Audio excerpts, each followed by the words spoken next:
Morning, everyone. Welcome to the Vancouver City Council meeting of Tuesday, July 21st. This council meeting is being convened by electronic means as authorized under the order of the Minister of Public Safety and Solicitor General of the Province of British Columbia, Emergency Program Act, Ministerial Order Number M192. As such, council members are participating by phone, and as chair of this meeting, I am also participating by phone.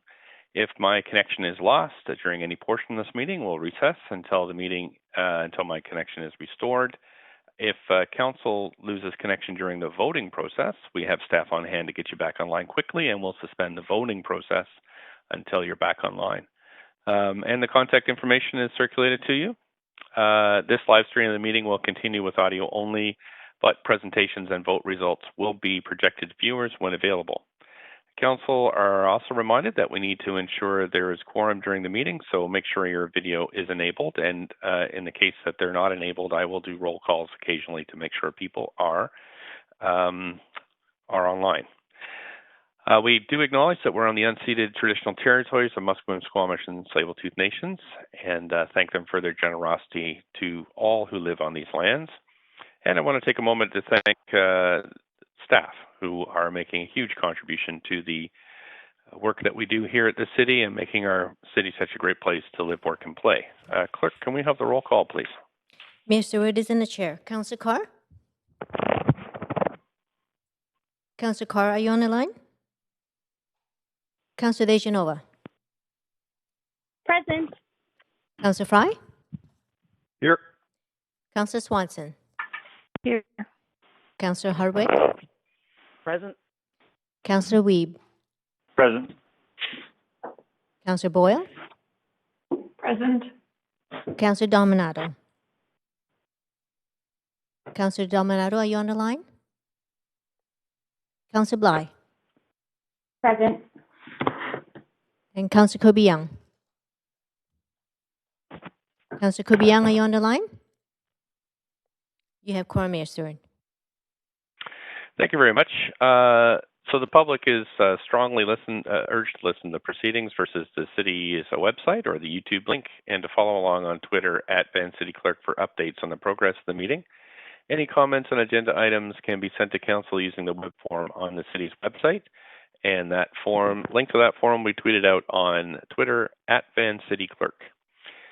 So we have a lot of work to do today, Council. We have 2 unfinished business items. We have 6 staff reports and 6 referral reports. We have 25 bylaws, 3 administrative motions, and 5 members' motions.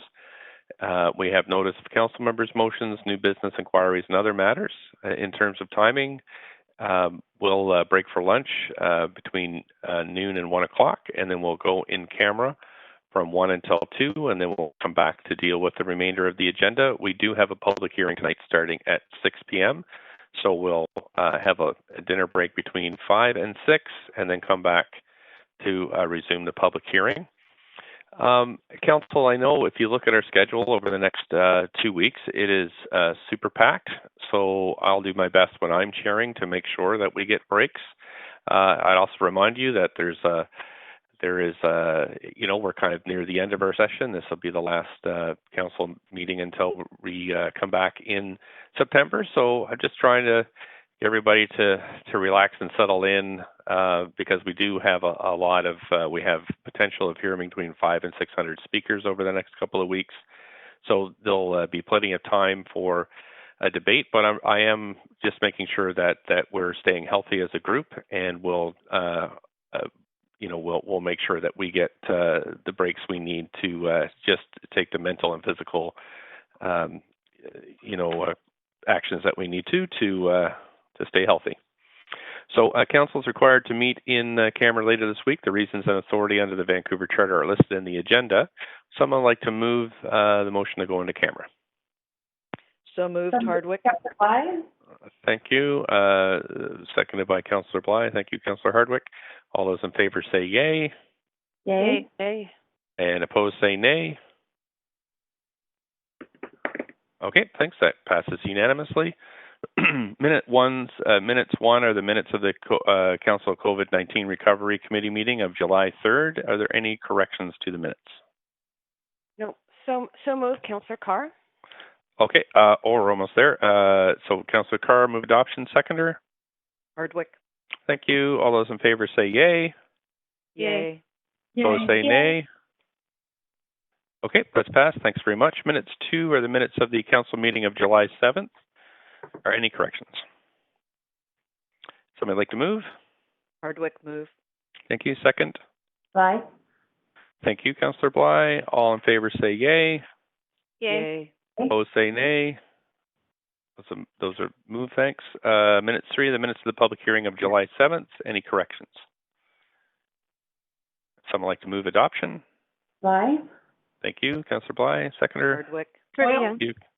Okay. All in favor say yay. Yay. Opposed say nay. Thanks very much. That passed unanimously. Minutes 4, the minutes of the Standing Committee on Finance and Services meeting of July 8th. Any corrections? Someone like to move?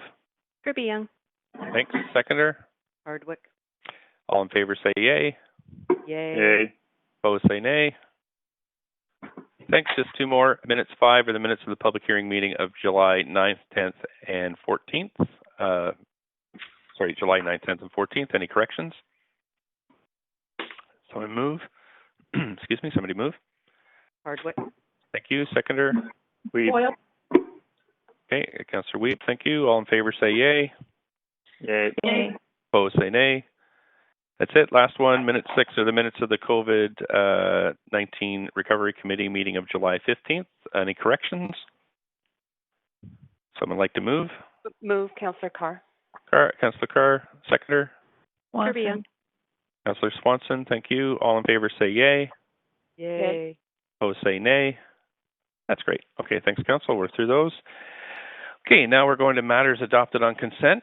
We'll now consider matters adopted on consent. We have reports 1 and 3, 4, 5, 6, and referral ports 1, 2, 3, 4, 5, 6 on the agenda for consideration. Report 2 is held as we have speakers registered. Clerks, are there? I saw a note coming by. Are there others that are held for speakers? Mayor Stewart, we have speakers for item 1, report 2, and report 5. Speakers for 1, speakers for 2, speakers for 5. So, Mayor Stewart, we have the speaker for item report 1 has withdrawn, so there is no speaker for that item. Okay, great. Thank you. So just to be clear now, Council, we have we have report 1, we have report 3, we have report 4, and we have report 6. We have all the referral reports for consideration. So would anybody like to hold any of those? If you just put the list, I will. Okay, Councillor Swanson? Yes, I'd like to hold report 1, the audit report. Okay. And also, are we doing the referral reports? I'd like to hold 5, the Oak Ridge Transit. And do we put the bylaws in here too? No, bylaws are later. Okay. Okay, thank you. I've got those 2. Councillor Dominato? Good morning. I'd like to hold report number 6. I had sent in some questions to staff, and depending on the answers to those, I'll just have to wait and see, so I'll hold it in the meantime. Okay. Councillor Hardwick?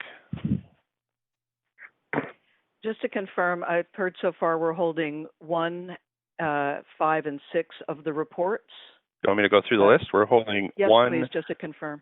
1, 2, 5 on reports and 5 on referral reports. Okay, in addition on referral reports number 6. That's held. That is held, so 5 and 6 have both been held? Yeah. Yes. Just to confirm. Great. Sorry, on the referral. We're not on to bylaws. I'm sorry, on referral reports. Sorry, you're asking about referral reports? I think I misheard you. Yes, referral reports. Yeah, only 5 is held on referral reports. Please hold 6. Okay. Thank you. Okay. And I've got Councillor Dominato.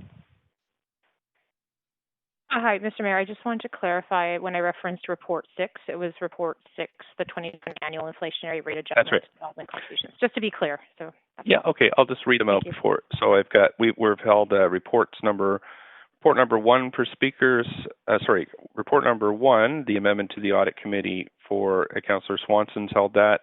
We've had speakers to number 2 on the cultural grants. Number 5 on the Bear Bangers is got speakers to it. Number 6 is held by Councillor Dominato on CAC targets. Now, on the referral reports, number 5 on the Oak Ridge Transit Center is held by Councillor Swanson, and Beach Crescent is held by Councillor Hardwick. And Councillor Hardwick, could you have anything else? I see on the list here. Sorry about that. Just trying to confirm between reports and referral reports that we have held referral, both report number 1 and referral report number 1. Is that correct? We didn't, no. So you're asking for referral report number 1 to be held? No. You're not. Just wanted, but report number 1 has been. Yes. Yeah, I'll read through it again. So in terms of just the reports, Councillor Swanson held the audit committee. There's speakers to number 2, the cultural grants. There's speakers to number 5, the Bear Bangers. Councillor Dominato has held the CAC target amendments, number 6. In terms of referral reports, Councillor Swanson's held number 5, the Oak Ridge Transit Center, and Councillor Hardwick has held the Beach Crescent. Terrific. And we're not dealing with bylaws yet. We are not. Okay. Thank you very much. Yep. Okay, great. So I need a anybody wish to, okay, we've had that. Anybody wish to declare a conflict of interest on any of these?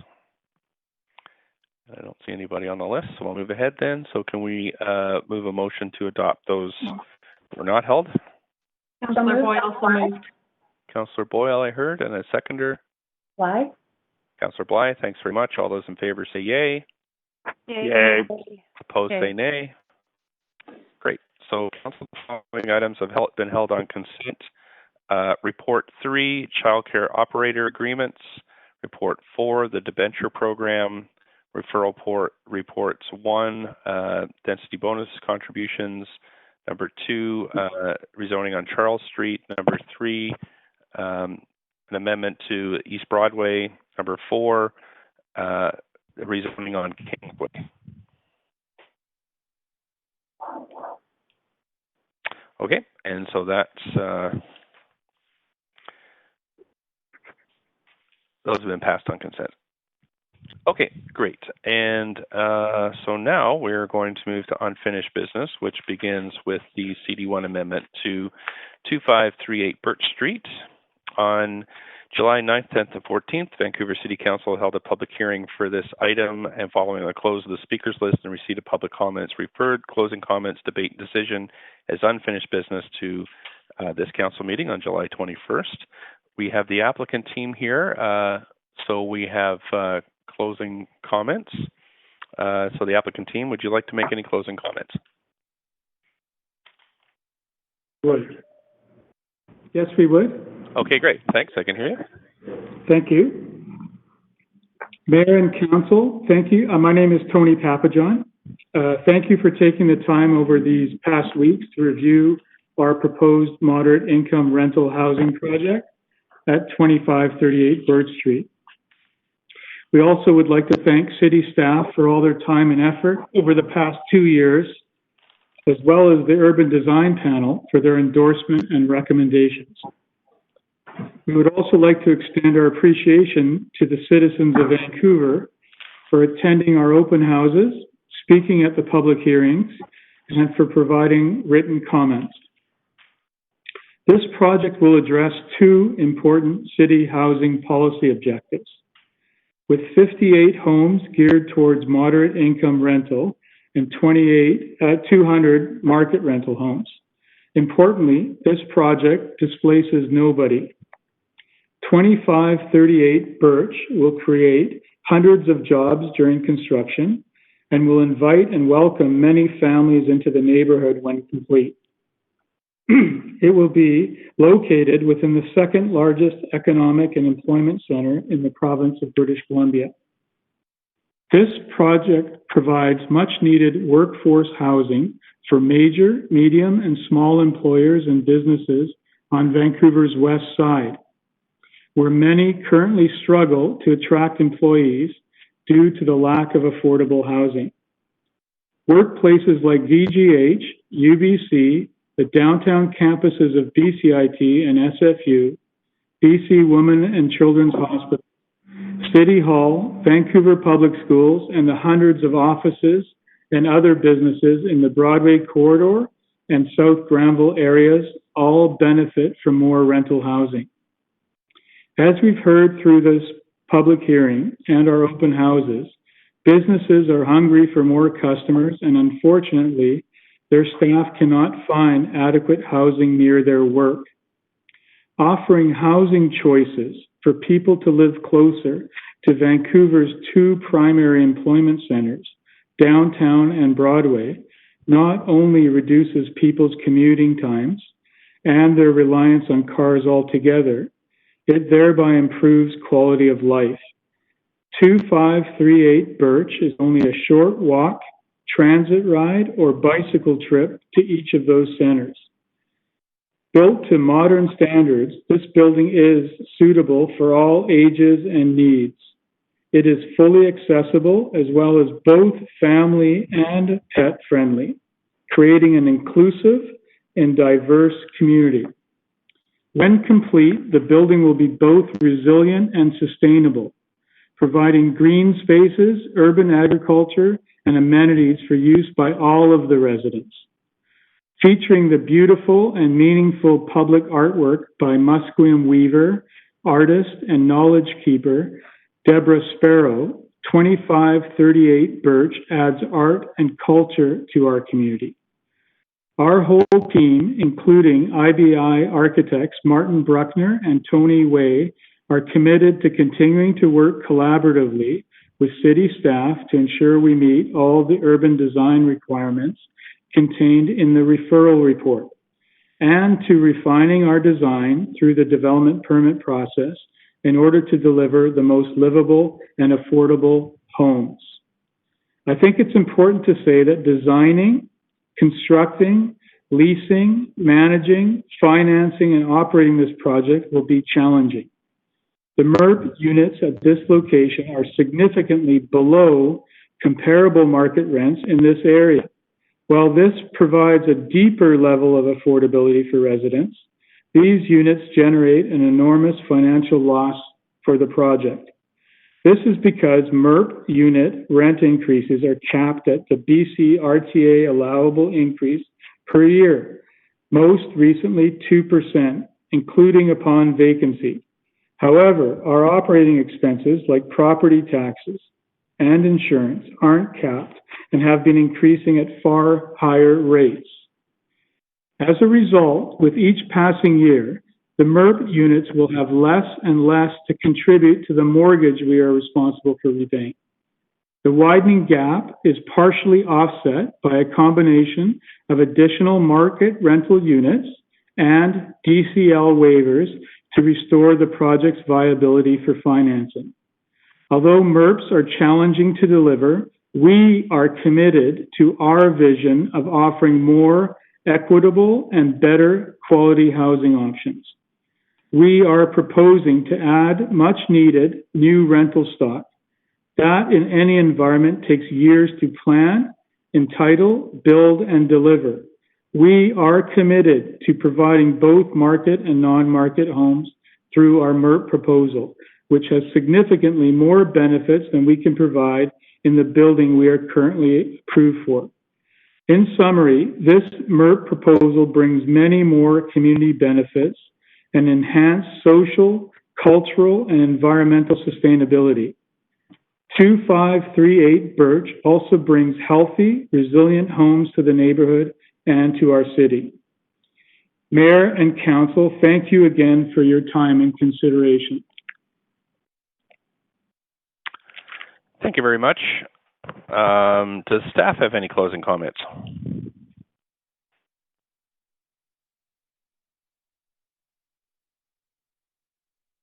Maybe you're on mute.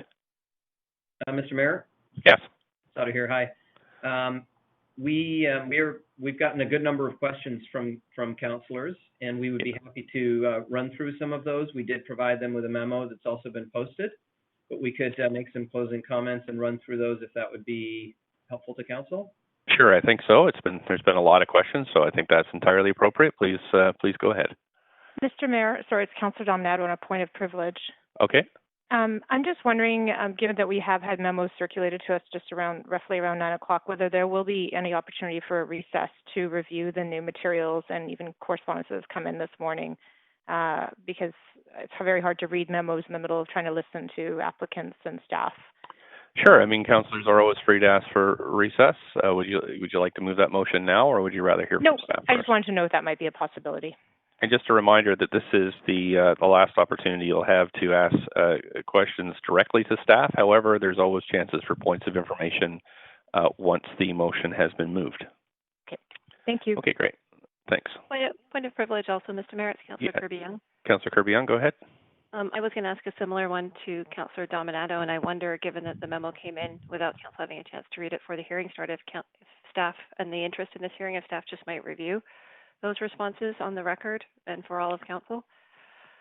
Sure, I think take a recess to review privately. I wonder if that would be helpful to council. Let's see how the staff. Let's listen to staff first, and then if we need motions to recess or other motions, let's just go ahead with those. But perhaps we'll just let staff proceed, unless somebody wants to move a motion for recess now. No, I'd like to move to have staff review the contents of the memo now in the public meeting as part of. Sure, and I think that's, again, you can ask questions to staff as well if you don't hear what you need to hear during their report back. So I'll turn it over to staff. Go ahead.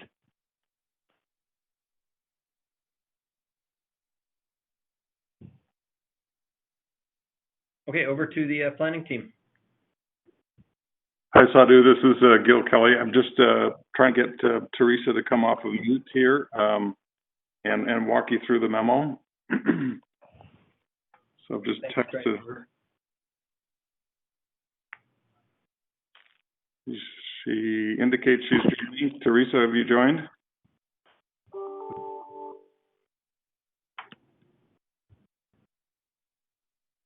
Hi, Gail, can you hear me? Yeah. Okay, yeah, we're having a little bit of trouble with the audio in the conference room, but let me just move folks into my office and we'll get Thanks, Teresa. I think we've got it now. Oh, okay, super. Thanks. Thanks, Teresa. Good morning. Sorry about the technical glitches there. This is Sarah Crowley here, rezoning planner. Great, thanks. Please go ahead. So I'd just like to take this opportunity just to thank Mayor and Council for those questions in advance to staff. We very much appreciate that. We have provided a few memos to you, as you know, and we'd like just to speak to some of those memos that we already provided to you. So I'll hand it over to Yardley McNeil first to speak to the memo dated July 14th. Good morning, Council. It's Yardley McNeil, Senior Planner from the Rezoning Centre. We've got two memos and there'll be a series of staff responding to each of these questions, and we'll introduce them as we move forward. Well, the first question is, will the increased height inflate land values along the Broadway corridor? For this project, there is no increase in land value since the residential floor area is for 100% rental housing, and any increase in land value has been offset by the cost of securing 58 below-market rental units for 60 years or the life of the building, whichever is greater. As to the broader question of increasing land values along the Broadway corridor, staff is not in the position to answer such a general question at this time. Speculative land value is a function on many variables, including economic and financial conditions, development potential, market demand, as well as regulatory constraints. The second Sorry, can I just pause you there? Perhaps I can just remind everybody who's not speaking to mute. I do hear some papers being shuffled in the background, and so again, if you're not sure you're on mute, just check, and because there's a number of people on WebEx at the moment. And if I can turn it back to staff now, please go ahead. Thank you, Mr. Mayor. Question number 2, comment on the information presented by one speaker of their assessment of the profit margin and economic conditions of this project. And there will be a follow-up question about this momentarily as well. Our first response is the city does not comment on the accuracy of financial assumptions submitted by the public. The city's real estate division has reviewed the applicant's financial pro forma in accordance with industry standards and the city protocol and determined there is no additional profit beyond the standard profit margin anticipated with any development in Vancouver. The city's law department has confirmed that the evaluation of the applicant's development pro forma and the financial information within it is treated as confidential and proprietary and not available for public review. Our third question is, explain why it is necessary to give a lift of 11 more stories for 20% rent geared to moderate income units. And our response is, the cost to an owner to legally secure below market rental units over a long period of time is significant when compared to market rental housing. The proposed below market rental units in this project will rent at approximately half the rate of a market rental unit in the same building. As noted, the city's real estate division has evaluated the applicant's pro forma and determined the cost to secure 58 below market rental units at this location over 60 years is equivalent to the value of the additional floor area requested. No additional land lift or profit is generated. It is the city's practice to seek greater degrees of affordability with the MUR pilot program. If additional land value is created, it is turned back into additional moderate income rental units. The Birch project is a good example of this, where 22% of the residential floor area will be secured at below market rates versus the standard 20% requirement. And I'll pass it back to Sarah Crawley to answer question number 4. Thank you, Yarly.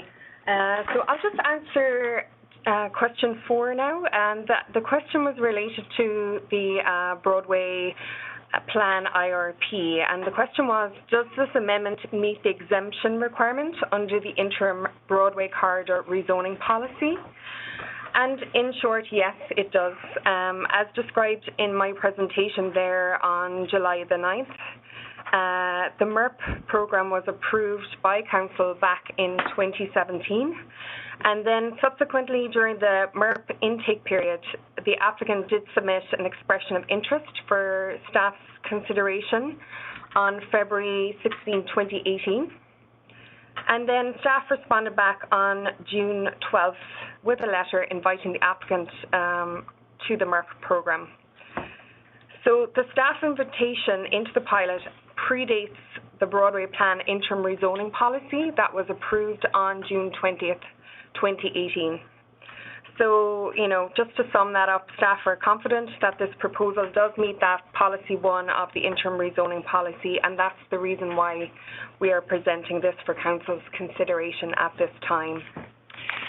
And on that memo, there are a few more questions, so I'll just pass it over to Dan Garrison there. Mr. Mayor, members of Council, it's Dan Garrison, Assistant Director of Planning for Housing Policy and Regulation, and I have Annie Mobilis, my colleague, with me to help answer the next few questions. Question number 5 was that on March 19th, 2018, staff sent the applicant a letter indicating that the project at 2538 Birch would not be considered at this time as the proposal could preclude or impact future planning direction in Broadway corridor. Subsequently, the advice was reversed 2 months later. What happened during the intervening 2 months that convinced staff this application no longer threatened to preclude or impact planning directions for the Broadway corridor planning? And the staff response is that during the intervening time between the 2 letters, policy staff on the Broadway team advanced scoping of the Broadway plan in preparation of the report to Council to launch the planning program. Through that work, key goals for Broadway planning were developed, and these included expanding affordable housing opportunities close to transit and jobs to accommodate the growing demand for rental housing in the city's core while minimizing displacement of existing residents. Some strong principles in the Broadway planning work. Staff assessed that 2538 Birch Street proposal would contribute towards achieving those goals. It also became clear through that staff review that this part of Broadway did not represent significant structural barriers to heightened density on this site, such as may be present in other parts of Broadway. These could include, for example, view corridors or the Vancouver General Hospital helicopter flight path. At the same time, housing policy staff were continuing to review the moderate income rental housing pilot program proposals that we had received to identify opportunities to invite projects into the rezoning process. And as a result of both of those streams of work, the Broadway planning work and the housing work on the pilot program, staff collectively concluded that the proposal should be invited into the rezoning process under the MERP program. I'd just add that the work that staff were doing to address this proposal or evaluate this proposal resulted in, of the 50 or 60 proposals that we received, being scored in the top 10 of all those proposals, which is one of the key reasons we moved it forward. And the criteria that it was assessed against included the fact that it was delivering a large number of rental units, a significant number of below market rental units, that there were no displacement of existing tenants on the site, and that this is generally, for the reasons addressed above, an appropriate location for height and density of some scale. Question number 6 is that in general, what could be the potential impacts of height of this project on other MERP applications? Does this set new expectations? Generally, the MERP program sets out specific direction for height and density that's achievable on sites by zoning district. For example, sites located in the C2 zoning district are eligible for consideration up to 14 stories. Larger sites in RS and RT districts are eligible for consideration of heights up to 6 stories. Because the program is structured that way, the height of this proposal, which is currently a CD1 zone site, will have limited impact on any other MERP applications. I'm going to invite my colleague Annie Mobilis to speak to the next question. Thank you, Dan. It's Annie Mobilis from Housing, Senior Planner. So question number 7 is, who is entitled to below market housing, which is in this project 22% of the units, and what are the criteria by which they are selected for this benefit? So the staff response is that the MERP program is designed to permanently secure below market rent in 20% of the residential floor area of the project. And as Sarah Crowley pointed out earlier, this project is actually exceeding that minimum requirement by providing 22% of the residential floor area for below market housing. And so further to the question, the moderate income units have 2 key qualifying criteria. The first is household income, and the second is unit size eligibility. So with regards to household income, the MERP program is structured to ensure that the below market units go to households with moderate incomes defined as those earning between $30,000 and $80,000 annually. The income limits associated with the moderate income rental units are based on the rent for the unit. As an example, the household income for a 1-bedroom unit cannot exceed 4 times the monthly rent for that unit. So if the rent is $1,200 per month, the income cannot exceed $4,800 per month. And that translates to be on average $58,000 per year household income. The starting rents listed are maximum average starting rents by unit type. Rents that meet these requirements are secured through a housing agreement, and they apply at initial occupancy. The specific rents for each unit may be set at variable amounts provided that they meet the maximum averages. So the rents are not calculated based on tenant income like we see for the rent geared to income model that's more typical in a social housing project. So there are some differences there. With regards to unit size eligibility, the program also has occupancy requirements, which stipulate that the number of people living in the units must equal to or exceed the number of bedrooms in those units. So the building owner and their property managers will be responsible to verify that households continue to qualify every 5 years after they move in. Question number 8. Regarding the rent in the below market units, how will this rent increase over time? Is there any risk that after the first tenant leaves, the rents in these units could be increased to market rents? So our staff response is that the rents in the moderate income units are not permitted to increase ahead of occupancy. Maximum allowable rent increases are set by the province, and the rates are established in accordance with the Residential Tenancy Act, the RTA, and this effectively limits the rent increases in these units to the rate of inflation. In addition, the rents cannot be reset when a new qualified moderate income renter household moves in. So this means that the rents are permanently secured to ensure that they remain affordable over time, which I think is a really important point of consideration. Should this application be approved, staff will secure the rents in legal agreements and secured also as housing agreements on title. Staff will monitor and enforce compliance with these housing agreements to ensure that the rents do not increase beyond the allowable increases defined in the program.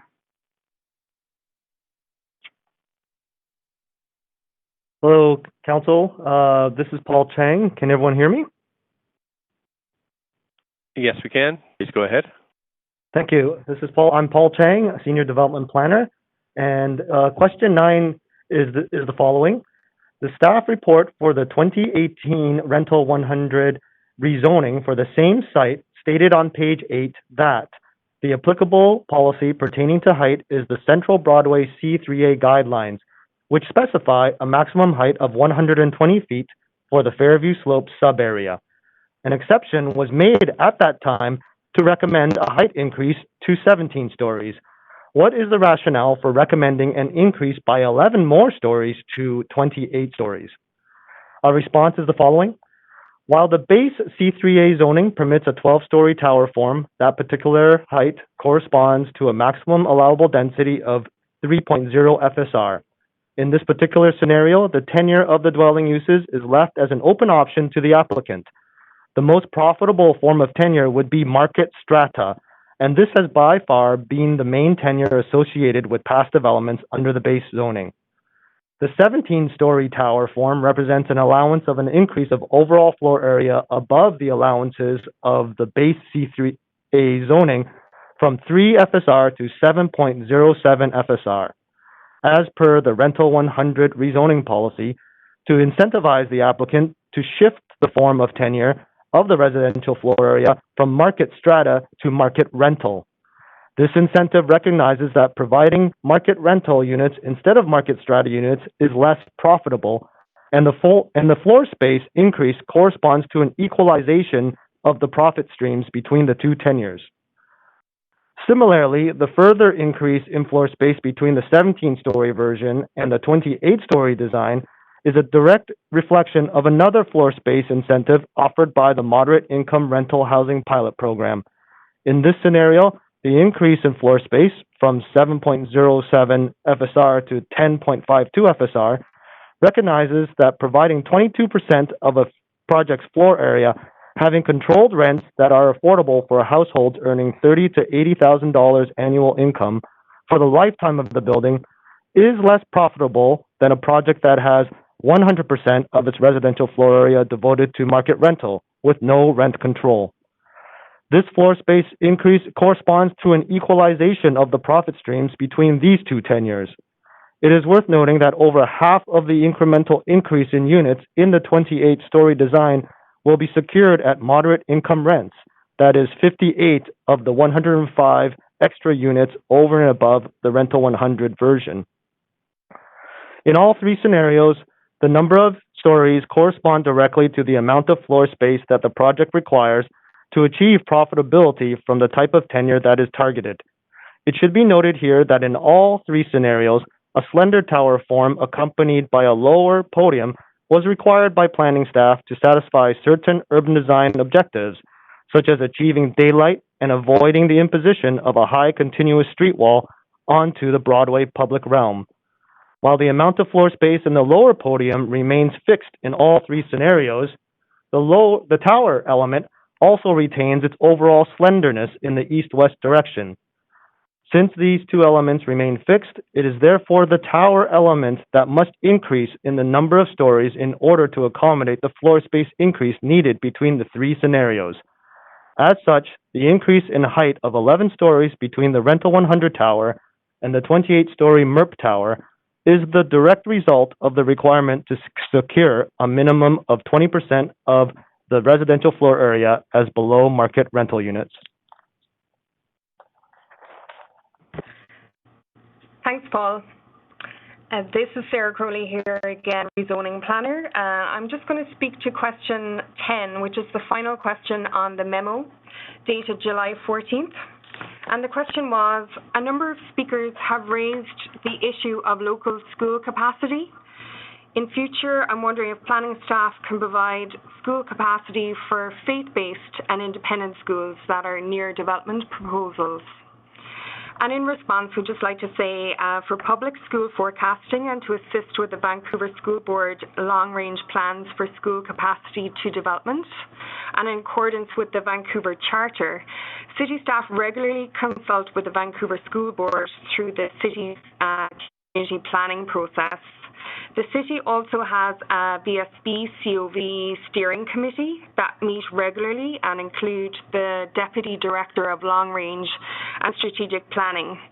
Also, city staff work closely at staff level on data and date sharing agreements to assist with a more comprehensive data understanding. Unfortunately, at this time, staff do not have a similar formal relationship established with the faith-based and independent schools, nor do we possess our track school data about the independent and faith-based schools. However, the Ministry of Education does publish enrollment and graduation information for schools K-12 and includes information for independent and faith-based schools. Staff is not aware of published school data on capacity for these schools.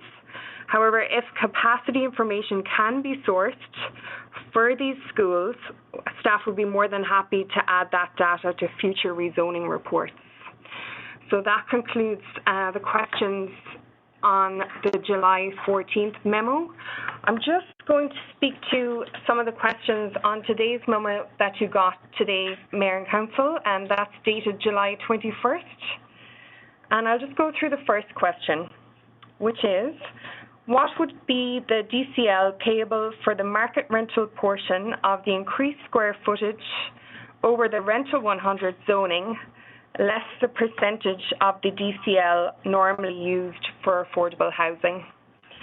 So the value of that is estimated to be $798,490.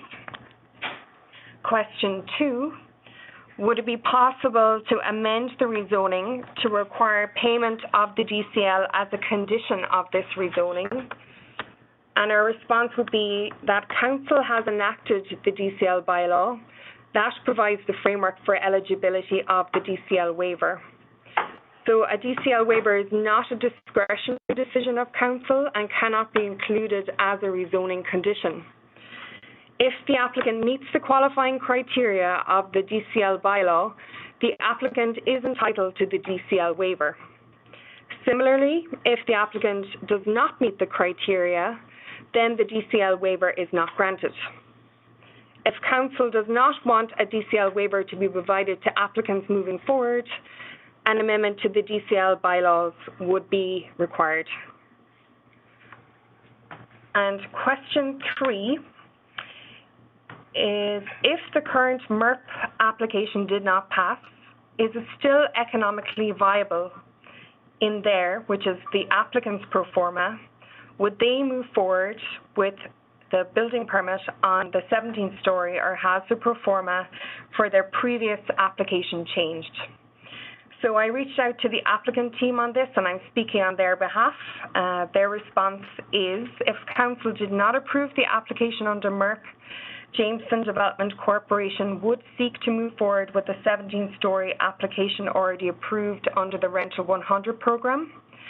In that circumstance, they would anticipate that they would seek a DCL waiver for the secured residential portion of the project, as afforded under the city's development cost levy bylaw regarding for-profit affordable rental housing. With the applicable DCL waivers in place, both projects remain viable despite the current challenging economic climate. Under either scenario, it is their understanding that DCLs would be payable on the commercial floor space area of the project. And for question 4, I will hand it over to Dan Garson in Housing Policy. Thank you. Question number 4 was, is there a high vacancy rate in this neighborhood for the types of family units at this price point? Generally, the vacancy rate for family units as well as for all rental units across the city is extremely low, but even more so in this area. We have an overall vacancy rate citywide of 1% in the purpose-built rental stock. In the South Granville Oak Street area that CMHC collects data by, that vacancy rate is at 0.5%. It is generally true that higher price point units have a higher vacancy rate.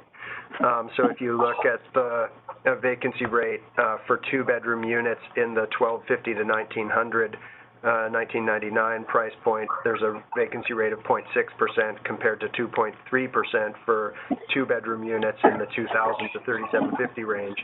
However, for 3-bedroom units, even in the higher range, the vacancy rate is again down at 0.6%, and that has a lot to do with the fact that there's a very low supply of 3-bedroom units. In this area, there's only 50 3-bedroom units in the entire area. Lastly, while the vacancy by rent prices doesn't exist for this area for the larger units, we can say that the vacancy rate in this area for all 2- and 3-bedroom units is very low at 0.7% for 2-bedroom units and 0.0% for 3-bedroom units. Thank you. And I'm going to hand it over now to Michael Chin from Real Estate Services. Mayor, it's Councillor Dominato on a point of privilege. Yes, Councillor Dominato. There's a lot of background noise. I don't know if it's, so I'm just reflecting now that maybe somebody's not on mute. Great, thank you. And if everyone on the call could just double check that they're on mute, thank you. And just so the rest of us can hear, thanks very much. Please continue with staff. Chin, can you hear me? We can hear you, yes, go ahead. Okay, thank you. It's Michael Chin, Manager of Property Development for Real Estate. Question 5, staff, please respond to the assessment of land value of the Birch Street site and the assumptions made by a member of the public. So staff response, the real estate market in 2016 to 2018 period was very strong and land value in general rose significantly. Therefore, it is not surprising that land values may have risen at the Birch Street site and that the rise enabled the owner to increase the mortgage on the property. However, staff are not unable to comment on the specific criteria under the underwriting of the loan the financial institution may have applied. It is also worthy to note that since 2018, real estate market conditions have been quite soft, particularly so for development land. The assessment values for the site has fallen over the year, which may be an indication of those changes in the market conditions. When Real Estate Division reviews the applicant's development pro forma, the valuation date is set at the time of review. Changes in the value prior to pro forma review, whether up or down, are not relevant, as the valuation date is given a moment in time and forms the basis of determining whether the rezoning results in a land lift. The pro forma review concluded that the land value increase has been captured through the MERP units, as the residential floor area is 100% rental, and any increase in value has been offset by the cost of securing the 58 below market rental units for 60 years with the life of a building, whatever is greater. I think that's the end of the questions. Thanks so much. Anything else from staff? Yes, Mayor, it's Yarda McNeil, Senior Planner, Rezoning. We'd just like to acknowledge there were further questions that came in this morning from Councillor Kirby-Young. We believe the majority of those have been addressed through our responses just now. I will note that there was a question about which number of the MERP project is this and how many have council approved to date. This would be number 9. 8 projects have been approved to date. There are 2 more rezoning applications in the works as well. And the other question is, are there any other MERP applications pending for phase 1 of the Broadway corridor up to Arbutus? And the answer is no. And the follow-up, are there any additional MERP applications pending for phase 2 of the Broadway corridor from Arbutus? And the answer is yes. That concludes our responses. We're available for further. Thanks so much. And I have a list of councillors here, and I'm just going to proceed through the list unless there's a motion move for a recess or something similar. Councillor Dejanova, you have up to 5 minutes whenever you're ready. Thanks very much, Mr. Mayor. Can you hear me okay? I can, loud and clear. Great, thanks. My My first question for staff, and really appreciate the answers, just from one of the questions about the rental rates in the MERP model as opposed to Rental 100. I want to make sure that I'm understanding this correctly. Under MERP, any, I'm going to call it land capture or land value capture that perhaps from increased market rates was seen in the MERP units would in fact be recalculated. So it wouldn't be that those units could just be changed in price after the first set of tenants moved out, which is what we see with Rental 100 right now currently. Is that correct? Hi, Councillor. Thanks for the question. It's Dan Garrison from Housing Policy. Yes, that is correct. The way the Rental 100 program works is that the rents can escalate as per the Residential Tenancy Act, which allows increases to reset to whatever the market will bear when tenancies turn over. Under the moderate income rental program, the units that are secured at the MERP rates will be retained at the MERP rates plus only the annual allowable increases of the RTA for the term of the agreement, which is 60 years of the life of the building. Okay.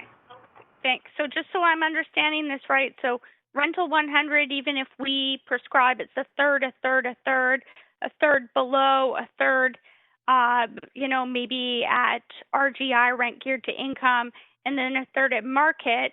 After the first set of tenants had moved out, the owner of that building could raise the rents to whatever the market could bear. That's correct?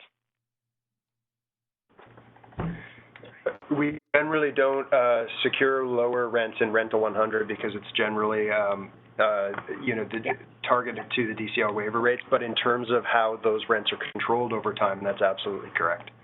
Thank you. Thanks very much. I asked this because what I've just heard from the developer in their closing comments is that they would intend to move forward with a Rental 100 model, which they've already been approved for, if they did not do this. I know we're considering this application, but considering I have to broaden my thought to what the developer said that they would do or wouldn't do, depending on my decision with their land.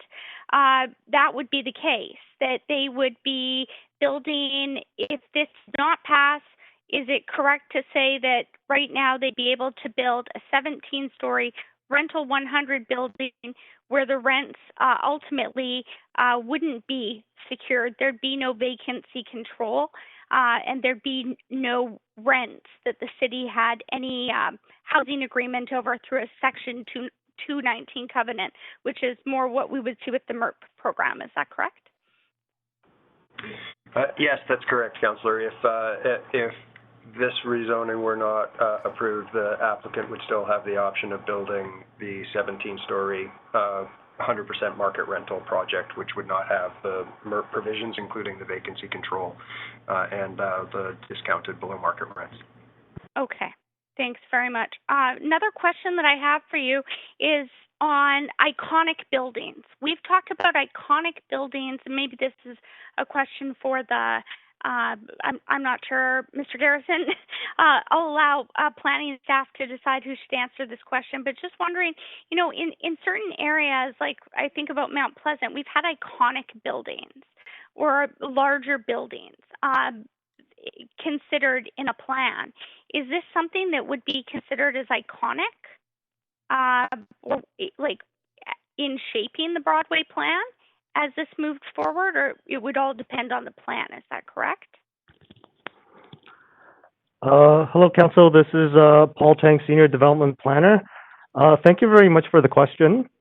It's a very interesting question because when we talk about iconic buildings, oftentimes that can be slightly a subjective type of question to be asked. What might be iconic for one person might not be iconic for another person. Sometimes certain buildings definitely reach the point of iconicness for almost all people, such as the Marine Building. I think we would probably agree as an entire citizenry that the Marine Building is an iconic building.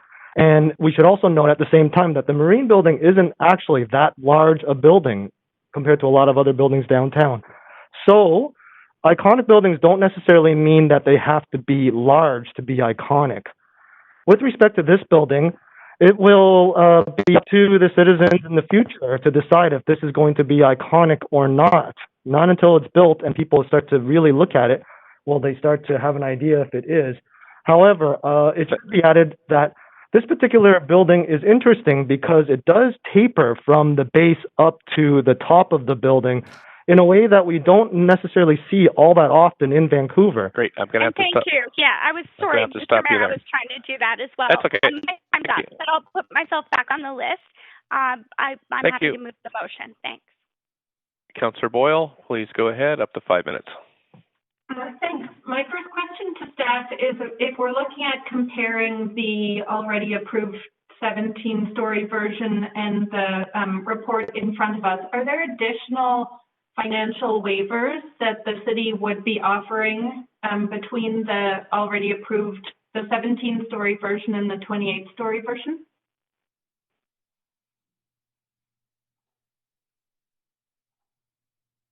Hello, Councillor Dan Garrison with Housing Policy and Regulation.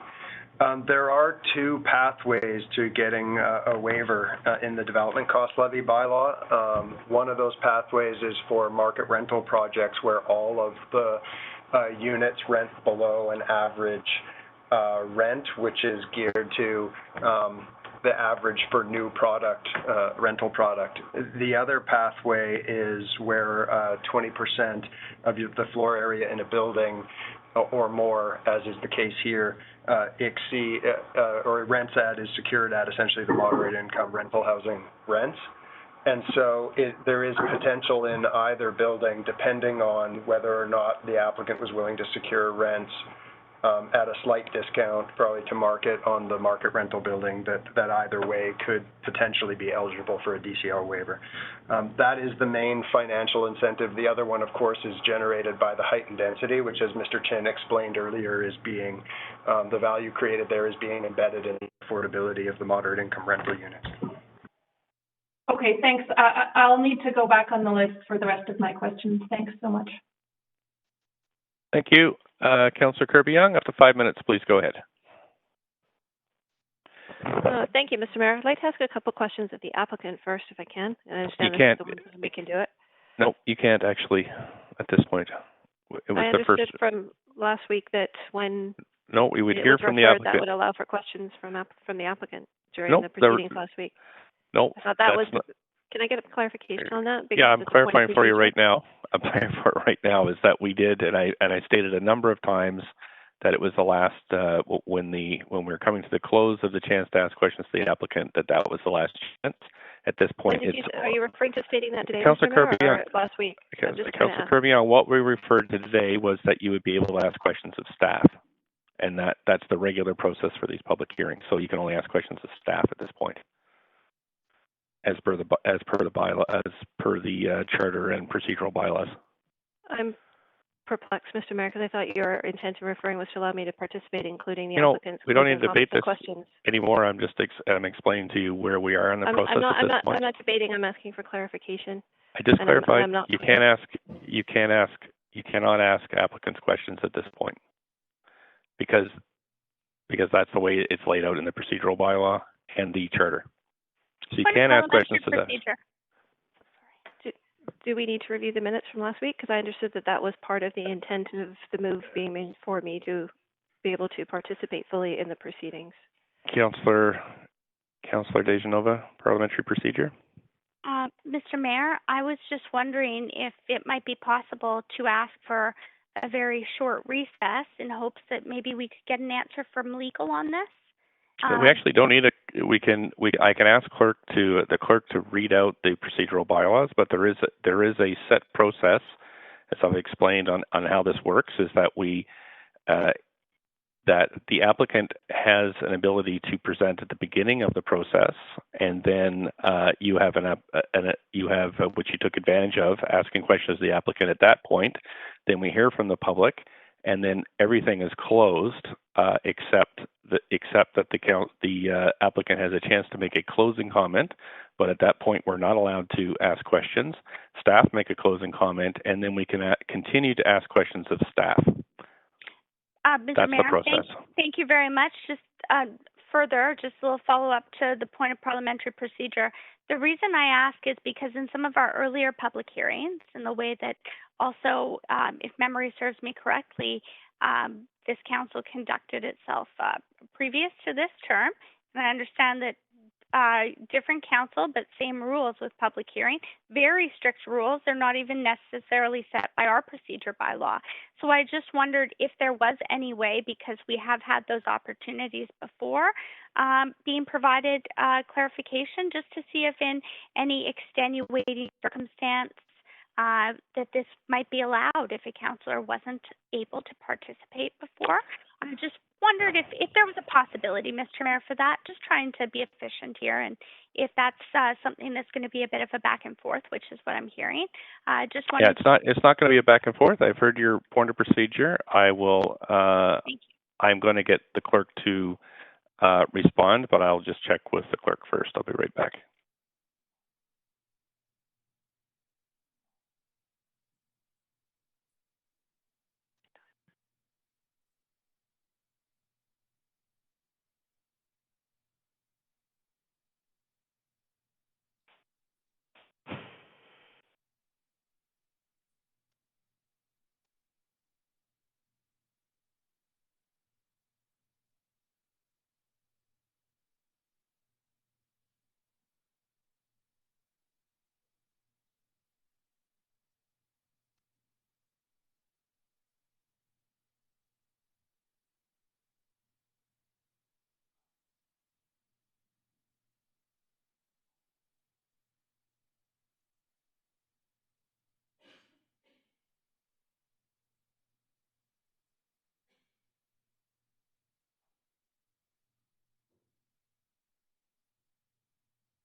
Council, I need about 5 minutes, so let's take a short recess, and I'll come back to you at, let's say, 10:40.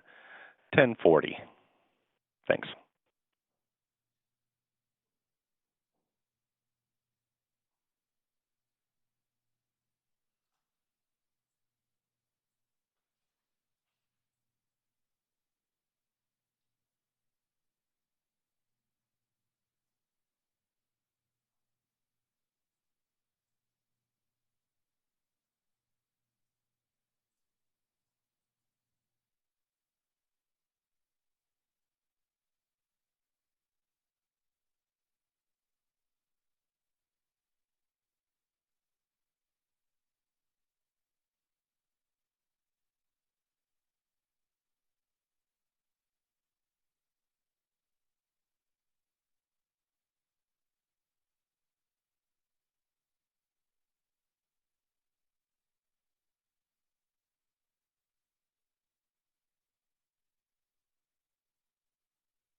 And just want to explain to you the process here. So if you go to the procedural bylaws in section 13.13, which is all about public hearings, what it does in that procedural bylaw is following what's outlined in the Vancouver Charter. It outlines the process by which we're legally obliged to go through public hearings. So I'll allow you to kind of, or take some time yourselves to go through. This is the process that we always use here, and essentially section after roll call, we go through each agenda item, that we read the application, we have a presentation by staff, presentation by the applicant, we call for speakers 3 times after we hear from the speakers list. We close the speakers list. We have closing comments by the applicant. We have closing comments by the staff, and we have council questions of staff following staff closing comments. So we had made it through the close of the speakers list. That meant that the applicant had presented at the beginning. We'd ask questions of the applicant. We closed the speakers list. We close the comments by applicants, and we're having, we're in the middle of asking questions to staff only. There is a section 13.14 that allows us to modify the process if we do by 2/3 of the vote. However, we cannot use this to add new information to the process. The only information we can get at this point, after the close of public comments legally, is from staff. And so I'm going to ask the clerk to read out what we actually, the actual motion that we had to refer this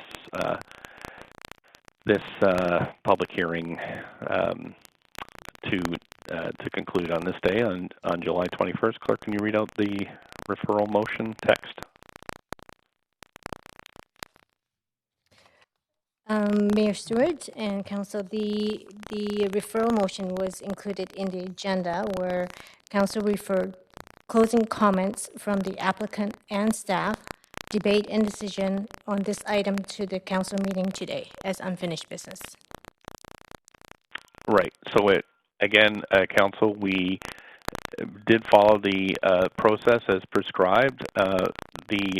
Many councillors did take the opportunity to ask the applicant questions when appropriate, but at this time, with the procedural bylaw and with the charter, we are not able to ask questions to the applicant, even if we want to, under the charter. So I hope that clears up this. And Councillor Kirby. Mr. Mayor. Oh, yeah. Okay. Apologies. It was my point of procedure. I just wanted to make sure I was clear. You had said that 2/3 of the vote would be necessary to essentially suspend the rules of the procedure bylaw, and there would need to be a 2/3 vote on that. Could that be done for the purpose that was being discussed before, for councillor to ask questions? It cannot, because that would be considered public comment. It would be new information that needs to be heard by the by the public before they make their comments, and so that would be new information. So we cannot we cannot alter the bylaw to even temporarily to allow questions to staff at this point. So new information always needs to come during the public hearing, and we've closed that and closed comments from the public. So that's not possible. However, we can ask questions to staff, and that's why, for example, we did that this morning, and that's what we're in the middle of now. Great, thanks. And Mr. Mayor, just so sorry, but last one under the point of parliamentary procedure. Can we ask staff questions to see if they're aware of, they work quite closely with the applicant. Can we ask them those questions, just as the applicant had said in some of the answers to their questions that they would be building, their intention would be to move forward with Rental 100 as example. So I asked staff a question about that, and they were able to give some policy information. So they're not speaking for the applicant, but is that allowed, Mr. Mayor? Yeah, we had examples of that this morning regarding the if this application is refused, what would happen with what would be the intent of the applicant. So those questions and staff would be able to answer to the best of their ability. Okay, so I think we've cleared that up. I have a follow-up. I still have the floor, and I was on a point of procedure, I would note, Mr. Mayor, which I think takes precedence over another councillors, but I have a follow-up point of procedure for 13.13 that you just referred to. And I note that nowhere in there it does say presentation by applicant, but nowhere in there does it actually say that councillors may ask questions of the applicant or when in the proceedings. It only indicates council questions of staff following closing comments in X. In 13.13.3, it says presentation by applicant. There's nothing in there that specifies councillors can't ask questions of the applicant or when in the 13.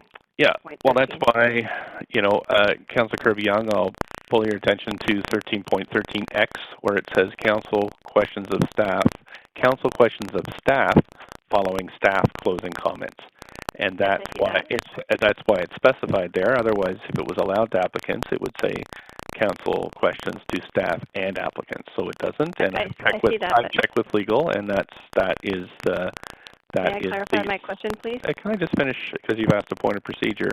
Mr. Mayor, I'm feeling you're not enabling me to answer, to fully answer my question today, and every time I try to ask one, you speak over me, and I'm feeling bullied and unable to participate in this hearing. I am.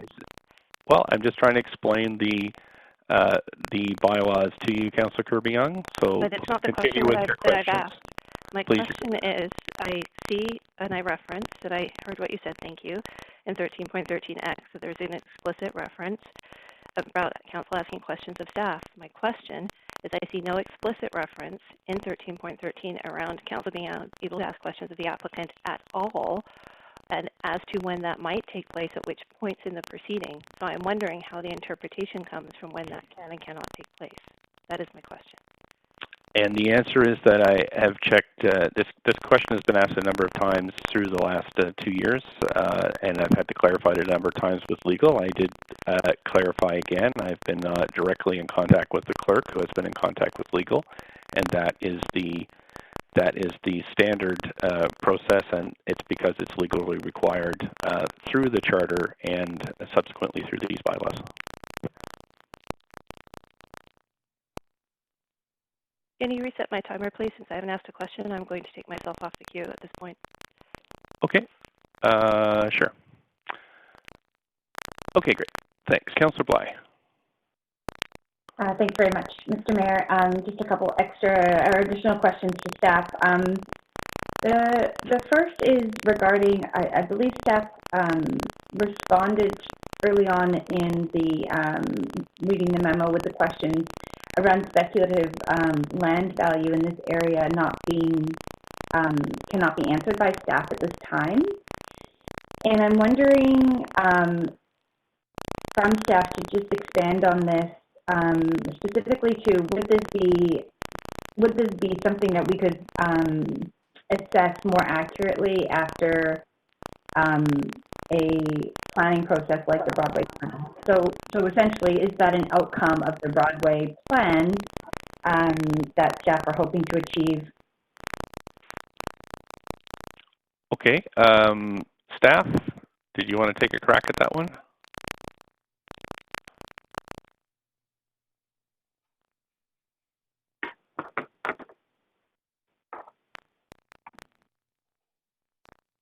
Hello? Somebody on mute there?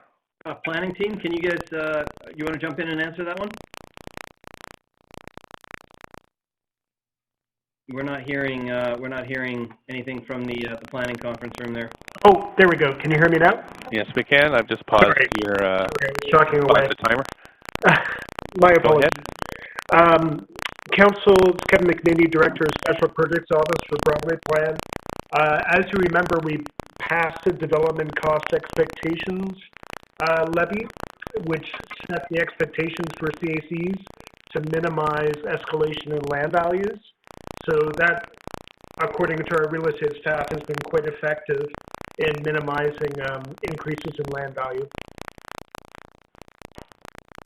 Okay, I appreciate that. I just don't think that it answers my direct question. Now, early on in when the staff were commenting back on questions, specifically as I heard it, was that there was a question around surrounding affordability in the area and the impact that this project is going to have on that affordability. And the response I heard was questions regarding speculative land value cannot be answered by staff at this time. That's what I'm looking for clarification on. Okay, maybe I'll ask Mr. Garrison to respond to that one, because that's related to housing. Yes. Thank you. Hello, Dan Garrison here. Thank you, Councillor. So one of the challenges with understanding impacts on speculative land value increases is that there are so many factors that go into increases in land value, and one of the key issues that impacts land values, for example, that we found in the past and that we struggled with in the past is when through planning exercises we enable a significant amount of condominium density or ownership density. That has by far the biggest impact on land values, because in a case like this, we are securing both rental tenure, requiring it to be rental, and securing what we see as land value increases and what real estate services has assessed as a land value increase in the affordability of the MERP unit. We're not seeing that the specific project will create land value increases. Because in terms of the broader neighborhood and the broader planning perspective, those are difficult questions to assess, but because of the number of factors that go into it, but because it's such a big issue in the Broadway planning area, that is a key issue that's being tackled or being considered when we're developing policies through that planning program. Okay, great. So that really helps clarify that for me, Mr. Garrison, is that what I'm hearing is the Broadway plan does in fact do its very best to, staff will do their very best through that process to address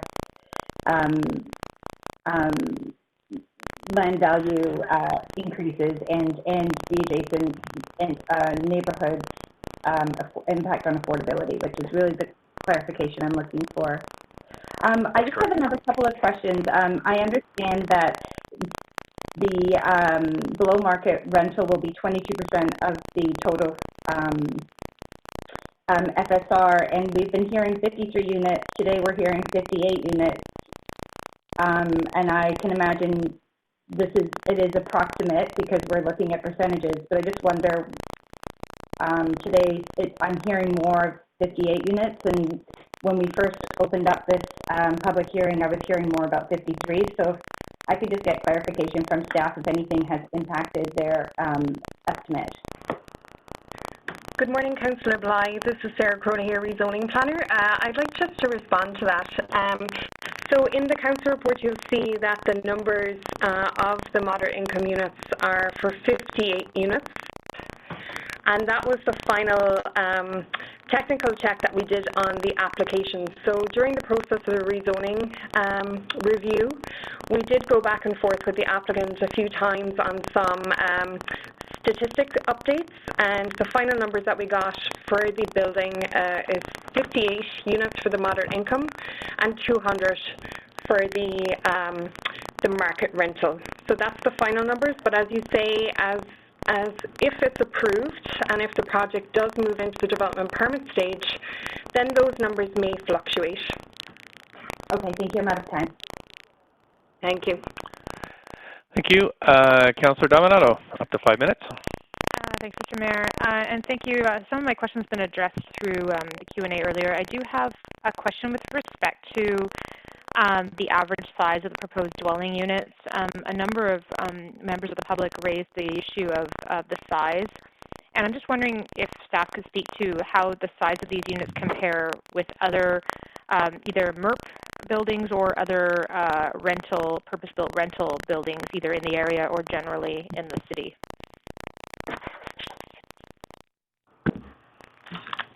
Good morning, Councillor Dominato. This is Sarah Crowley, rezoning planner again. I'd just like to refer you to the table. There's actually a table in the memo from staff, and I'll give you the date of that memo. It's July the 14th memo, and in the very back of that we have some information provided on that question. So as you can see, we did an approximate analysis of what the moderate income rental unit sizes would be from a studio right up to a 3-bed. For example, the moderate income unit sizes, per the statistics of the project, would range for 370 square feet for a studio. For a market unit, that would be 390 square feet. For a 1-bed, the moderate income unit sizes would be 460 square feet. In comparison, that for the market unit size, that's 586 square feet. For a 2-bed, the moderate income rental unit size is 653 square feet, and a moderate unit size is 670 square foot. For a 3-bed, then that would be 790 square foot on the moderate income unit size, and in comparison with a market unit, that would be 800 square feet. These are all average sizes, by the way. Does that answer your question? Councillor Kirby, or sorry, Councillor Dominato. Sorry, I was on mute. That does Okay. answer my question, so thank you. My other question is with respect to building form and density along Broadway. I recognize we have the Broadway Guiding Principles and the interim rezoning policy, and that emerging directions consultations being or will be undertaken around that. What I heard from a number of residents is that this is precedent setting, and I'm wondering if staff could speak a little bit to the planning process, because the sense I got from a lot of residents is that if council were to approve this project today up to 28 stories, that essentially you're going to see a wall of 28, 30, 40-story buildings along Broadway, and there's some real concern about what this will sort of set in terms of that precedent. So could you speak a little bit to the planning process and sort of what, maybe really around those goals? Sure, Councillor Dominato. It's Kevin McNamee. I don't see this as precedent setting. I see this as an individual project that preceded the Broadway plan. We have a lot of work to do on the Broadway plan. What I will say is that there are buildings that are tall in Broadway. 3 blocks away, there's a 300-foot Jim Pattison Pavilion. So it's not unique, but I don't see it as a precedent. We have a lot of work to do with the communities and the neighborhoods, and unfortunately that's been sort of postponed because of COVID, but we hope to bring that back to council next spring. What I will say is that it does support the guiding principles from council for rental and for just general development on transit. Thank you. And then one last question around, we had a speaker who addressed council around there was concerns, there's been a number of concerns raised about with the waiver of DCLs that we aren't able to support growth, and but the speaker spoke to the fact that there will likely be other proposals and developments in this area that would generate sort of the DCL levies to support growth in the area. Could you speak a little bit to that? Because I hear the concern there around not being able to support sort of the amenities and other utilities that are needed.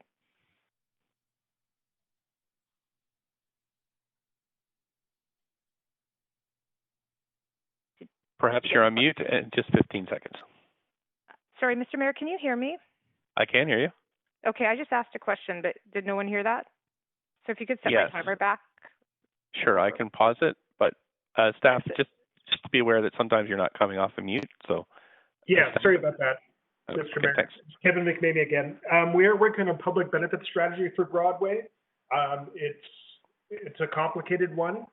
There's a need for park space. There's a need for green infrastructure. There's a need for sewage upgrades. There's a need for daycare. It's a pretty intensive area, which makes it very challenging with rental. But it is on our 1,000% radar right now, and we are working on it. So it's part of the Broadway plan, which we hope to bring to you next spring. Okay. Okay. I'm out of time there. I just can't see the timer right now. Yeah, I paused it, but you were kind of only had 20 seconds left anyway, so I'll. Okay, I'll leave it there for now. Thank you. Okay, thanks. Councillor Weeb, up to 5 minutes. Yes, can you hear me? Yes, I can. Perfect. First question is on that amenities. We've heard in the area that there needs a seniors center park space to connect kind of the water course down to Charleston Park. So how do we expect to deliver the DCL needs without receiving DCLs from projects like this? Councillor, it's Kevin McNeely again. The approach we've taken is we're calling it a co-benefit strategy. We're pairing the needs for green infrastructure with green space and green ways to look at, like you said, down to the waterfront, how we can maximize benefits with minimal cost to the city to meet our green infrastructure needs. So we're working on that actively right now. We have a whole planning team along with engineering and parks working collaboratively to make that happen. Okay, thank you. Next question is on the unit livability.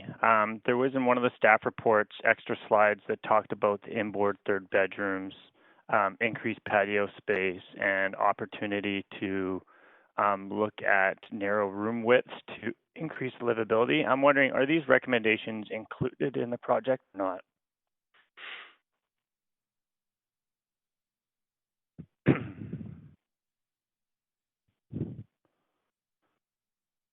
Staff, please make sure you unmute. Hello again. This is Bahal Chang, Senior Development Planner. I'm afraid we don't have the slide deck available right now, so we don't have the audio visuals that was previously planned. However, I could spend some time just speaking about the livability.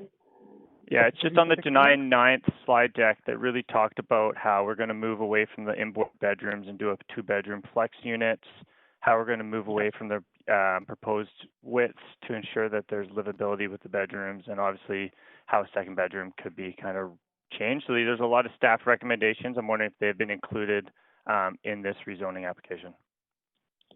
Yes, they have been included in this rezoning application. You will find in the appendix the design conditions that seek for improvements to the overall livability of the internal units. With respect to the internal bedrooms that are being proposed, staff are pushing the applicant to reconfigure those, the layouts, so that the third and second bedrooms essentially become merged together to be one large room that can be flexible and changed depending on the particular needs at any particular time of the particular family, so that the two rooms, the one big room, can be subdivided into small rooms if possible. Okay. Are these actual conditions, or are these just recommendations that the proponent could do if they'd like? These are conditions that are recommended to council for approval. However, we are cognizant as staff that such changes will be limited to making changes without actually losing the overall number of dwelling units, such as if we needed to make an overall unit larger or wider, that would actually impinge on the livability of another unit right beside it on the same floor plan. So staff have looked at this very carefully and are pretty well convinced that changes can be made within each dwelling unit without actually making it need to be much larger. And as a result, we don't think we'll be losing any overall number of dwelling units. Is it dwelling units or bedrooms? It's both. It's when we're talking, sometimes we're talking about the overall width of the living rooms, for instance. We'd like to have a certain minimum width of the living room. And oftentimes that goes part and parcel with the overall sizing of the bedrooms that are directly beside the living rooms. Okay, because I'm concerned on the livability on a lot of these units. The next question's on the $30,000, which would be $750 rent. I'm recognizing that some of these units have reduced their size to be the 320 square feet, which is about $35 a square foot. So I'm just wondering how we are not able to ensure that there are units for people making minimum wage, which would be the $30,000, and not the $38,000, which at the quarter, I think you're allowed to have 4 times the we're just at the income. 5.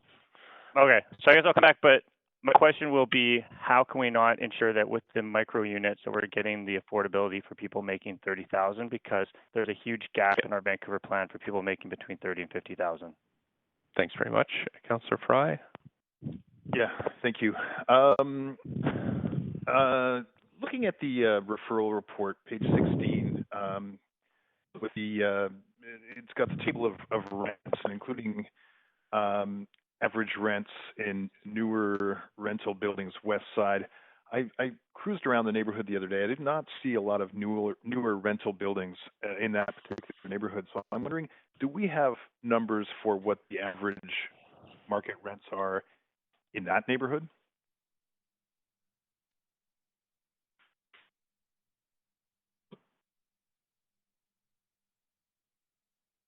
Staff, you may be on mute.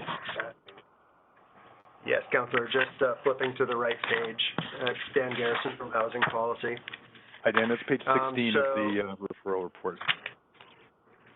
Thank you, Councillor Fry. And I'm also looking where I have the Canada Mortgage and Housing Corporation statistics from as well. So this is the South Granville Oak Street area. So the average rents in the area of South Granville Oak are for a studio unit $1,202 per month, for a one-bedroom unit $1,492, for a two-bedroom unit $2,016, and for a three-bedroom unit $2,577.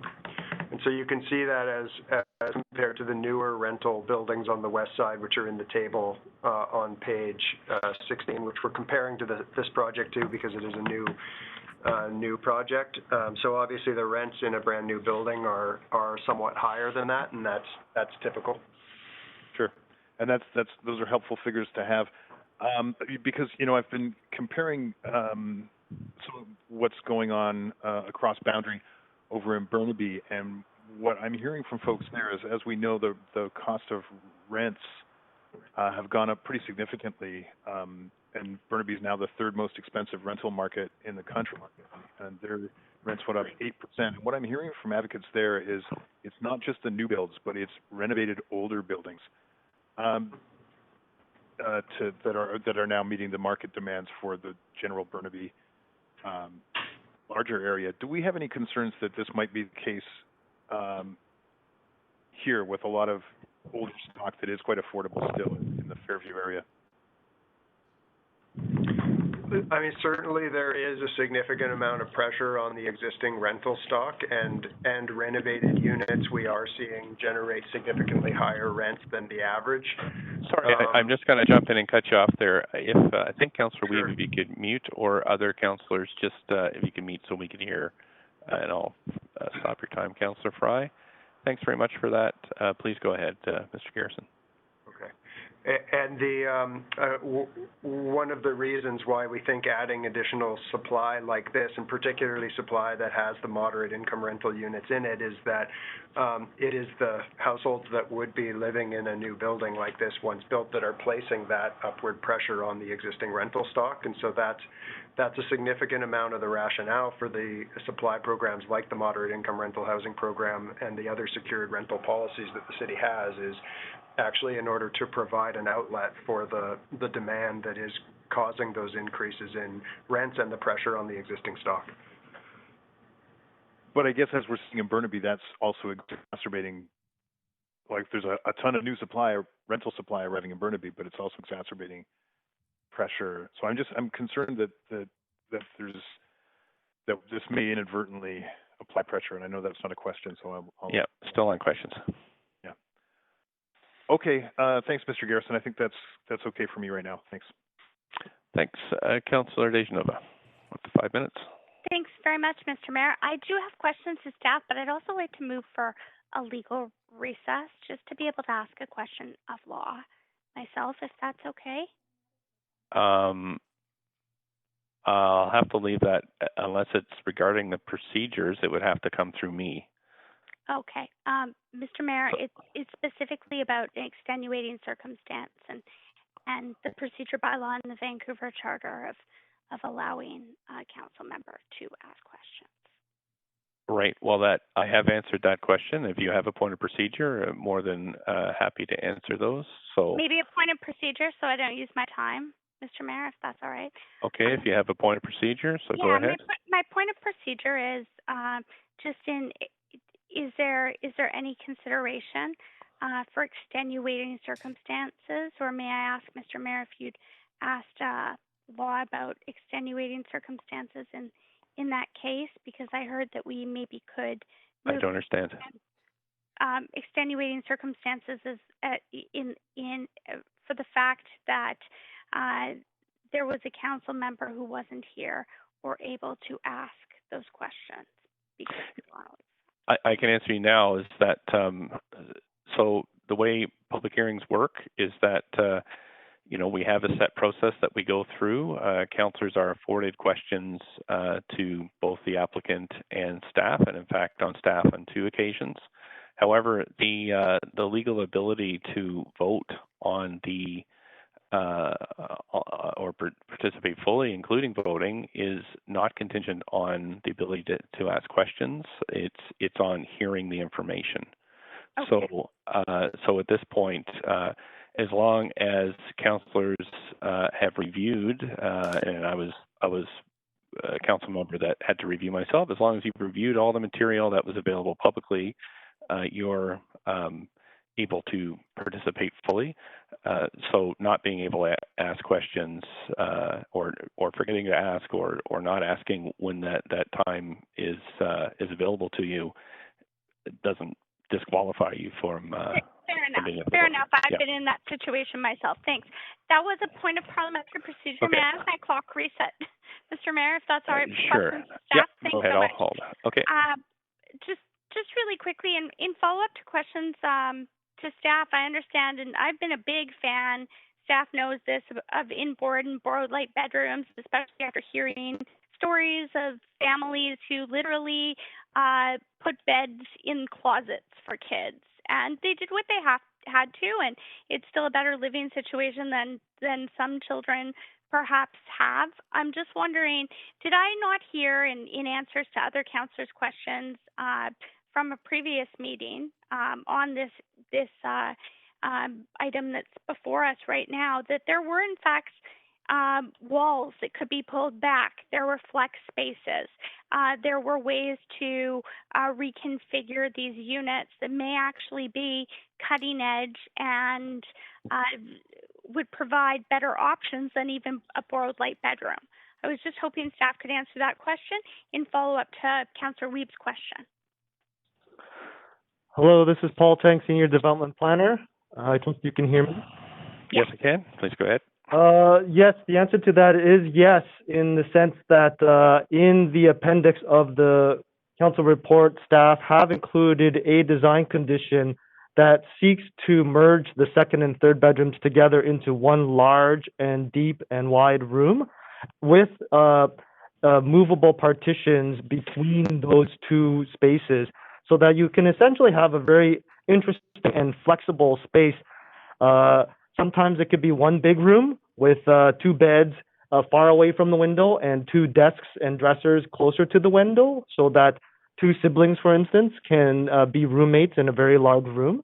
Other times, if it is serving, let's say, only a family with 1 child, then what can happen is that one of the large room can be subdivided so that a home office or even a guest room for overnight guests can actually use that kind of partitioned off space. So we're really hoping that this kind of arrangement will make 3-bedroom units, instead of having 3 small bedrooms, we really have 2 bedrooms, one which is a master's and another one which is a really large one that adds added flexibility. So we call it more or less. I have another question. So sorry, I don't mean to cut you off. I just do have another question.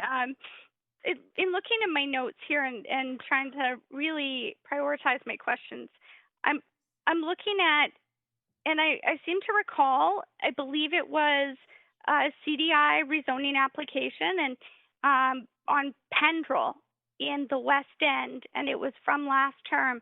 But it was similar to this because it happened prior, just weeks before the interim rezoning policy. I understand that that's the actual situation with this, is that this particular applicant made their application ahead of the interim rezoning policy being enacted and having to meet those requirements.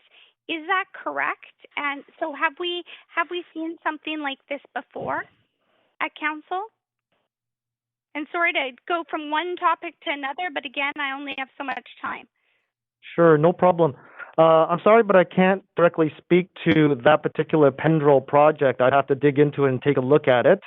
However, I think that it's best to characterize this as when it comes to inboard bedrooms, on rare occasions has it been considered by staff and recommended to be accepted by council.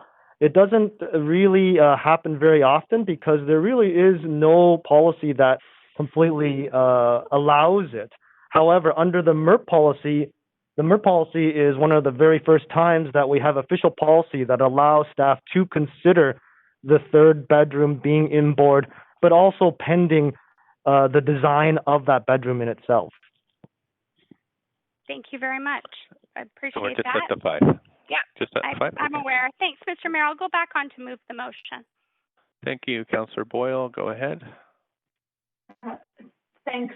And I see my timer was restart. I have asked a question already, but I have a couple more. And the next is to staff. I'm wanting to know if any of the units proposed in this MERP version of this building are wheelchair accessible.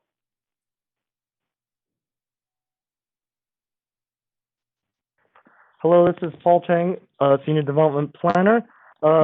Did have this conversation with the applicant about this particular topic.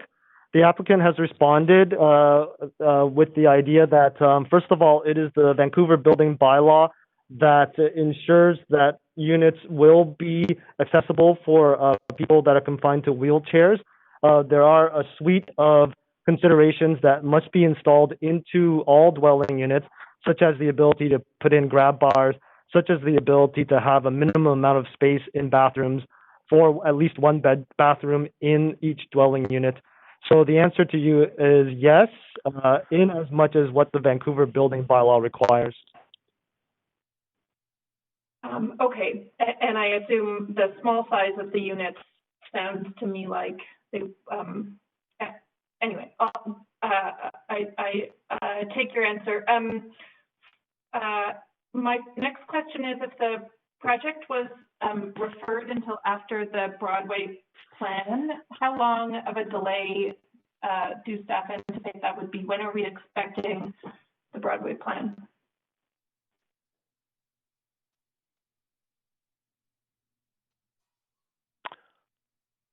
Perhaps you're on mute, staff. There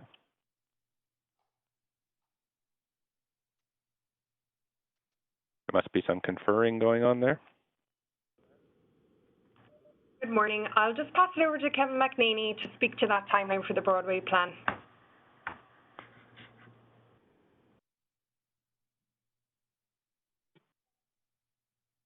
Hi, Kevin. We're not hearing you at this point. Might be on mute still. Good morning. This is Sarah Crowley again. I believe Kevin might be unavailable right now. So just from our perspective, I believe the Broadway plan, the next update will be spring 2021. Yeah, this is Gil Kelly. Hi, Sadhu. The idea now is to bring some emerging directions to council in mid to late fall, but the actual plan for your adoption would be late spring of 2021. Late spring of 2021. Okay, and then it would presumably have to go through some more process. Okay, well, I appreciate all those answers. That's all my questions for now. Thanks. Thanks so much. I put myself on the list. So I actually have a related question. In public hearings, we either approve the applicant's request or proposal, we reject it, and then we have an option to refer. And what I'm interested in is the conditions on which we can decide to refer an application. My understanding of reading the bylaws is that we can refer to ask more detailed questions of staff, and that keeps it within the public hearing. But my understanding is also that we can't, and this is what I want clarification on, that can we refer it just because we want to put off a decision until another one is made?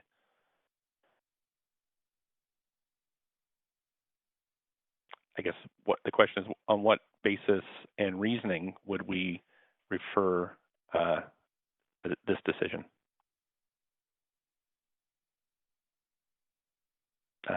Not hearing anybody? Mr. Mayor, this is Gil Kelly. I think we need to consult with law on that question to make sure we're really clear on our answer. Okay. Let's see. Maybe I can move to another question while you're checking. If you don't have enough time, perhaps I can ask for a recess. The second question is regarding the units. Am I right that they're all pet friendly? Is that right in this building? Is that what the applicant said to staff? That would be Paul Chang. Paul, are you there? I am here. Hi. I do believe that we heard from the applicant confirming that all the units would be pet friendly. They're offering that up for this particular building. Okay. Okay, that's good to know. And I think that's it for my questions. I'm just wondering how long it will take to get the distinct answers on the referral question. Any sense of, do I need to ask for a recess, or do I need to recess in order for you to answer that?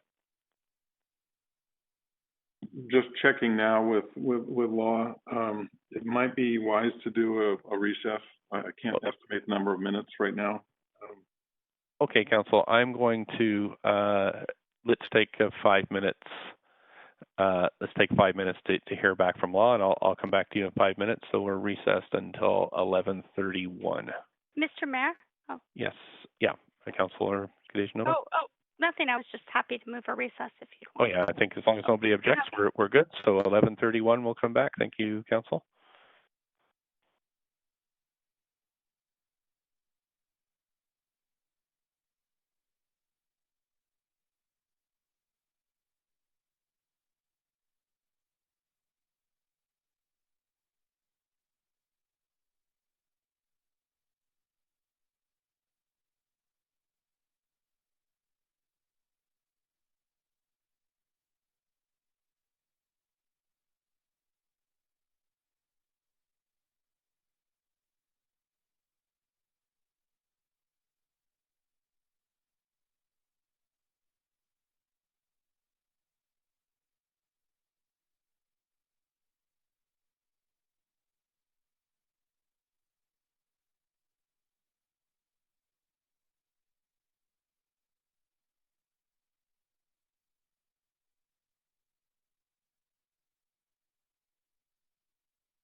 Mr. Mayor, this is Gil Kelly. We're just finalizing our conferral with law right now, so it may just be a few more minutes. We apologize for the time. No, that's no problem. Let's go 11:40 then. Come back at 11:40. Thanks so much. Thanks.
Answer.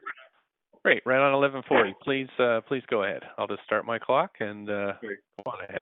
Yeah, again, this is Gil Kelly, GM of Planning, and with me is Teresa O'Donnell, Deputy Director, and we've just conferred with law. And essentially, without knowing which of the reasons you might be asking for a deferral, let me just lay out the three possibilities that we have worked through with law. One would be if you need more time for your debate and decision, or just to think about this, you can defer decision from today to a future date and set that. If it's a matter where you have additional questions that you'd like staff to investigate, if you could generally say what those issues are about, and they should relate to information that's already in the record of some kind, but that's a broad thing. Then you would also need to, you could defer this and set a follow-up date, specific date.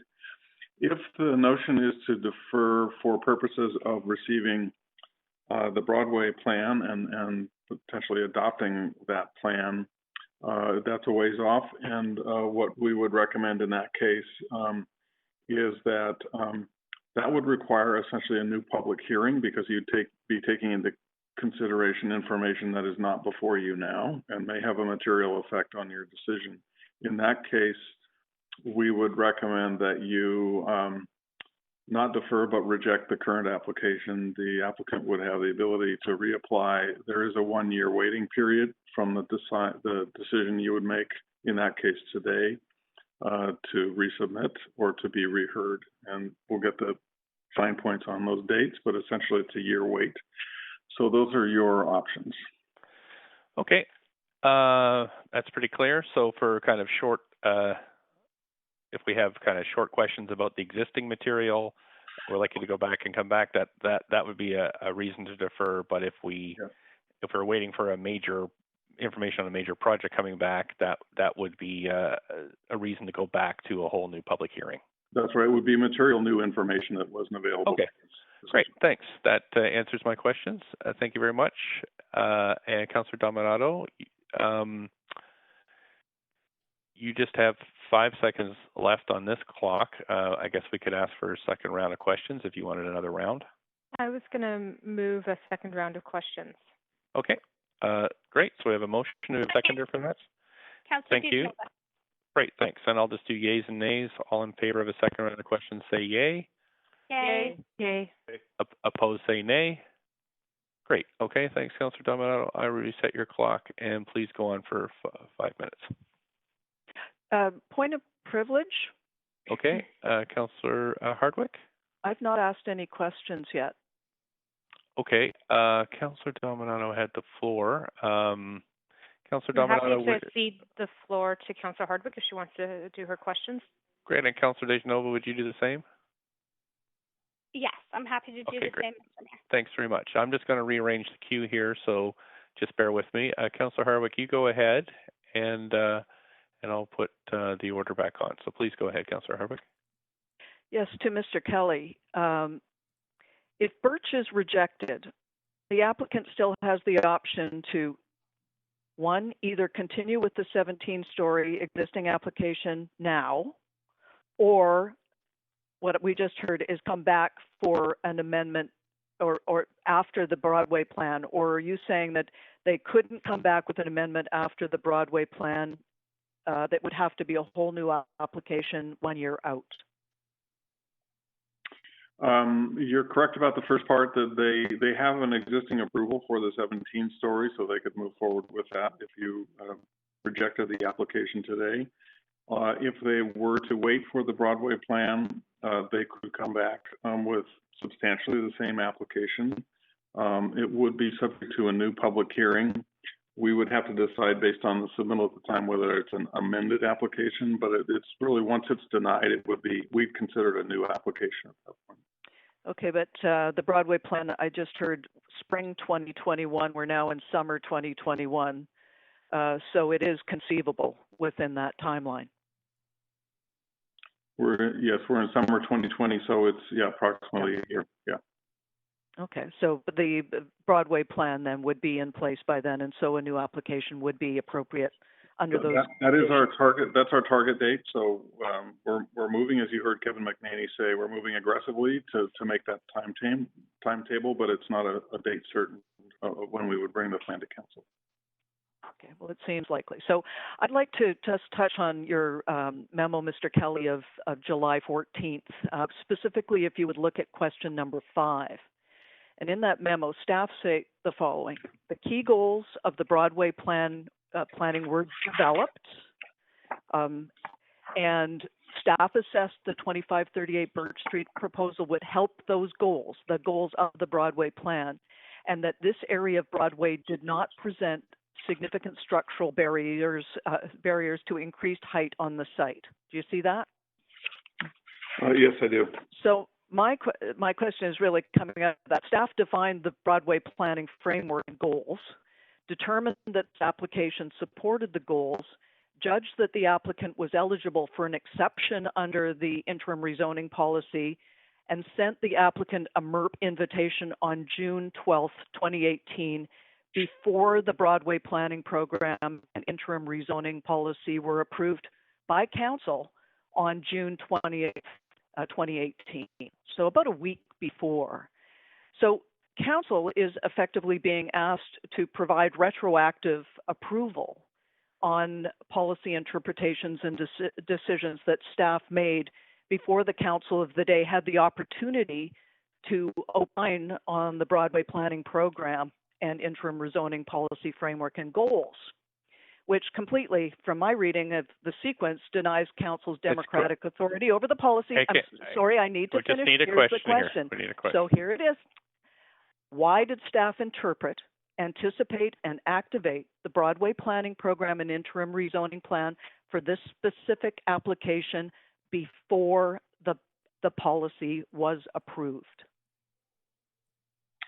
Well, I think you have the chronology about right. I think that it came in before the council interim rezoning policy, and that's because it conformed to the MERP goals, and the MERP program was adopted previously by council. That is sort of an overlay, applies to many districts throughout the city. So it was the consideration of staff at the time that the project substantially met the goals of the MERP program, as well as earlier direction from council that was not about heightened density, but was about prioritizing rental, housing, and employment as space in the new Broadway plan. And we did not pre-approve. Everything we tell applicants is this is subject to council approval. So we right. were. But I've only got 30 seconds here. So do you think it's appropriate for staff to state what might come out of the Broadway plan? Does this not compromise the plan's autonomy in its construction? And again, we're not talking about the plan, Councillor Hardwick. Well, this is tied to it, and as I just laid out in the chronology of events, I know, but this is specifically relevant to the Broadway plan and the sequence of events here. We're we'll in a be hearing coming about back, I this. guess, for another round of questions, Mr. Kelly. So if you can think about your response, I'll come back with that. Thank you. And Councillor Hardwick, it has to be relevant to a yes, no, or referral on this particular project, not about the Broadway plan. Okay, well, the Broadway you. plan is part of what we were discussing in the sequence of events, so it is relevant. Thank you. No, I'm telling you that what we're voting on is not the Broadway plan. What we're voting on is this particular application. So please confine your questions to this particular application. I'll Thanks just very point much. out, Mr. Mayor, that It's the Broadway plan was, but it's you not yourself a debate on the stated, Councillor Dominato. You yourself stated that the Broadway plan was one of the variable Hardwick, choices. Councillor Hardwick. We're moving on to Councillor Dominato. Go ahead, Councillor Dominato. Thanks, Mr. Mayor. And to staff, I was reviewing the urban design panel's feedback and comments, and I'm curious, there was some reflection, while I appreciate it was largely supported by the panel, this proposal, there was feedback around the public realm and the plaza space at ground level and enhancements to that. And I'm just wondering, in conversations with the applicant, can we anticipate changes there, given that's I think it's really important to the public is having that space and accessibility, and we also know there's a shortage of green space in the area, and I'm just wondering, is that part of the conditions of this approval or not? If you could speak to that. Hi, again, Senior Development Planner.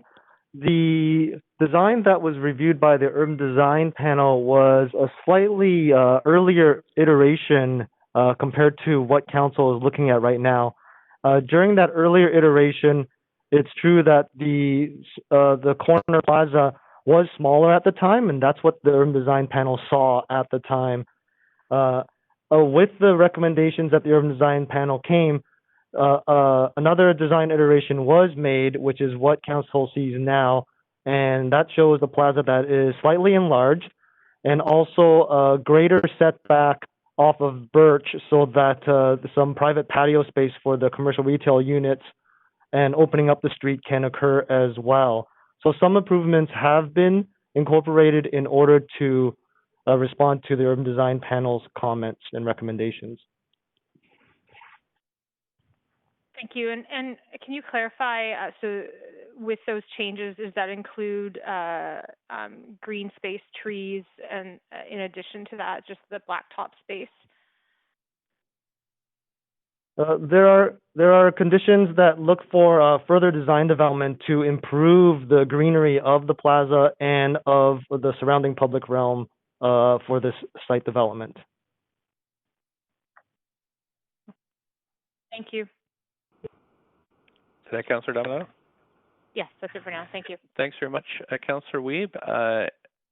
You have up to 5 minutes, and then we're closing very quickly on noon, so please go ahead. Thank you very much. My first question is on the 22%. Was that a staff direction to ask for the project to go from a 20 to 22%, recognizing that there was a land lift in the project, or is that the proponent choosing to do 22% and bringing that to council? Hello, Councillor Dan Garrison here. Yeah, it was actually a reflection of the of an assessment of the pro forma and what the project could sustain. As you know, the program requires a minimum of 20% of the floor area to be secured at the moderate income rents. When we do, especially on the larger projects such as this one, they'll look at the pro forma and then try to secure, if it shows that there is some lift, additional affordability and more floor space as the moderate income rent. So that's what we did in this case, and the 22% is the product of both significant assessment by our real estate services team as well as negotiation with the applicant around all the inputs and outputs of that pro forma. Okay, that's great to hear. And then I guess a follow-up to that is recognizing that the majority of these units will be between the 50 and 80,000 price range for the MERP units. Was there a contemplation of maybe instead of increasing it by 2%, really dropping the affordability a little bit so that there would be units at the 30,000 level? Because it looks like here it starts at 38,000, and that's for a micro unit. So I'm just wondering, was there an ability to try to look at finding units for people making between 30 and 38,000 as one of the options, recognizing that in our Vancouver housing strategy, that is a large gap? Yeah, well, I certainly agree that it is a large gap, and it's something we're working on. And I would say that it's something that the averaging system that we described earlier on the rents does allow us to get lower in some cases, but I agree it's not prescribed.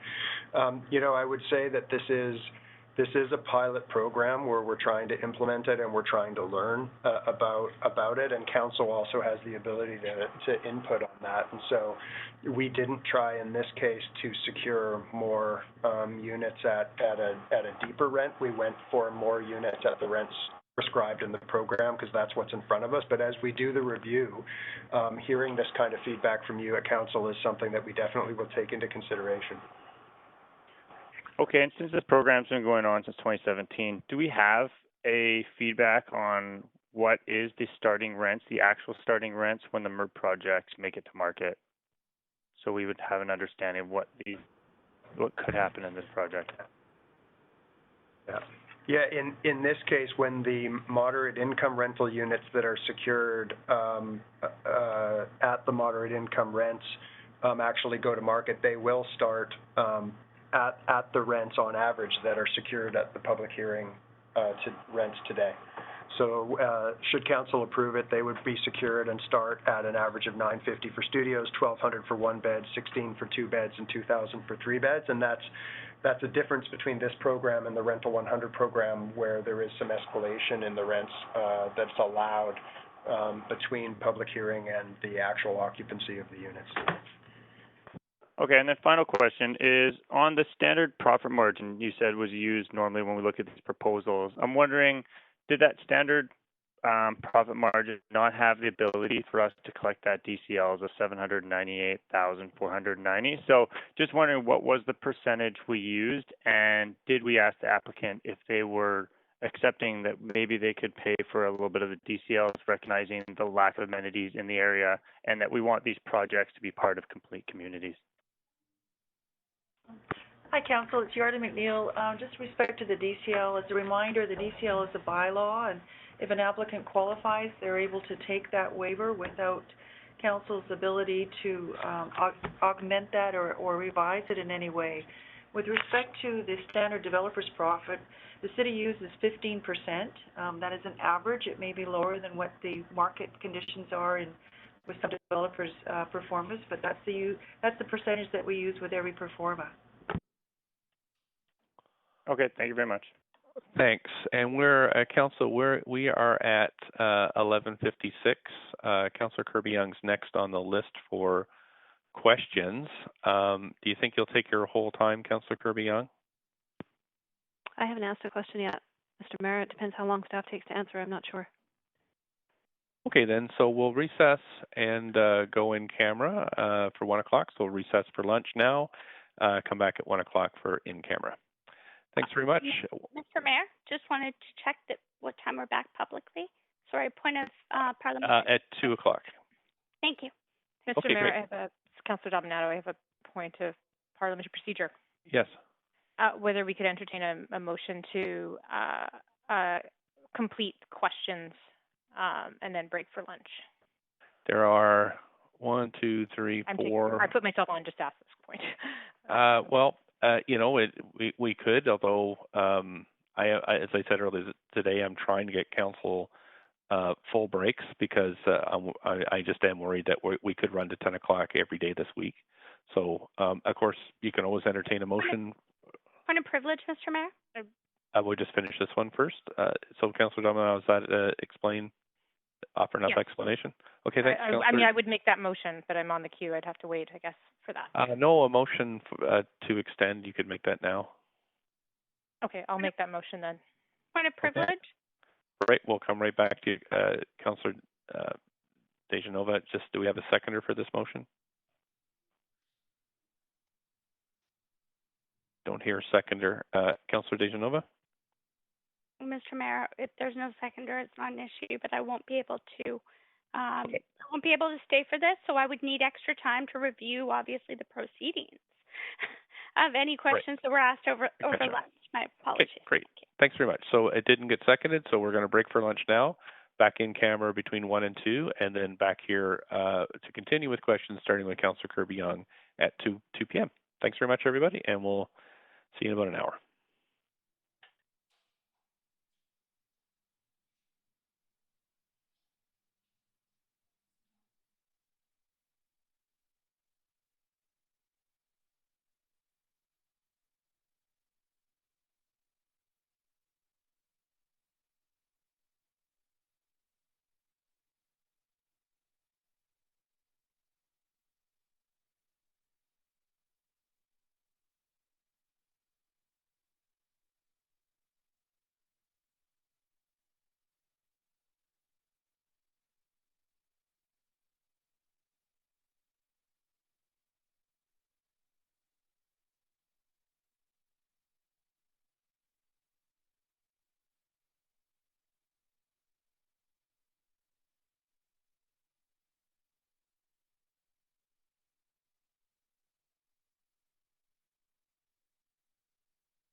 Great. Okay, so I have the next speaker is Councillor Kirby-Yung. Sorry, it's questions. Councillor Kirby-Yung, up to just want to check with the clerk before I start your clock that we have staff and everybody online to answer questions. We do have the planning team on standby. Great. Okay. Thanks very much. Councillor Kirby-Yung, you ready to go?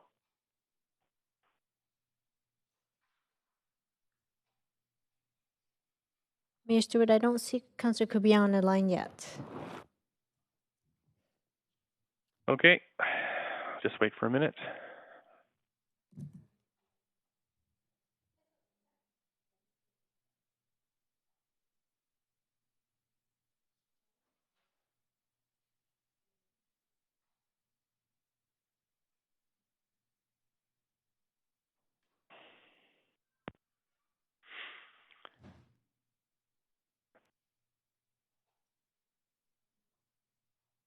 Can you?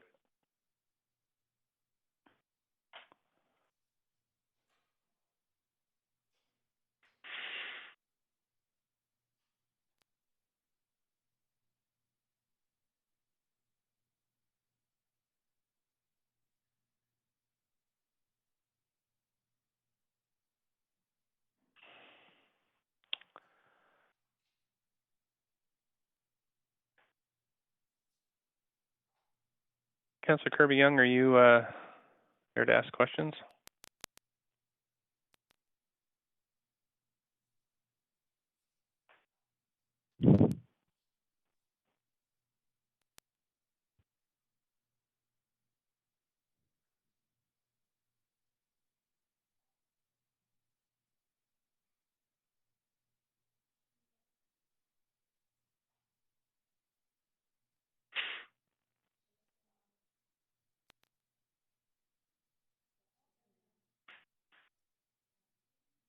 Clerks, I'm just wondering who, I know we had quite a tight turnaround from the in-camera meeting. I'm just wondering if we can just do a roll call on this one, just to see who's here. I see Councillor Kirby-Yung on the line now. We should have all of council except for Councillor Dominato. Okay. Councillor Kirby-Yung, can you hear us? I can, Madam Clerk. Thanks very much. Councillor Kirby-Yung, you're on the queue for questions. Whenever you're ready, I can start your timer up to 5 minutes. Yeah, I have a couple left that haven't been fully answered. And the first one for staff relates to the number of MERP projects. And I know you said that we'd approved 8 or 9 so far, with another 2 or 3 in process, or the hopper, so to speak, and some would be in the Broadway area. Can you tell me how many of those 2 or 3 would be in the area close to this site that this application we're considering today? Hi, Council. It's Yarda McNeil, Senior Planner with the Rezoning Center. We do have 2 other that are not within Phase 1 of the Broadway Plan study area. Phase 2, though, heading closer out to UBC. One of them is around Elma Street. These are both applications, and one of them is around 4th and Balaclava. Okay, so those would be outside of these particular plan policies or geographical boundaries for this area that we're considering. Is that what I'm hearing? That's correct. Okay, and then in the description of the MERP program, it indicates that the intent is also to expedite approvals. There's some language to that effect in there. I'm wondering, since we're hitting just about 2 years now from sort of when the application came in after the applicant received the previous Rental 100 approval, if that seemed to be an average amount of time, and if you view that, so that's the first question. The second part to that is, do you think that has added to cost on this project? Because 2 years doesn't seem like expedited time turnaround. Hi, Councillor. It's Yardley again. It is not unusual. It took time for the city to determine the 20 projects that were coming into the MERP project, and when this project was chosen in advance of the Broadway IRP, it then went through the a more detailed design phase, and really the timing is at the applicant's discretion. From a staff perspective, we were available and working on it when they submitted it. So there's been no delay in terms of our processing time, but really this is a combination of when the applicant's prepared and when it comes into the city. Okay, so following up on that, if the applicant had proceeded with the rental 100, presumably that would be close to being completed, would we see more affordable opening rents than we would see by the time this building is constructed? No, we wouldn't. Remember, the Rental 100 project was market rent, excuse me, based on market conditions in this area, and there's good information in the memo from dated July 14th on that, and the chart at the back of the memo, as well as information we supplied in the council report around current market rates for new buildings in the area. So I think if you're looking for degrees of affordability, it's this MERP application that delivers it. It would not have occurred through the Rental 100 application. Sorry, let me clarify the question. I'm speaking about the market units, the ones that are rented at market price, both in this application for the Rental 100. Rents have been going up over the last 2 years, have they not?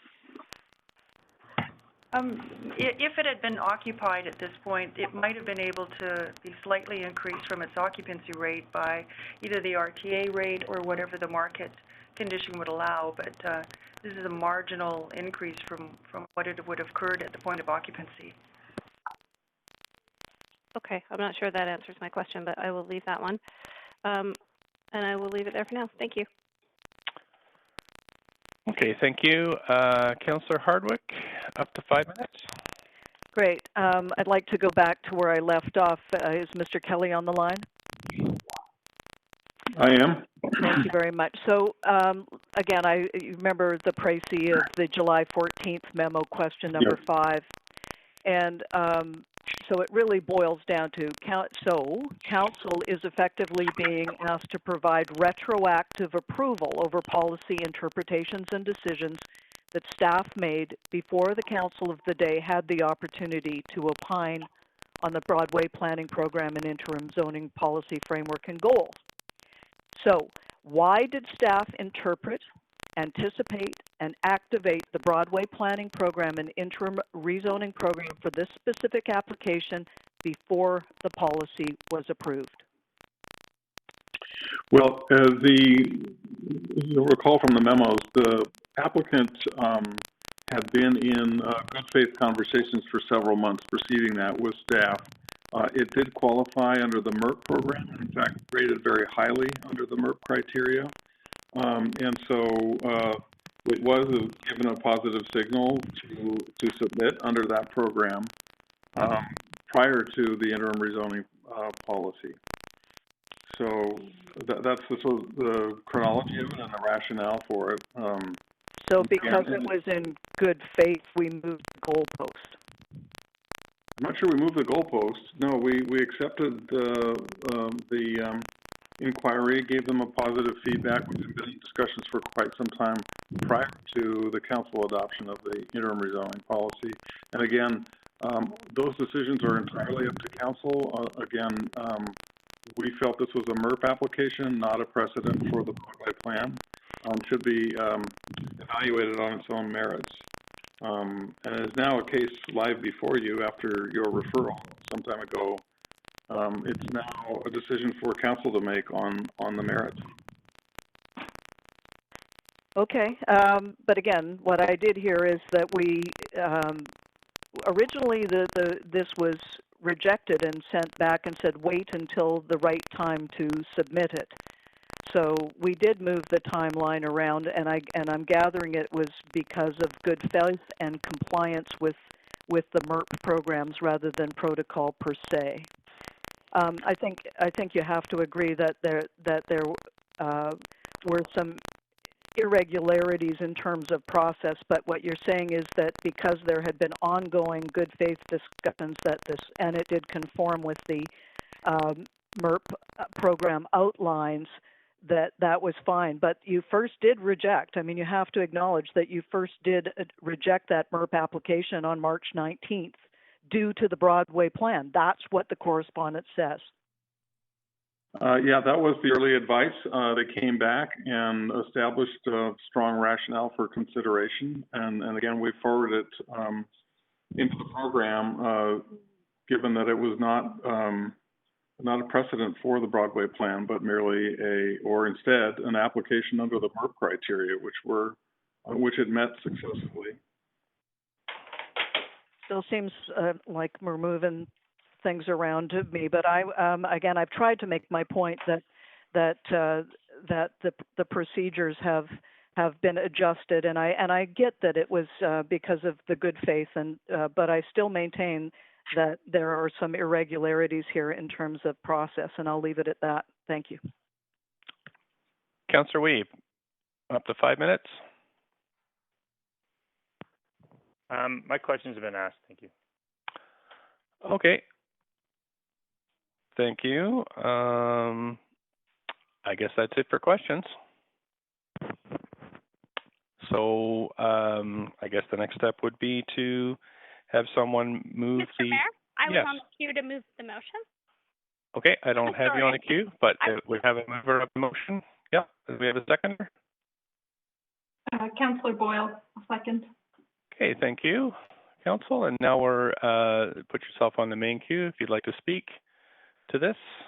I'm sorry, Mr. Mayor, I was just on the queue. I'd moved the motion. I put myself back. So I'm not sure. I guess I'll go at the bottom then, but yeah. Usually council, we have the mover of the motion first. So I will move Councillor DeGenova, if you just allow if the clerk could just adjust the queue to put the mover of the motion first for 5 minutes. And just 1 second, Council, and we'll start.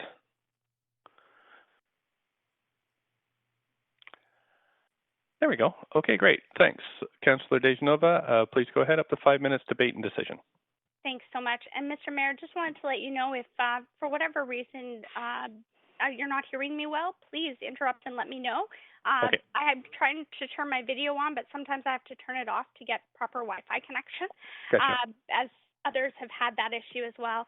I, first of all, really want to thank each and every one of the speakers that took time during their summer to wait online, to be on hold, to make themselves available to speak to council. Regardless of your views, if you had a side on this or if you just had comments and had chosen other, I think that it is important, and it's good to see that even though we're meeting virtually, that we can have that democratic process and engagement still. It's tough because I've heard from people who are concerned about this, but I've also heard from people that are very excited about this. And this is a MERP. This is one of the first MERPs that was announced by the City of Vancouver, and it's just that. It's a pilot. And I think that it's important to consider that. And one of the reasons that I think that, we need to consider the pilot program and some of the questions that I'd asked about iconic buildings is maybe this isn't the perfect way forward, but right now, I mean, I have heard my fellow council members, we've heard from others in the public who are concerned about the Rental 100 program. So we sent our staff back and we said, provide us with something different, with a way forward, with another way to make rents more affordable.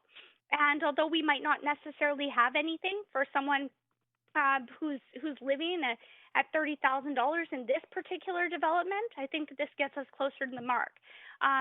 Certainly, what is helping me to make my decision and clarify where I stand on this was staff answering the question that, in fact, unlike a Rental 100 building, what we would see with this is some units would remain under controlled rents across the board for the length of the building's longevity, and that would be written in the housing agreement.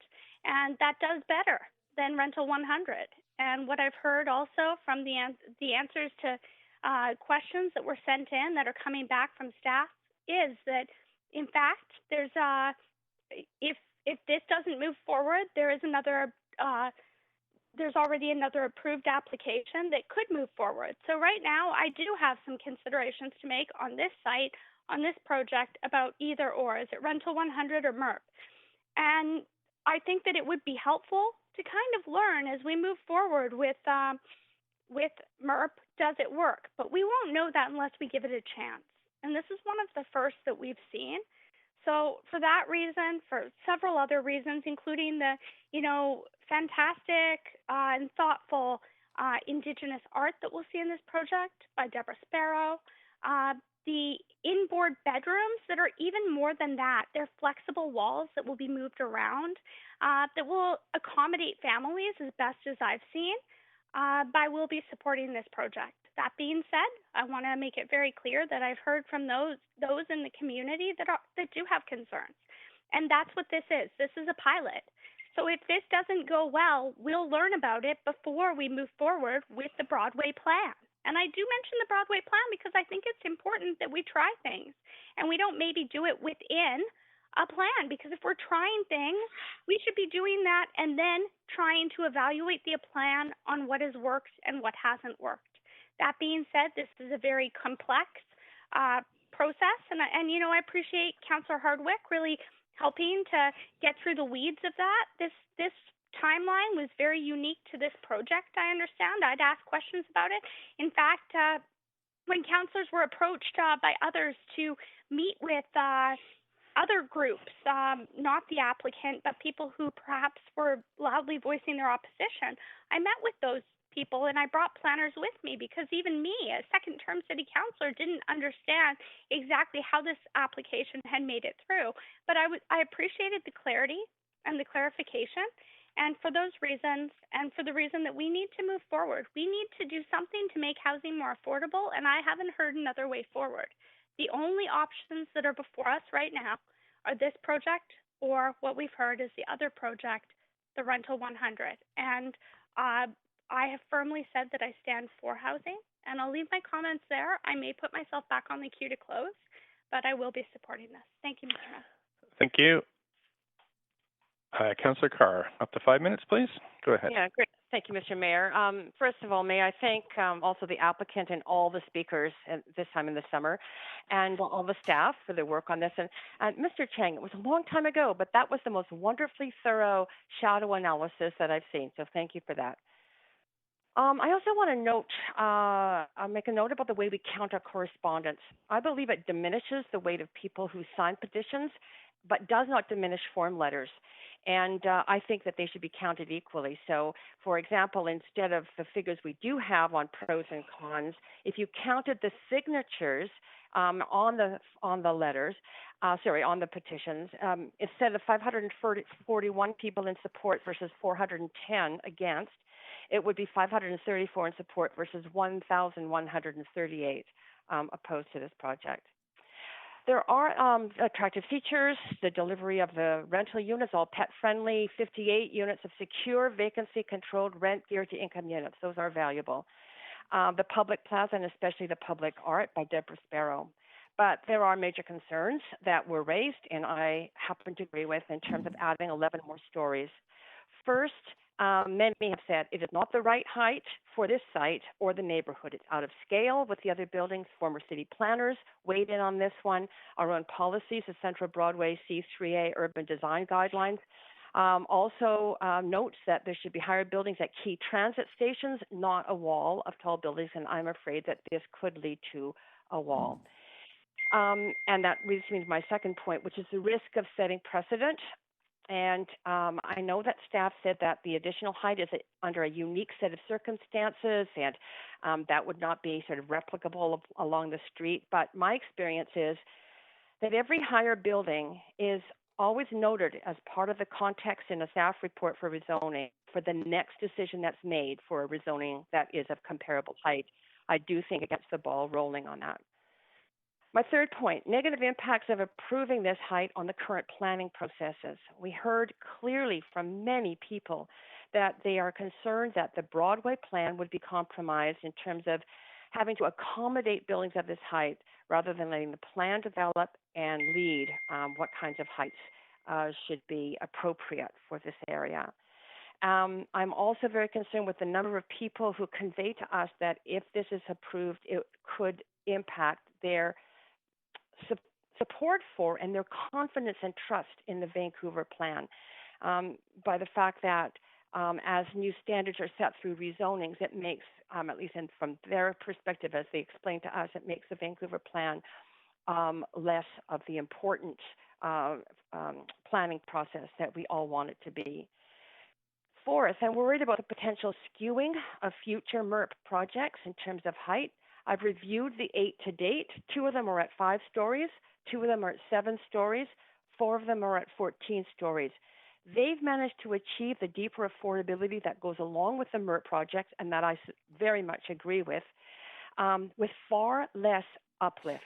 They did not need that 11-story extra to get to the MERP affordability.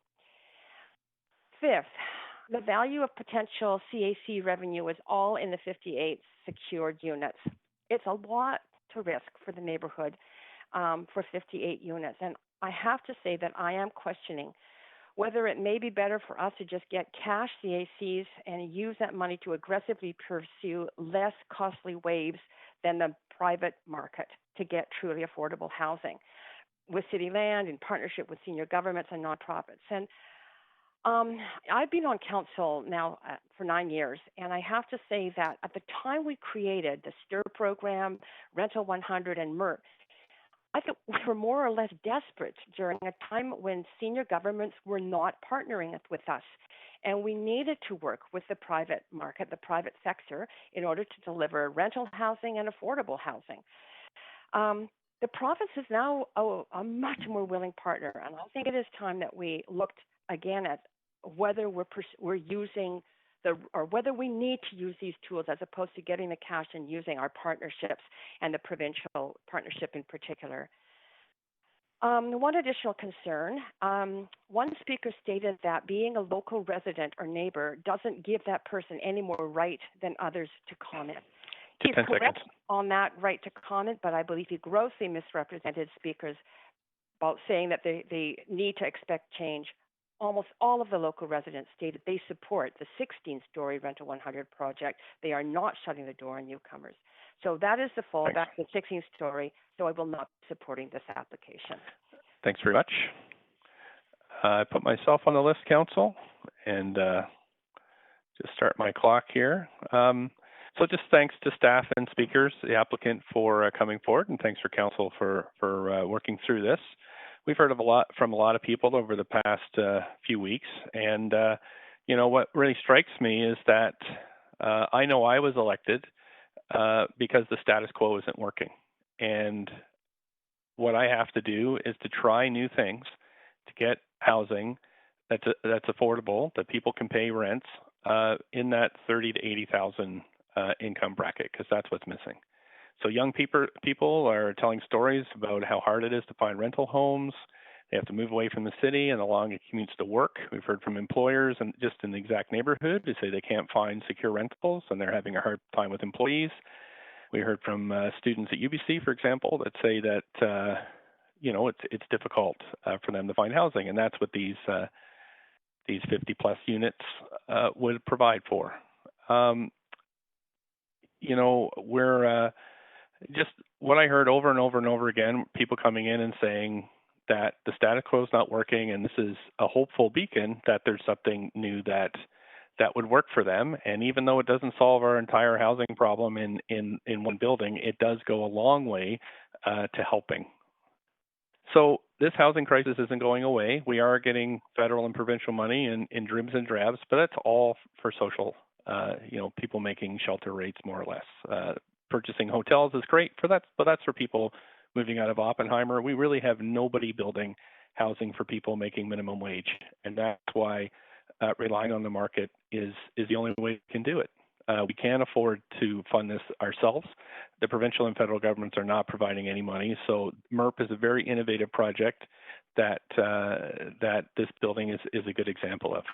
So, you know, if we want people like grocery store workers and healthcare workers and tradespeople and artists, these are the exact kind of units that they're going to be able to afford in neighborhoods all across the city.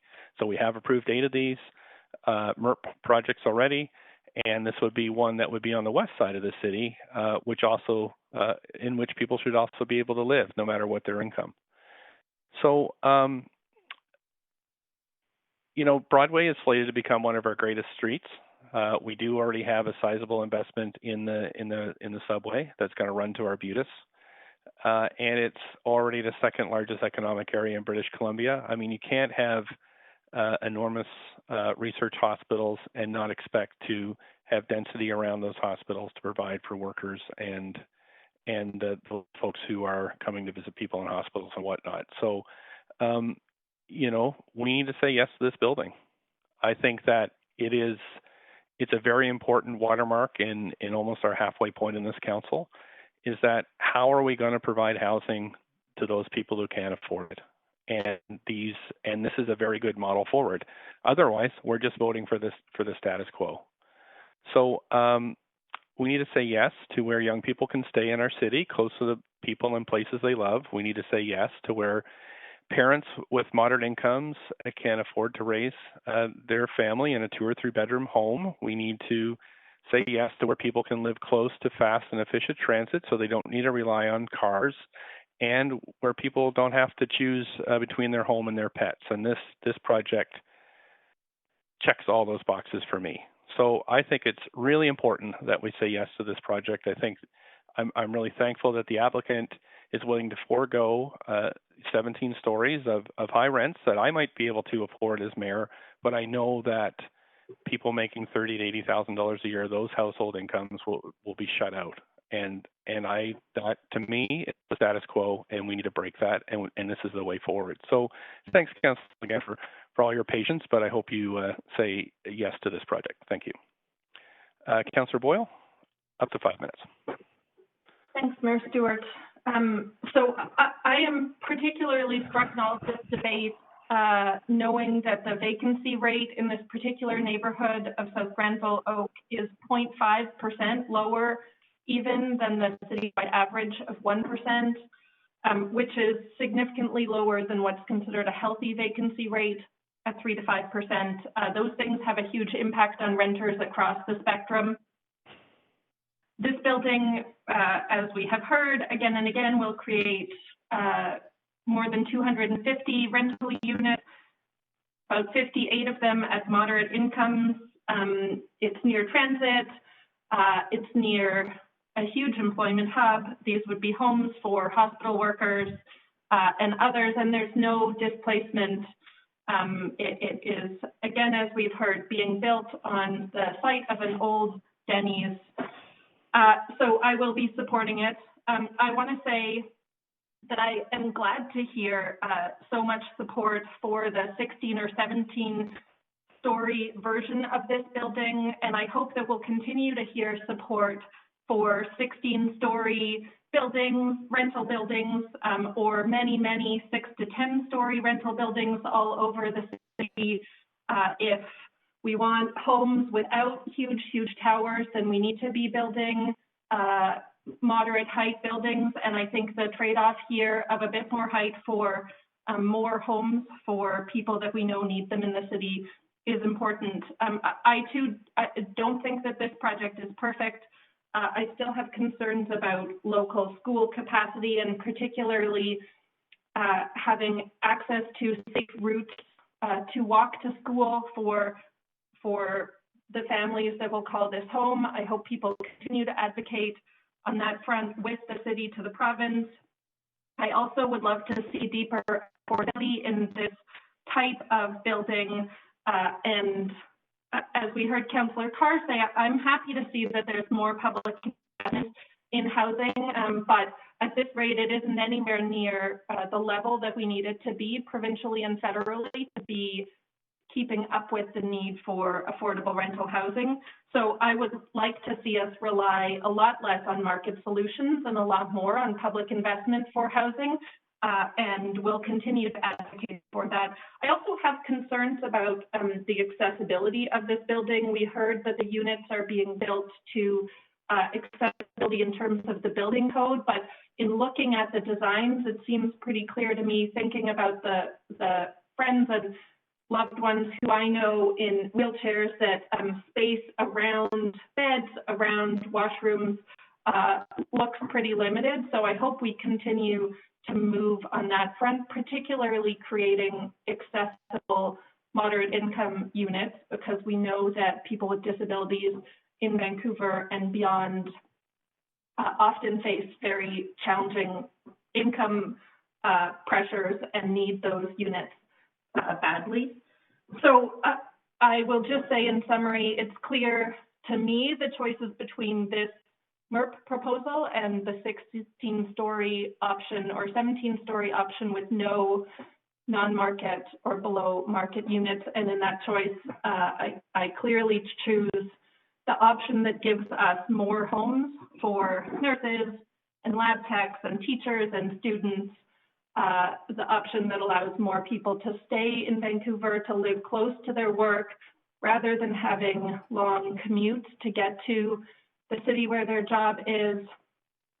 I choose the option that allows more families to call this neighborhood home and to add to the life and character of this neighborhood. Thanks. Thank you. We've got Councillor Bly next. Councillor Bly, up to 5 minutes. Thanks very much, Mayor. So I'm going to focus my comments, in addition to what we've heard so far, particularly with Councillor Carr's comments. I'm just going to focus my comments on what I've heard is can only sort of be named as the tension between protecting existing rental stock and creating new rental units. Existing rental homes and creating new rental homes. We know that Fairview, this direct area, has 602 rental buildings containing 11,104 units. The people we've heard speak to this project are tenants of those rental buildings. They're not homeowners. I wouldn't categorize them as anything other than renters in the city that have affordable rental units. We last week heard at the COVID recovery special committee speakers on housing, and one speaker that stood out to me was Jill Atke, the CEO for Nonprofit Housing Association. She stated, for every 1 unit of affordable housing built, 3 are lost. He also stated, protecting existing affordable is just as important, if not more than, building new rentals to keep prices below thresholds and in affordable ranges. Staff have admitted that this project puts a significant amount of pressure on surrounding rental stock. They are not at this time able to answer any questions regarding speculative land value. And the question is, should this be better assessed under the comprehensive Broadway plan and process already to be delivered within 12 months? We're talking about these homes for healthcare workers and those that are on minimum wage jobs and slightly above. That's 58 units. What we're not talking about is the 200 that are market rental. Within the 68, only 7 are 3 bedrooms. So only 7 families are who could possibly live there at this time. All that being said, the units are looking at maxing out at around 860 square feet. And in the market rental, 3-bedroom units are $3,800 a month. So what I ask myself is, does this council want to be known for adding housing units while significantly worsening an affordability and livability crisis that really is leading in the city beyond housing? We need to be talking about affordability and livability. Our job is to weigh the evidence in a public hearing, and we've heard overwhelmingly from local residents across the city, including those in the neighborhood, sharing well-researched independent viewpoints that challenge this application on a wide range of issues. We have not, in my opinion, heard enough evidence that supports voting in favor of this project as it's proposed at this time.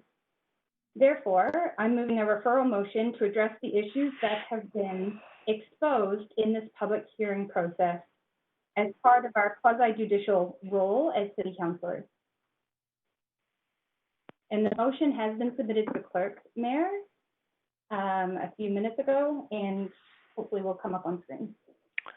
Yep, I see it. Thanks so much. And I'm going to ask council for a recess because this is a public hearing and it's different than our regular council meetings, different set of rules under the charter, and it's quasi-judicial that I'll have to make sure that this referral motion is in order. And so I'll take a look and review it and come back to you. Thanks so much, and I'll pause your time there, Councillor Blythe. Mr. Mayor, would you be able to give us a time frame at least, like 10 minutes? Sure. Let's take 10 minutes, and I'll come back in 10 minutes. This may take a little bit of time, just I have to go through the text and confer with law and the clerk, but let's say at 3 p.m. Yeah. Point of order. I just want to be explicitly clear that this language has been vetted by legal. Right, and I'll check that as chair, so I'll be back to council in 10 minutes. Thanks. Thank you.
just to let you know, I'm going to rule this motion out of order, and I'm going to give you my reasons here.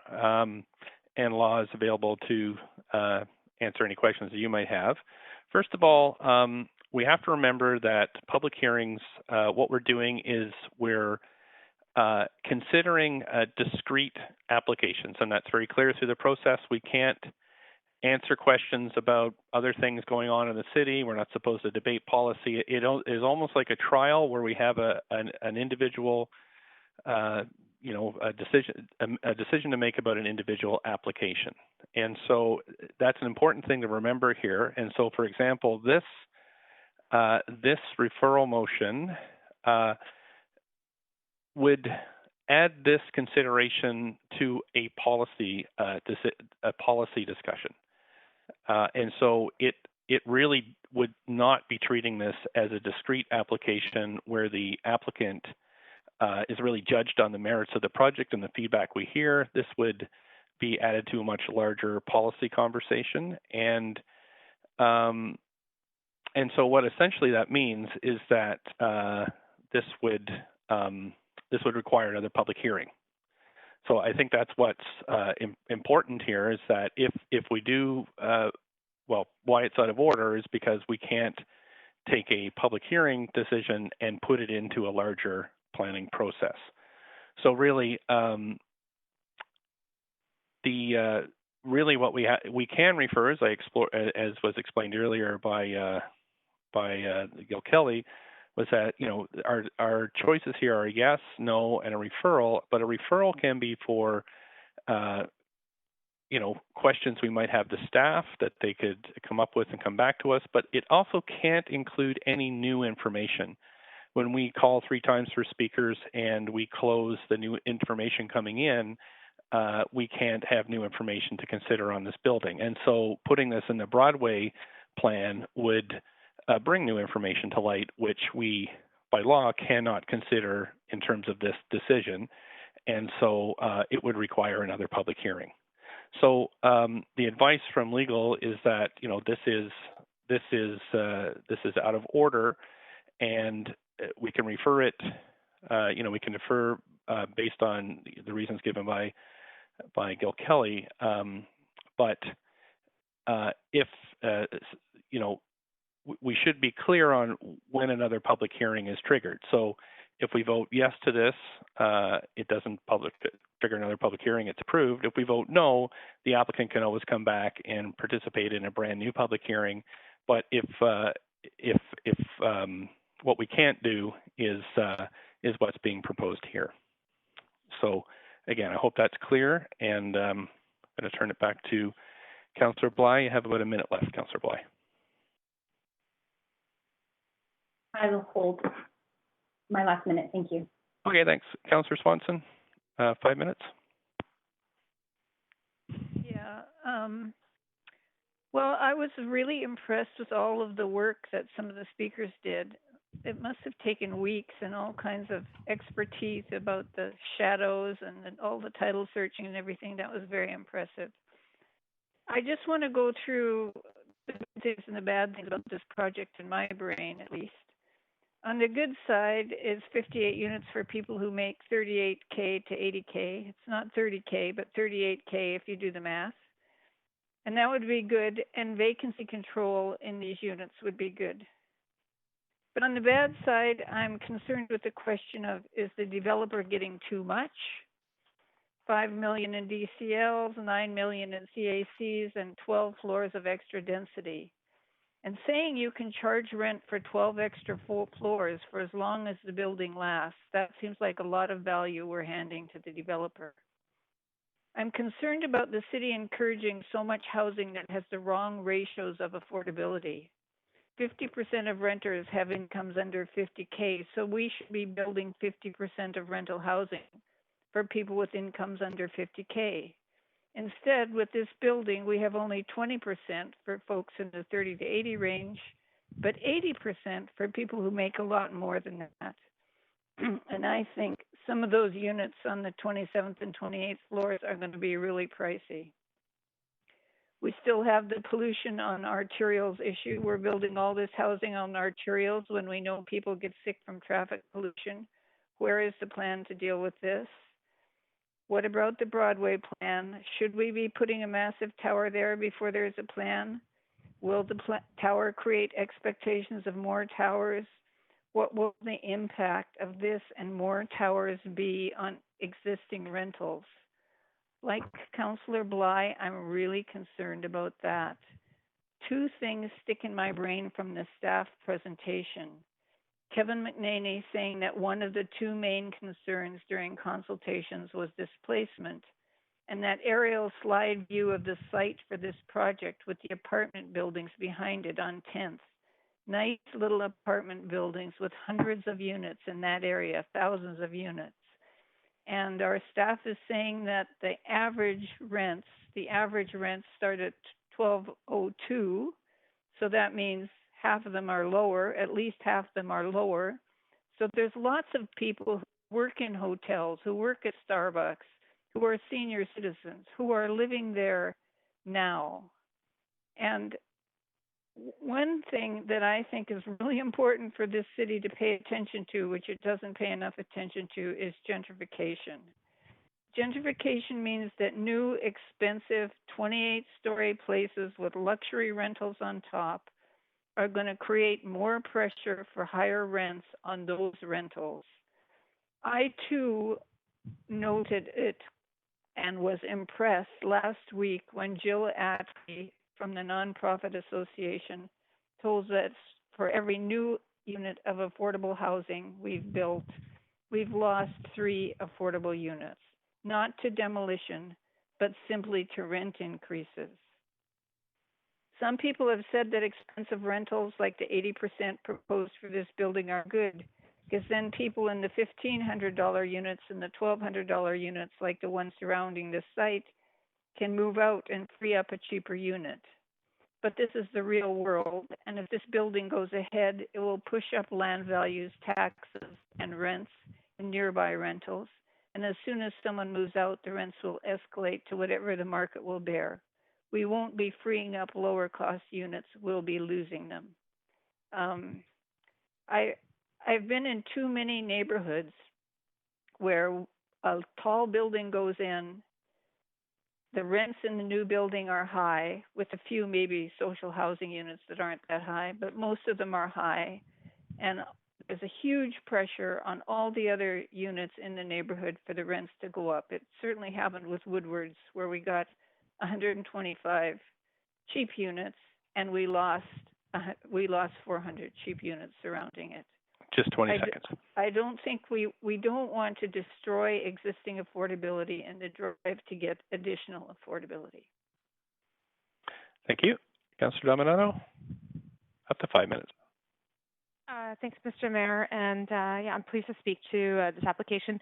I'll start with policy and the policy framework, since this has been a big topic of conversation, both from speakers and correspondents. And I do want to thank all of the speakers who waited on the line, as well as those who wrote to Mayor and Council. With respect to the policy, a lot of the questions centered around process. Was in this, having this application come forward with the proposed amendments, was it in compliance with our existing policy frameworks? Did it align? And a number of questions were asked by councillors around that, questions that I had as well. And upon consideration of the answers that we provided and the information we've received, in my estimation, it is compliant with the interim rezoning policy, and I'm satisfied with that. I want to touch on a couple of other important issues, though, that reflections I heard from a wide range of speakers. One is on the subject of affordability. This, as everyone knows, this delivers market rental, but it does deliver the moderate income rental units of 58 units. And we heard from staff that under the Rent 100 program, we would not be achieving that. And as Councillor Swanson noted, in that $30,000 to $80,000 range, $80,000 range. And I think that's incredibly important. It also has rent control. We know this is an area that we're missing out on. And I think we need to consider that that also delivers workforce housing. Well, I think that the workforce is shifting as we have maybe certain workers who will be able to work from home. we have many workers who are still going to be going into a workplace. And I think we need to consider that. And it is an economic hub, a job hub with the hospital there and other services. And I want to also be clear that this is not a panacea for all our housing needs. I know there's been public commentary about the level of affordability. This is not shelter rate housing. That is not what we're discussing today. We are discussing market rental and moderate income rental. And that is the focus. And I think as councillors, we need to deliver a range of housing, including shelter rate housing and market rental, because we know we have a very low vacancy rate, and that for 30 years there hasn't been purpose-built rental built. I also want to speak to the subject of livability, as that's also come up. And I think our estimation of livability may vary depending on who you talk to. The question's been raised about the density and height of this building and whether it is appropriate in terms of the size of the units. And I think we need to reflect on that the market will determine whether that is those units are appropriate for people. It's all relative in terms of what people are comfortable with, willing to live with. We've got young people who are wanting to stay in the city. They don't want to do the commute of their parents' generation who commuted, like my mother, an hour and a half from the suburbs to come into a job because it was a job for her and it was here in the city. And many young people are making that choices. Many families are making those choices, that they want to spend more time with their children instead of commuting. And so we have to consider that. And we also have to think about senior citizens who are either looking to downsize or on fixed incomes. And I will note, even with my mother, she was outpriced of where she was, and it was very difficult to stay in the city on a fixed income, no pension. And that is a reality for many people. And also that the city of Vancouver, for many people, has been and continues to be a place of opportunity.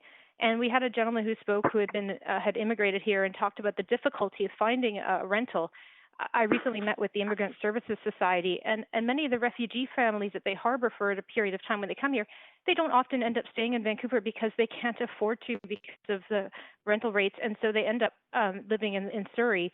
And so maybe this affords the opportunity for refugees, for individuals who immigrate here and others to stay in the city. I also want to speak to livability in the context of animals. We know that there is a real mental health benefit to having pets, and that the fact that this building accommodates that. Again, we don't see that very often. And also, I think we also need to be forward-looking, future-looking, in terms of, we know that right now we're in the pandemic and that the world is sort of at a standstill to some degree, but at some point there will be a vaccine, I believe, and there will be a change. So we need to consider the city is not static, and we had a speaker speak to that. And we also had young people say that they would like to live here in the city, and as opposed to commuting in. And so I'm supportive of this application for a number of reasons, and wanted to reflect that today. Thank you. Councillor Hardwick, up to 5 minutes. Thank you. Well, first of all, I wanted to thank Councillor Carr for articulating almost every point that I would have made. I'll amplify again. Notwithstanding, the process has been a flawed one. The height and massing and shadow studies are of serious concern. The public consultation process and public confidence in this application, I think, has been very low, as I think we heard abundantly from the many people that spoke. I'm concerned also that we're not looking at the current data. We're talking about rental rates and vacancies that were back before COVID hit. We haven't considered those implications in our overall scheme of things, and I'm still looking very much forward to receiving the data from planning about the real housing data for the city in respect of recalibrating the Housing Vancouver strategy. So for all of these reasons, I cannot support this application. I think it's fine at 17 stories. The community has suggested such. And I think it really does set a precedent for, as Councillor Swanson would say, gentrification, and will put considerable pressure on the existing affordable rental. Because the most affordable housing that we have is housing that's already built by definition. And the upward pressure that this building will really set the standard for will, without anybody's real doubt, have an impact along this part of the corridor. So I won't belabor the points. I think they've been well articulated. But we should be asking ourselves, is this the only approach that we can be having to creating affordable housing? I don't think so. And we are, we talk about things like, well, it's great for pets, but we forget that urban alienation has been well proven out to be present in high-rise development. So trade-offs, well, are we willing to sacrifice the neighborhood for 58 affordable units? Doesn't compute to me, and so on that basis, I will not support this application. Thanks. Councillor Weep, up to 5 minutes.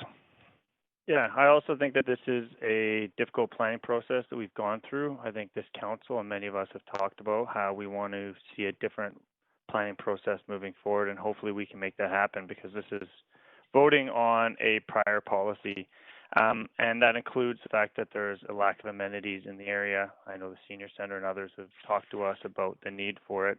I also want to reflect on the amount of social capital that's been utilized by our public, and how many hours have been spent battling and talking about this project when it could be used to what we should be going after, and which is planning for the future of the city we want, ensuring that communities and families all feel that Vancouver is a place for them. I'm also, to Boyle's concerns, I think the accessibility of these units, looking at the projects, most of these units are almost one bedroom shorter than they should be. So when you look at the size of units, the studio is quite a bit smaller than the DCL waiver maximums for size, and the one bedrooms basically what a studio should be, in a two bedroom what a one bedroom. So for me, the livability is a big component. I really appreciate staff's work on providing input to the proponent on how they can make the suites more livable, because I think as a city we need to make sure that when we build our complete communities, we have livable spaces that meet the well-being needs of our public. So I do think there's serious concerns in the way this process is continuing to happen, and the use of social capital, and not in a positive way. And I also think there's components of the livability of this project. I do appreciate the housing. I also think we're not delivering on the affordability, in the sense that only 9 of these units are for people making between 38 and 48,000. So realistically, it's under 10 units for the under 50,000, which is a huge gap in our housing policy. And I think that extra 8,000, when people say 38,000 is still a low number, minimum wage is now bumped up to $14.60, which means you could afford a $30,000 unit. To afford a $38,000 unit, you would need to make $18.26.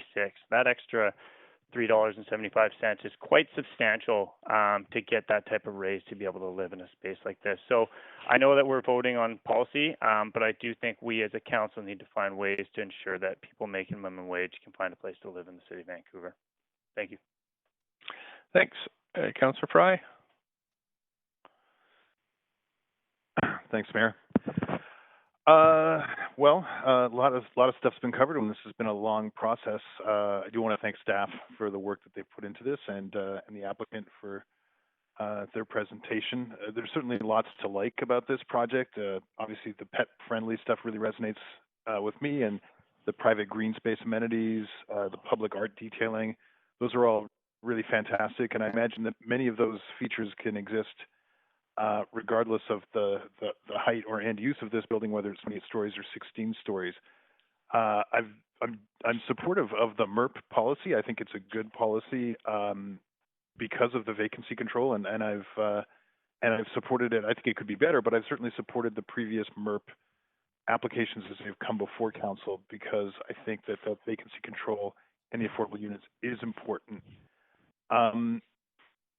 But, you know, I went and toured around the neighborhood, and I met with some friends who live in the neighborhood, and those existing prevailing market rents are quite a bit different from what's being proposed here. And everybody I spoke to is really anxious about what the future of the neighborhood is going to look like, and what the future of their housing affordability is going to look like.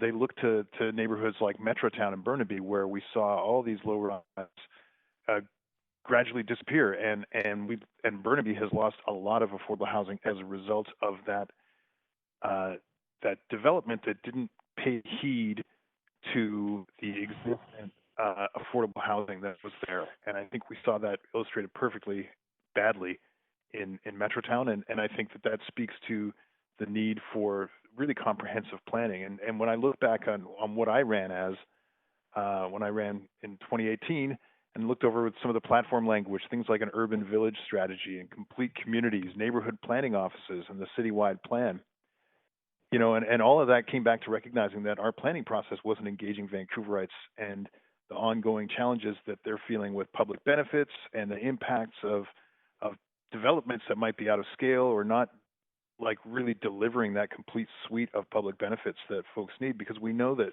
yes, affordable housing is a public benefit. Yes, so rental housing, but complete communities are about more than just housing. It's also about parks. It's about built form. It's about public realm. It's about access to schools. It's about high streets for retail. It's about complete communities. I would have loved to have supported Councillor Bly's referral motion on this. I think that ultimately, and you know, consistent with what some of my peers have said, this unfortunately puts the cart before the horse insofar as we need to really get it right on at least not. Why even pay lip service to a plan if we're going to go ahead and do this big moves like this without allowing the process that we've initiated and that we have, you know, obviously said that we want to see go through, for us not to wait on at least some of the more work to be done on that plan would be a mistake. So I can't support this application as it is. Thanks. Thank you. Councillor DeGenova, I guess to close. Thanks so much, Mr. Mayor. I just wanted to, in hearing my colleagues' comments, I wanted to take some time to reflect on affordable housing in our city, and one of the many reasons that I think that our staff have come up with these new pilots and processes and trying things out. And if we don't try and we just wait for a bigger plan, that bigger plan has to start somewhere. And I don't think that this pilot isn't a part of that plan. I think that this could be a step in that plan.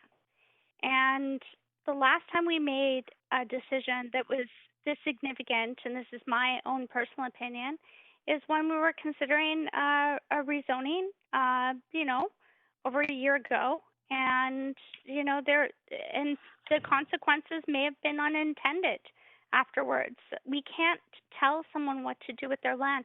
We have to look at this within the scope of the policy. And I also am concerned. I'm very concerned that we send a message if we don't look at this.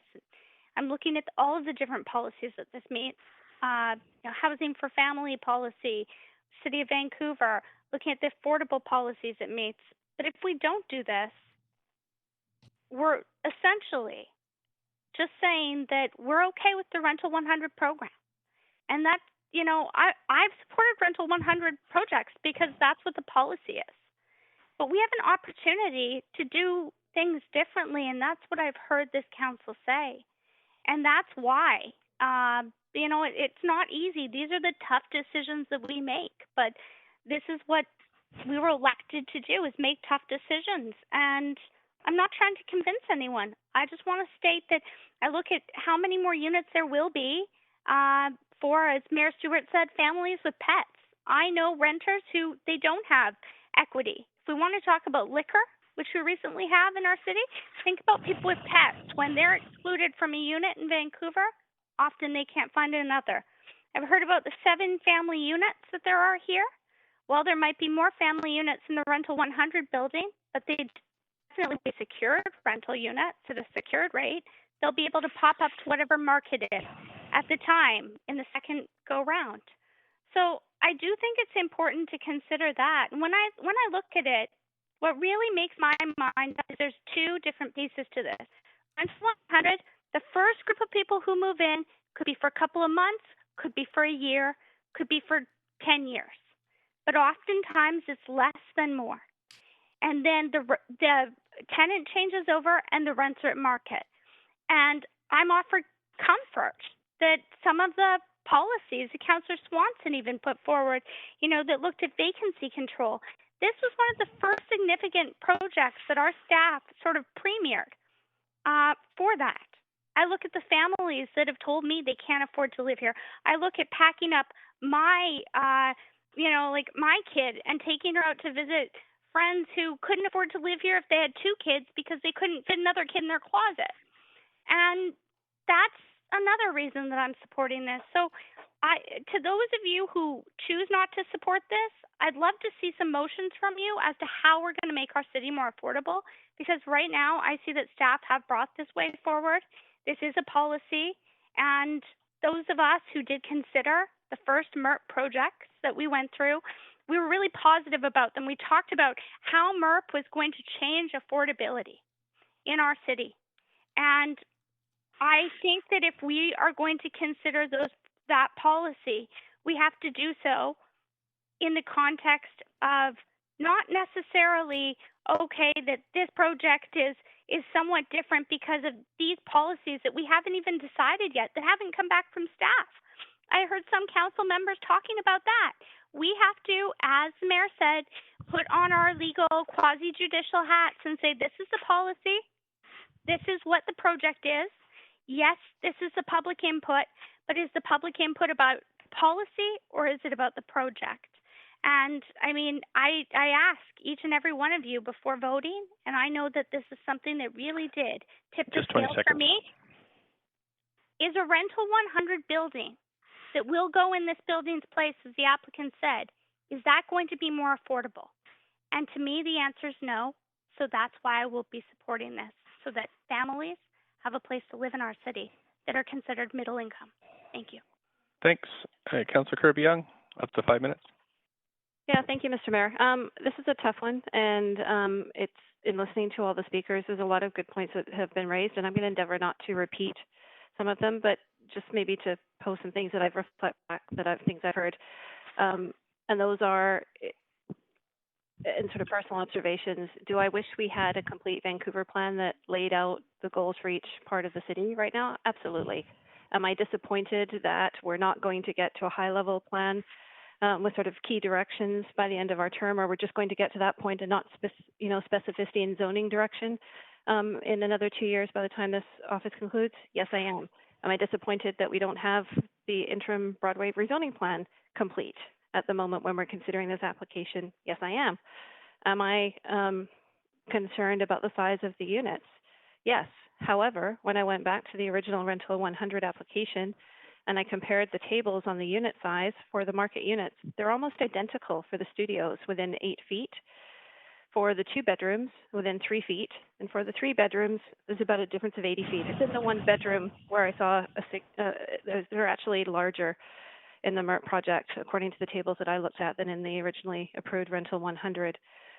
So as I look between the previous approval that was given and this one, I don't see that turning down this application is going to improve unit size relative to the other option the applicant has to proceed with.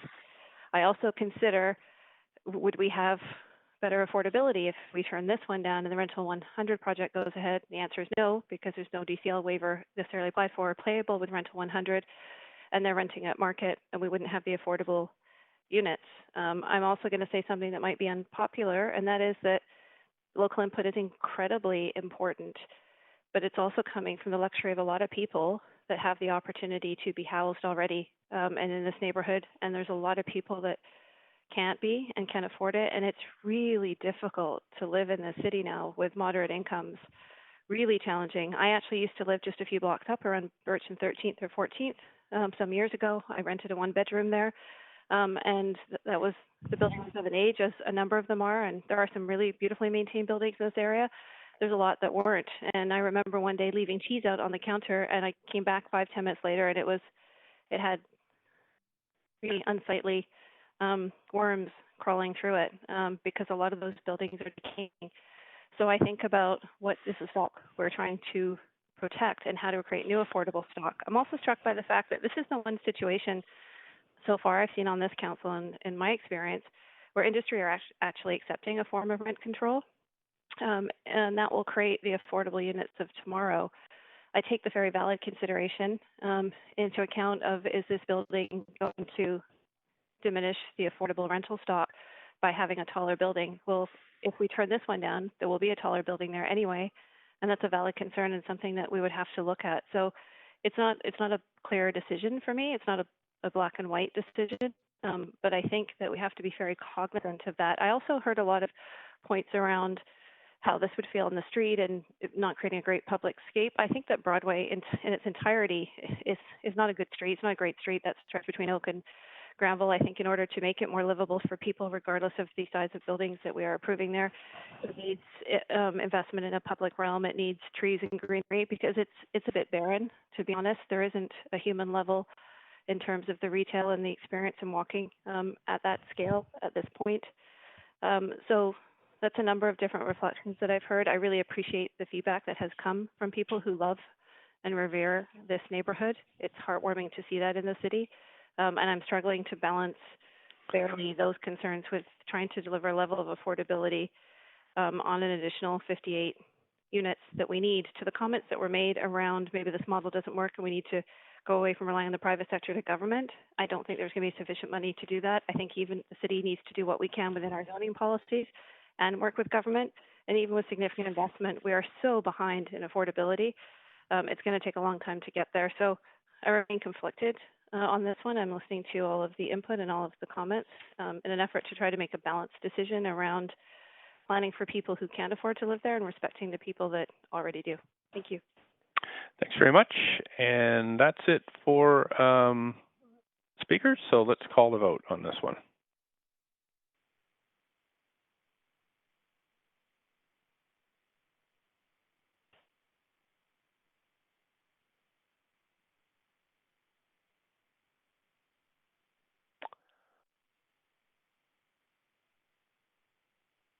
Waiting for Councillor Kirby-Young.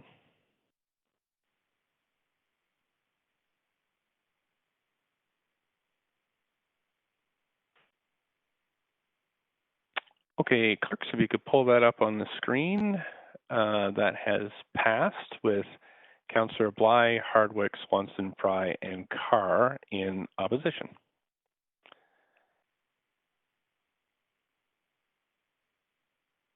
Okay, Council. That was a long one. We have a lot of stuff still to do on our agenda, and let's see. I'm just reviewing the agenda here now. We have held a number of reports and referral reports.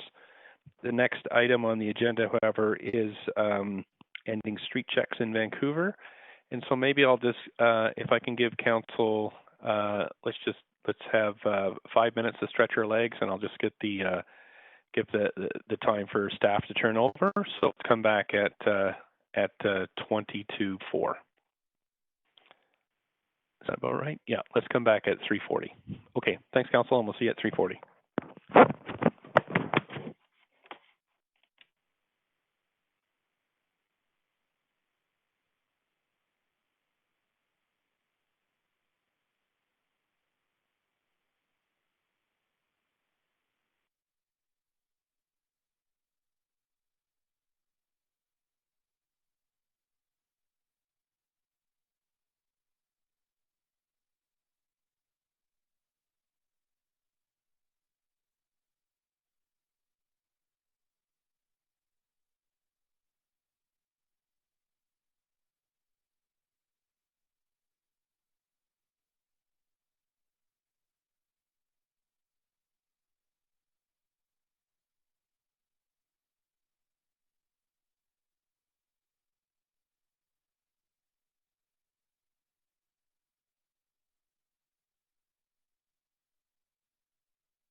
Okay. I have a point so, of, may I ask a point of privilege, Chair Fry?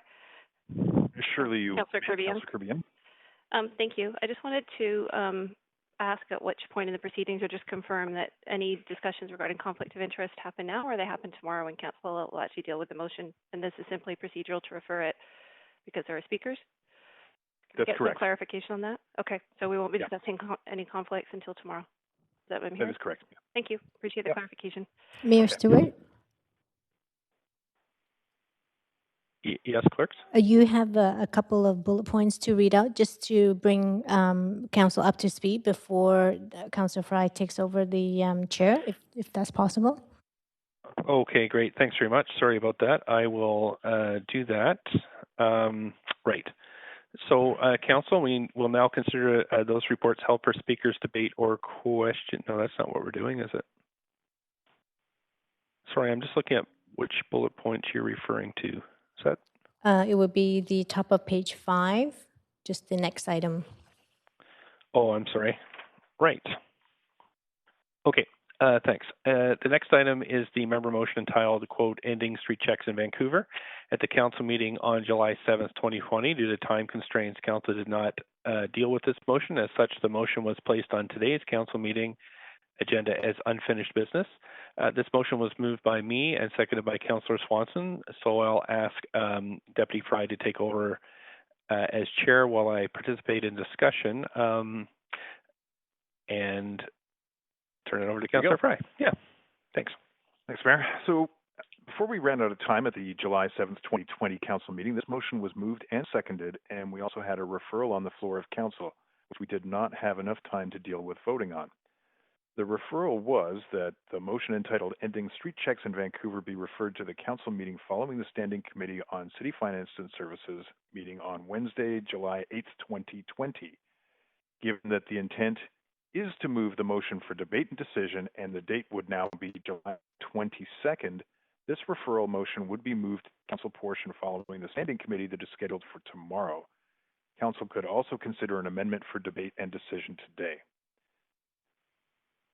So, council will now vote on the referral motion for debate and decision tomorrow.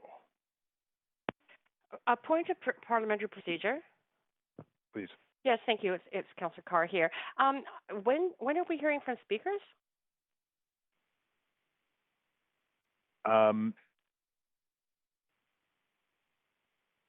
That would, clerk, correct me if I'm wrong, but that would be tomorrow, if the vote for debate and decision tomorrow. Chair Fry, the referral motion was to not hear from speakers and refer the debate and decision to the Standing Committee tomorrow, after the council meeting following Standing Committee.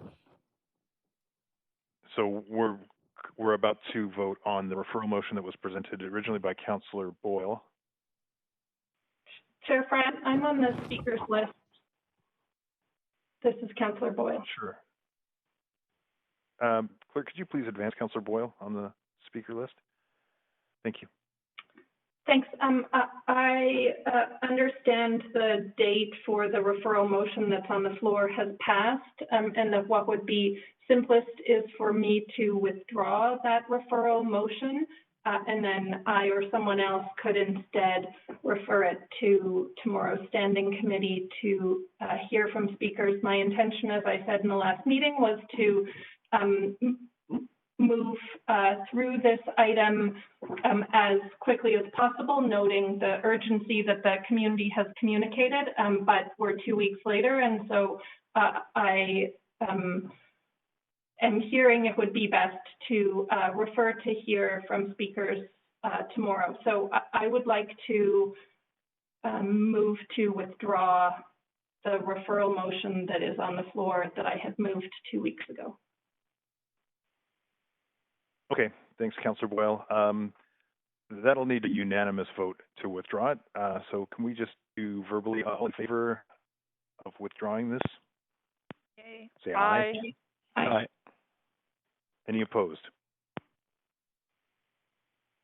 Okay, so that is withdrawn. We have received requests to speak to this motion, so if council would like to hear those speakers, we can refer the motion to the Standing Committee on Policy and Strategic Priorities meeting tomorrow. Would somebody like to move that referral? So moved. I'll move that. Oh, Councillor Moved by Carr. Carr. Second. Seconded by Boyle. Dominato.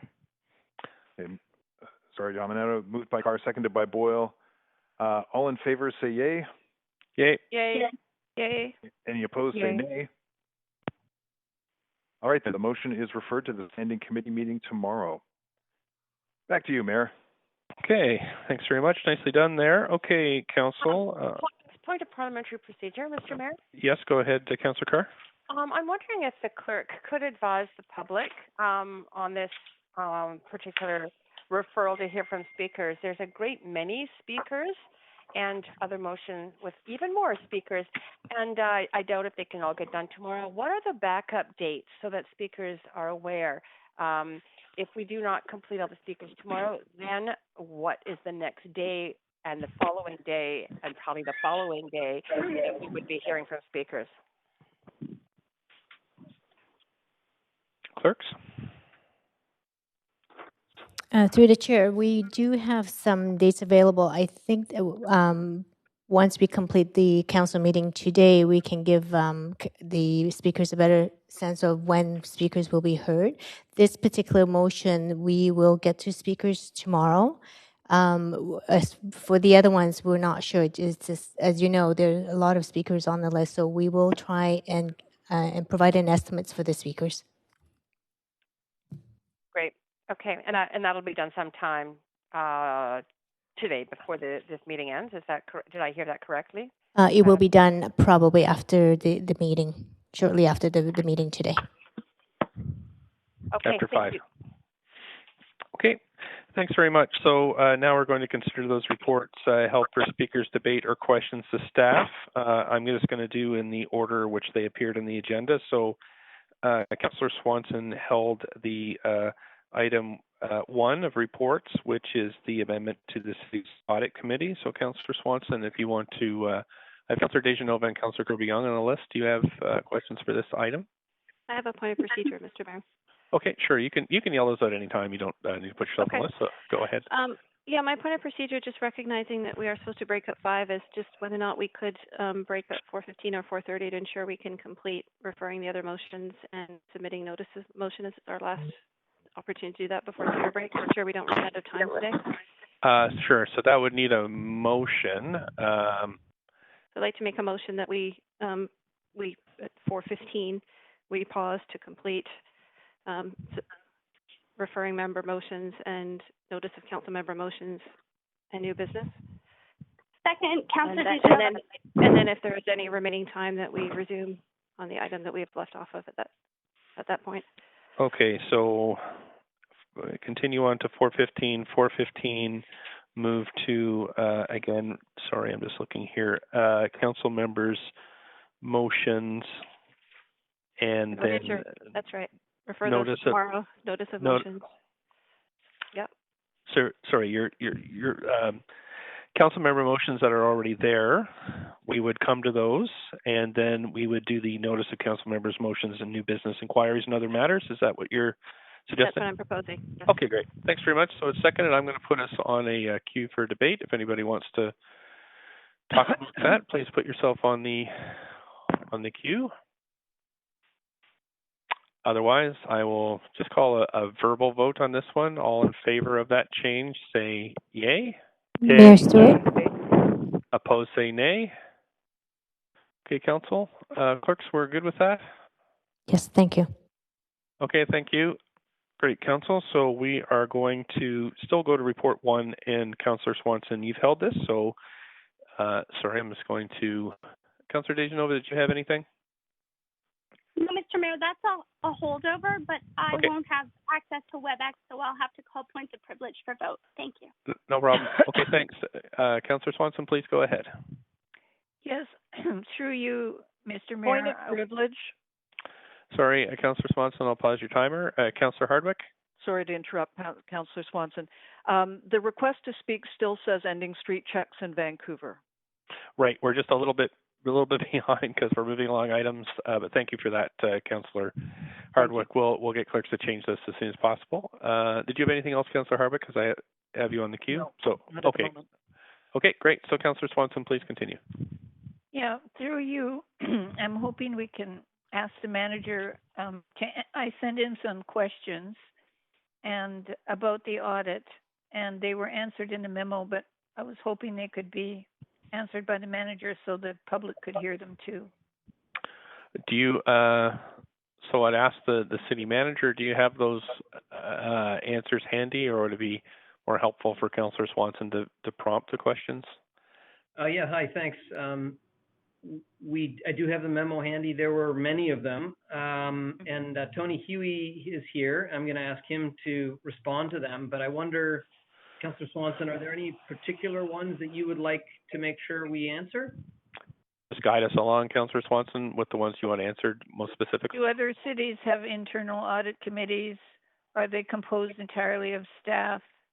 How would the committee relate to a new Auditor General's office? Let's try those three first. Decide which members of the public are on it.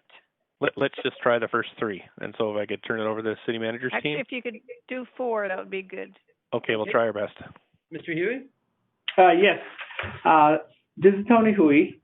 Yes, other city, we did a survey just recently, just last week. There's 15 major cities across Canada, from the big one, Toronto, Edmonton. They all have audit committee, and we find that there are 2 audit committee that internal audit group that actually audit and report to audit committee that make up of management, and I believe the city of let me take a look at the details. I think actually 2 internal audit group that actually report to audit committee consists of the management and councillor under the city of Brampton and St. John, Newfoundland. And then there are couple other major cities that actually report to audit committee of councillor and public. They're the Calgary, Edmonton, Halifax, and those are the 3 major cities. And Burlington is a smaller city that actually has audit committee that report to both councillor and public. Does that answer the questions? Councillor Swanson? Yeah. Is that all? Is that enough for the 4, or are you expecting more? How do we decide which members of the public are on the committee? Okay. There's some credential that we would sort of recommend, like financially savvy, subject matter expert, resident of Vancouver, but it'll be up to the council to decide on who's the best to pick on the committee. So it's entirely a council decision. Okay, thank you. Thanks. Any other questions, Councillor Swanson? No, I'm good. Okay, great. Thank you. Councillor Hardwick, did you have anything on this one? I certainly do. I have sent in an amendment to the clerk. I'm actually then, I guess, need to move this with the amendment. As we know, we have tomorrow on our standing committee agenda a review, a report back on the Independent Auditor General project that the informal working group of council has been working on since it was created in February. Do you have a question here? We can have debate after we've moved the motion, but do you have a question? I'm making the motion with an amendment, which the clerk has. There are a couple people on the list that might have questions, so it's up to you, but it's your right to do whatever you like. Well, my understanding is that I need to move the recommendation first and then do the referral. Yeah, that's right. You can do it that way. I'm just saying there's other people on the list with questions, but if you feel like moving your motion now, you can do that, certainly. Well, I'd like to do that. Okay. And we need a seconder then for the report? Seconder? Second. Councillor Dominato. Councillor Dominato, thank you. Okay, so I'm going to, so you've moved this, Councillor Hardwick. I'm putting you on the queue as the first speaker. Where are you there? Okay, and go ahead then. You now have up to 5 minutes.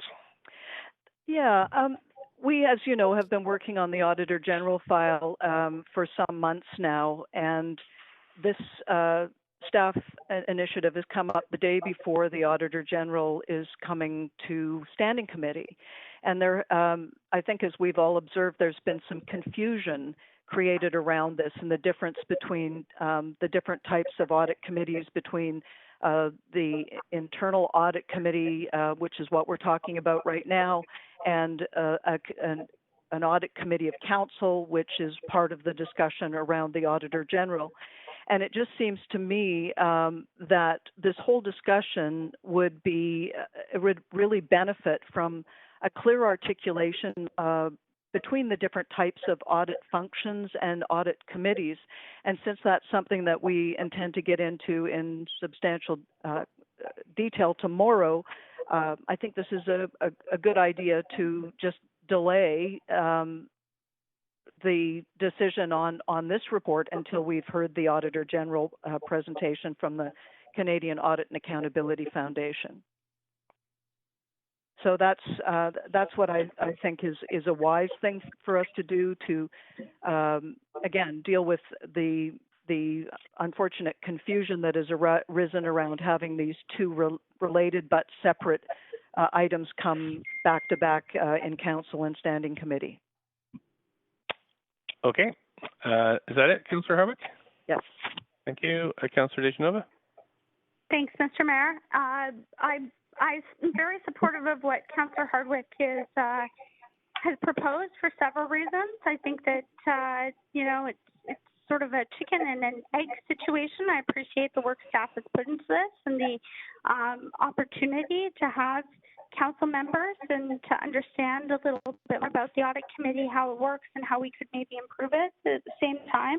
And looking through the recommendations, you know, it's not these recommendations, it's the order that comes in. So I support Councillor Hardwick in this. And also I know we have a very lengthy agenda, so forgive me for being in support of perhaps having this on another agenda where it makes more sense, in my opinion, as Councillor Hardwick has argued very well, to have it on another agenda. So I will be supporting that.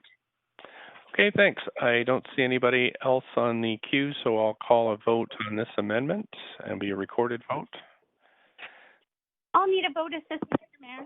In favor, please. Okay, thank you. And clerks, just a reminder that the queues under the request to speak heading are still, it says end street checks in Vancouver, so I know that's tough to get everything going, but okay, Councillor Kirby-Young, we just need a vote from you and then we're good. Councillor Kirby-Young? I'm sorry, Mr. Mayor, just a technical difficulty. No problem. If you need a vote assist. For a second there. Okay, no problem. If you need a vote assist, just let us know.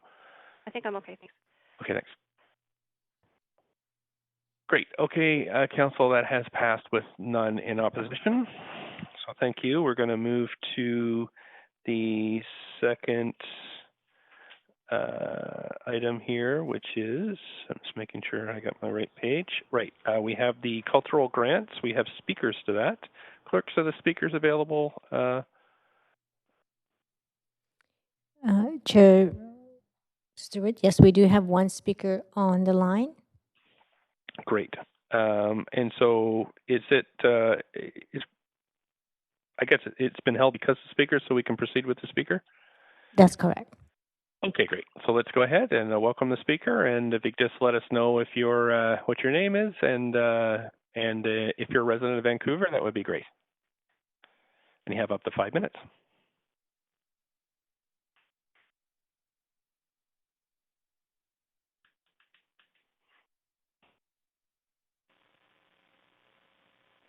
Do we have the speaker on the line?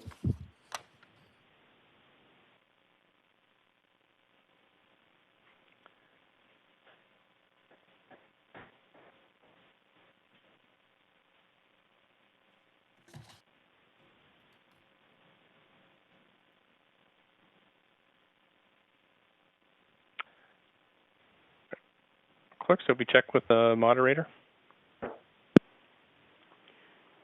There are no speakers that have joined at the moment.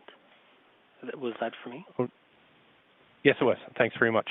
And did we have somebody and lose them, or they haven't called in? Nope, no one has joined at all. Okay, thank you, Clerk. So I suggest, Council, I suggest that we proceed with this item, and so I need a motion to adopt the community grants. Councillor Kirby-Young. Thank you. Councillor Boyle, second. Okay, thanks very much. And we'll just call yeas and nays. All in favor, say yay. Yay. Yay. Opposed, say nay.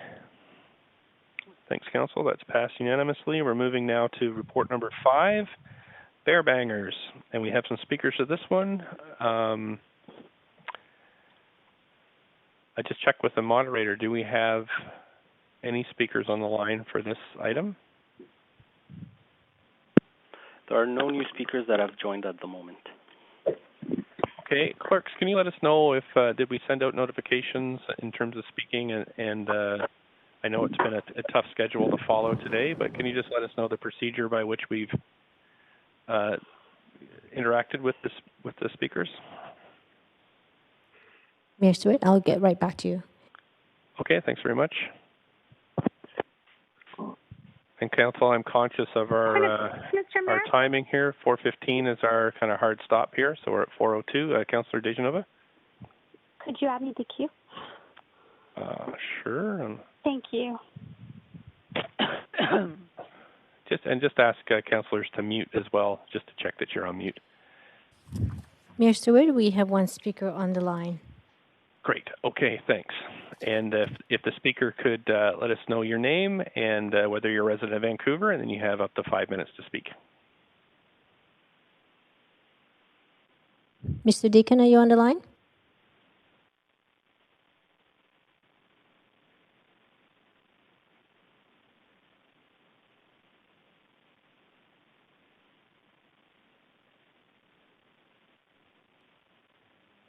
Evan Deacon, are you on the line? Maybe we can check with the moderator, clerk. Is there anybody on the line? There are no new callers that have joined at the moment. Okay. So, clerks, back to you. Do you think we could just give a quick rundown of how we contact speakers? Our agenda is always unpredictable, so we contact them and let them know. Is that correct? Yes, we do contact them with an email to let them know that the item is coming up. All the speakers are advised to follow Twitter just so they can monitor the speed of the meeting as well. Mm-hmm. Okay, thanks. So we'll, since there are no speakers, we'll just, I guess, Councillor Dejanova, you wanted to speak to this item, though?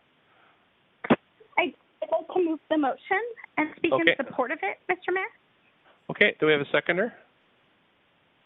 Councillor Boyle. Second. Thank you, Councillor Boyle. So do you actually want to speak to it, Councillor Dejanova? I'll just speak very briefly and say that You're thank a bit you to faint. staff on their. Oh, can you hear me? You're quite your line's quite fuzzy. I'm not sure why. That's comment then. I'm in support of this. So. Okay, that's good. Thank you very much. Okay, Council, we'll call Mayor yeas Stewart? and nays. Yes. I believe we have the speaker on the phone now. Okay, so I'll ask for the speaker to go ahead and to say your name and whether or not you're a resident of Vancouver, and you have up to 5 minutes. Please go ahead. Great, thank you very much. My name is Evan Deacon. I'm the president and owner of Deacon Industries, and I am a resident of Vancouver. So here's basically what I wanted to share with the council, and I'll start with my position is that I am against an outright ban of the sale of the bear banger deterrents in Vancouver. My business has been outfitting professionals for over 50 years who primarily work in the field. I personally have 30 years experience working in the business. Our customers include geologists, foresters, biologists, engineers, search and rescue, and even the city of Vancouver. We sell to professionals in Vancouver and all over the world. So here's the main reasons for my position. Number one, in my opinion, bear banger deterrents are a critical safety item and should not be fully banned if the sale of other items such as dangerous fireworks continue to be permitted for the sale in Vancouver. And I'll talk about that a little bit more in a moment. Banning the sale of bear bangers in Vancouver will also not eliminate the problem, in my opinion. People that have been misusing them recently can still easily or will be able to buy them online and also buy them in neighboring communities such as Burnaby or Surrey or West Vancouver, if there is stores in those communities that sell them. And finally, the banning the sale in Vancouver limits access to this critical safety item for industry professionals who are based in Vancouver. And there's a large number of them that are based in Vancouver, some of them being large companies and government people and small consulting firms. And a lot of them do depend on us for outfitting them for all of their field supplies. It's sort of a one-stop shop because it's very much a service-based business that I'm in. And based on my over 30 years experience, this item is not readily available in a lot of jurisdictions where these professionals work in the field. Most of the time, we need to outfit them within limited timelines when their teams are dispatched to the field. And basically, instead of an outright ban, I recommend that Council adopt a permit process similar to the one used for the sale of fireworks. I believe this process would ensure that permitted businesses understand the safety issues related to the sale of these items and sell only to individuals and businesses who use them for their intended purposes. I would also suggest that businesses authorized to sell them keep records of the purchasers. It is important that businesses specifically like ours should also be allowed to ship bear banger deterrents directly to our customers in the field anywhere throughout Canada, which we have been doing for a number of years. In conclusion, I'm strongly opposed to the outright ban of the sale of bear banger deterrents. Instead, I recommend a permitted system for qualified businesses to sell them in a safe and responsible manner. I thank you very much for your time listening to me, and I'm happy to answer any questions the Council may have of me. Thank you. Thanks very much. Thank you very much for calling in. And you do have questions from councillors. Councillors, we have about 7 minutes till our hard stop, 6 minutes. And I'll just start with Councillor Blah. You have up to three minutes for questions. Okay, great. Thank you. Thanks very much to the speaker for coming. I just wonder if you can expand upon the limited time that you have in order to source bear bangers, and if that needed to be in neighboring municipalities, the impact on your organization, or I understand maybe you get called out. Is it a rescue? Could you just say a little bit more about that?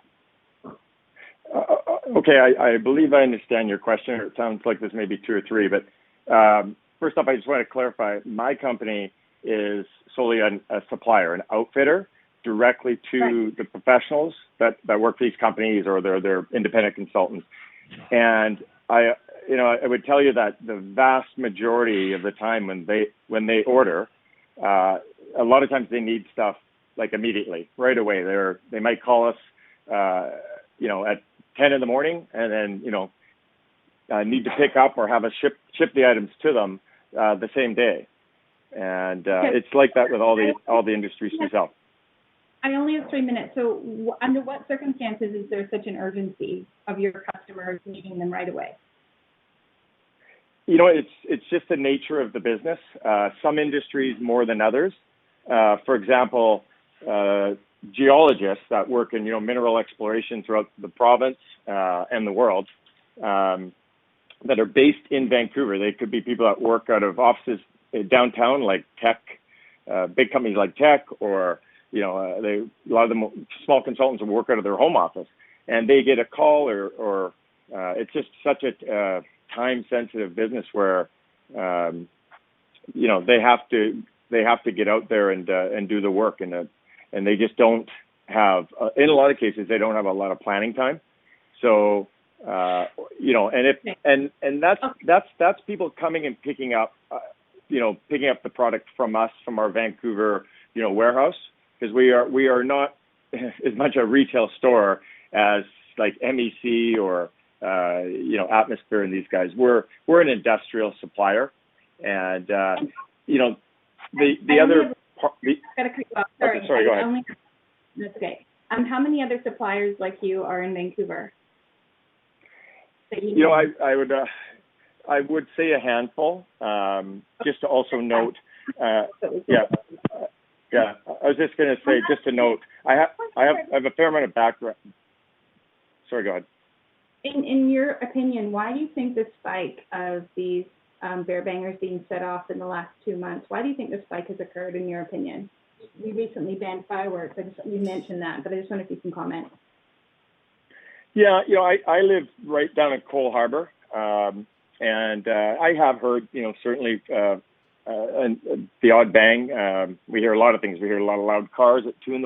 and all that stuff too. But I don't know if it's something to do with, and I don't know what time those were going off. If it was like earlier in the evening or late at night. But obviously, there's still the 7 o'clock sort of cheer going on. Sorry, we are over time, so I'm going to have to move on. Councillor Dominato, you have up to 3 minutes. Councillor Dominato.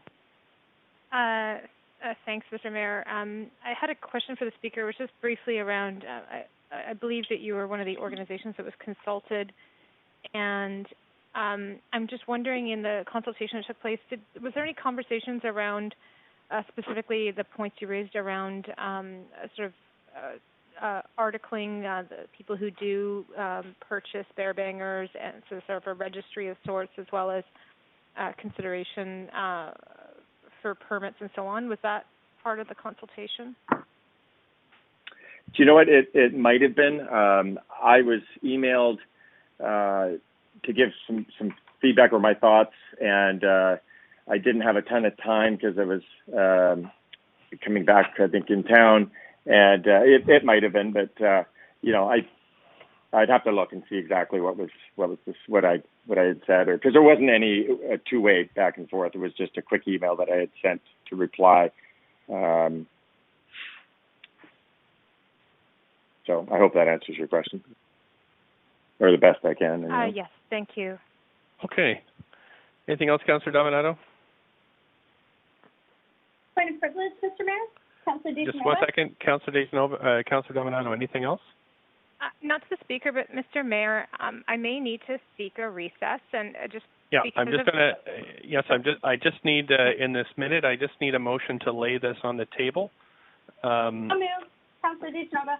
I have a seconder on that. Second, Councillor Kirby. Okay, all in favor, say yay. Yay. Yay. Okay, Yay. opposed, say nay. Thanks very much. So I believe that is all the questions for you, Speaker. Thank you for your time. And Council, we're going to come back. We'll need a motion to bring this back after we've finished our other, members' motions and that kind of stuff, so we can finish the vote. Okay. Well, we'll need that. We'll need that later. I'm just explaining it. Oh, that's okay. Thank you very much. Thank you very much, Speaker. Thank you very much, Speaker. That's all today. Yeah. Thank you very much. If I can help in any other way or any more information that you guys may want, I'm more than happy to help. Thank you very much. Okay, Councillor Dominato, I'm just going to go to you. You've got a request for a recess. I can maybe do this after we deal with the other business, but the speaker raised the subject of the industries that he supplies, and so I need to consult with legal around conflict of interest. And sorry, it only came up now. Okay. We'll leave that to you, and we're fine. Okay, great. Thanks very much. And now we're going to move to the council members' motions as we voted on earlier. So we have requests for leaves of absences. Sorry, I'm just making sure Okay, so we motion number 1 is the request for leaves of absence as follows. Councillor Carr for civic business on the meetings of Friday, July 24th, 10:30 to noon, Friday, July 31st, 9:30 to 1 p.m. Can we have somebody move this motion?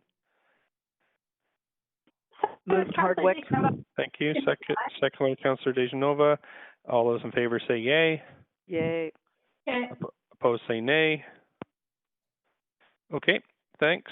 And I know we're moving on here at a quick pace, Council, but our next motion is the Retail Revolution, bringing digital Main Street to Vancouver to support brick and mortar neighborhoods. So, Councillor Kirby-Yung, you have up to 2 minutes to introduce your motion. I'm going to clear the queue here, Council, and I'm going to put Councillor Kirby-Yung on for up to 2 minutes. Councillor Kirby-Yung, please go ahead when you're ready. Thank you. I'll try to be quick. This is straightforwardly an advocacy motion in support of economic recovery. It's something that was on my radar for some time, and I was following the program that they had in Toronto. And Council may recall that this also came up at one of our Council COVID response committees during the course of Small Business BC presenting. And in a nutshell, it's to help our retail sector. We know that a survey in BC conducted by the Chamber of Commerce showed that 73% of businesses expect their revenue to drop by 50% or more. And that could be very significant, not only in the fabric of our neighborhoods, but the closure of many storefronts in Vancouver would impact local employment as well as our economy. And so the Digital Main Street program, which has been pulled together unsuccessfully in Toronto and Ontario with support from the City of Toronto, provides resources to small businesses and retailers to be able to get some presence online, which would be very helpful in the COVID recovery with folks that are not comfortable being in store as much and really aiding their business there. So it's something that Small Business BC has applied to through the province to be the lead agency on this program in partnership with the BIAs. Vancouver Economic Commission, the BIA BC, as well as the Vancouver BIA Partnership have written in support. And I'm asking for Council to formally lend its voice to bringing this program to BC and for Small Business BC to be the lead agency on the program. Great, thank you. Do we have any questions for Councillor Kirby-Yung? Councillor Wiebe, please go ahead, up to a minute. Yeah, just one question. This is coming through with the CCRC, so I'm wondering why you felt appropriate to bring a motion forward when it's already coming through the council process of having part of the recovery plan as one of the options. Yeah, as I mentioned, Councillor Wiebe, it was something that was on my radar, and I had actually had in the works and was working on drafting prior to knowing that Small Business BC was going to speak about this at the CCRC committee. And so that process was underway. And that was the reason, also because their application was live. And I had hoped we'd run out of time that last council meeting that would have been considered and would aid in the fact that they're in the middle of a live application with the province of BC now. And we're another week or so, I think, in the calendar away from getting to towards the end of the month, July 29th, from getting towards our recommendations being endorsed and coming forward from the committee. Okay, thank you. Councillor Fry, perhaps you could take over. I have just a quick question for Councillor Kirby-Yung. Sure thing, Mayor. I can move the queue along here, so I can just start it for you, but just call me out if I'm over the minute. Okay, Councillor Kirby-Yung, I have already sent letters on this to the federal and provincial government, so I'm just hoping that won't interfere too much with the debate and stuff we're having here. In your opinion, will it? No, I didn't. I wasn't aware that the mayor had sent one. I understood that there's been conversations with staff, but the information is provided. I didn't know that you had sent one, but I don't see that being an interference. I think that they would welcome a full endorsement of council. Yes, me too. Okay, great. Thanks very much for that. Okay, back to you, Mayor. Thank you very much, Councillor Fry. And let's see now. So we'll need let's see, do we have, just checking to see, I think we do have speakers to this. Mayor Stewart, we need a seconder for the motion. Seconder for the motion. How about that? Somebody want to second this? Seconded, Hardwick. Oh. Okay, I think I heard Councillor Dominato. Sorry, I'm just looking at my script here, Council. Right, and we do have speakers to this, Clerk? Yes, we do. Okay, so I'll need a motion to refer this to tomorrow. Have a motion for that? So moved. Hardwick Councillor motion. Kirby. Okay, Councillor Kirby-Young, seconded by Councillor Hardwick. All those in favor say yay. Yay. Yay. Opposed say nay. Okay, that's referred. Thank you, Council. We're on to Councillor Swanson's motion on decriminalizing poverty. Councillor Swanson, you have up to 2 minutes. Please go ahead. Oh, maybe your mic's off, Councillor Swanson. So, yeah, we've been getting a lot of calls, folks calling for defunding the police lately. And I remember when we were first elected, Adam Palmer told me that it was something like 60% of police work didn't really relate to what he called crime, and that a lot of it is dealing with mental health issues, sex work, and homelessness. So there's this group in Eugene, Oregon called Cahoots, crisis assistance helping out on the streets, and they get calls from 911 and not the non-emergency system, and their team of a medic and a crisis worker respond and assist people if possible and help them get more care. They don't carry guns. What one worker said is they carry de-escalation training, crisis training, and a knowledge of local resources. So last year, out of a total of 24,000 calls, we called for police backup 150 times. We have reports that our own staff is working on from Red Women Rising, from the Missing and Murdered Women and Girls reports, and they talk about the criminalization of Indigenous women and low-income people and make recommendations for how to deal with that. So my motion is just an attempt to advance that work, to find out what services we could shift over to people who don't have guns and maybe do a better job. Sort of an evidence-based approach to cutting the police budget. Staff said they had no concerns about the content, but that the work described in the motion is important, but they wanted more time, so that's why I put in as soon as possible. I think this is important work to put teeth into anti-racism work. So I'm hoping it can be a priority, even if it means we have to increase the budget a bit. Okay, thank you. Any questions for Councillor Sutton? If so, please put yourself on the list. I don't see any questions, so we'll need a motion to refer this, as we have a lot of speakers. So I move to refer to his speakers. Okay, so we have, so we have a seconder. Sorry, I forgot to call for that. So Councillor Boyle seconds, and now we need a motion to move it for tomorrow or whenever we get to it. I move to hear speakers. Okay, seconder? Second. Any debate on this? Secure the queue. Any question? Okay, so we'll call yeas and nays. All in favor, yay? Yay. Yay. Opposed, nay? Great, so that's referred. Thanks very much, and that'll help the clerk figure out what our lives are going to look like over the next while. Next is Councillor Kirby-Young's motion on enhancing mobility options. Yep, thank you. I'd like to speak to this one and just remind Council, you will recall that in the last Council cycle, we did have a transportation report update that had a piece incorporated in there or tossed in there as it related to a private scooter pilot. And I did bring an amendment at that time to include a public share program, which did not pass. Given the temperature of Council, I'm planning to withdraw the motion at this point, but I did want to make a couple of comments that very quickly with the time that since we have considered this, that Ottawa has proceeded with a pilot of both private and shared on multi-use pathways, bikes, and streets. They're using 3 different operators and rolling it out. And I am gravely concerned that that decision at that point, and I'm hopeful if we bring back a version of this in the fall for Council's reconsideration, that on the current timeline we're on with a private use only, which is not, from my view, equitable because people can't afford to buy their own scooters, not doing that in 2021, not getting results back till 2022, and not potentially seeing shared scooters in the city till 2023. And I don't advocate for a Mobi-style model where the taxpayer had to put $5 million of taxpayer money plus into it when this could be done at no cost to the taxpayer. So I'm going to withdraw it at this point because it was a very close vote, an attempt to deal with that for efficiency's sake on the transportation discussion report. But I'm hopeful that Council will watch some of the other pilots and consider the opportunity to bring this to the citizens of Vancouver because I think there's an appetite for it. Thank you. Thank you very much. I just want to check with the clerk because this motion has not yet been seconded, and it's the owner, the Councillor Kirby-Yung is still the owner of the motion, and it's her. She can withdraw without a vote. Is that correct? That's correct. Great. Okay, so we'll consider this motion withdrawn. Thank you very much, Councillor Kirby-Yung, and we're moving on to Councillor Dominato, the missing middle housing pilots, and up to 2 minutes. So I'll get you on the list here. Yep. Okay, whenever you're ready.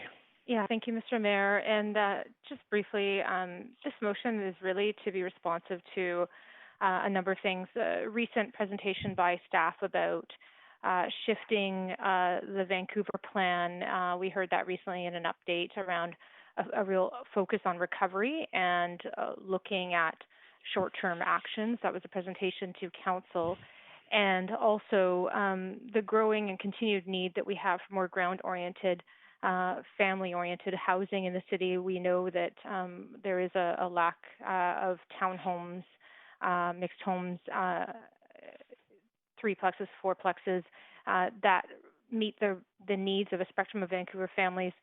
We also know that that many families, obtaining a single-family detached home is really unrealistic in our current market.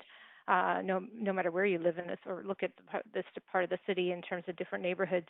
And we have underutilized land where, I think that there is an opportunity to create some of that ground-oriented housing, just as we saw in a recent public hearing where there was a heritage home that was retained and 9 dwelling units added with, I can't recall if they were townhomes or duplexes, but that, fit with the character of the neighborhood. And so the intent was to dovetail with the request that staff had indicated they're looking for short-term recovery actions and to look at ways where we might do this because our current interim policy has expired. Our demonstration program doesn't exist anymore. It was previously replaced by the Affordable Housing Choices interim rezoning policy, which has expired. And recognizing that many families have left the city because they can't find the right type of housing, and recognizing we need diversity housing. This is just one piece in the puzzle, but I do think it is something we need to look at, and also looking at how we leverage both public and private lands in doing so. Second, Councillor DeGenova. Okay, thank you very much. Well, we do still have questions. Councillor Hardwick, you have a question for up to 1 minute. Please go ahead. Councillor DeGenova, Councillor Dominato, rather.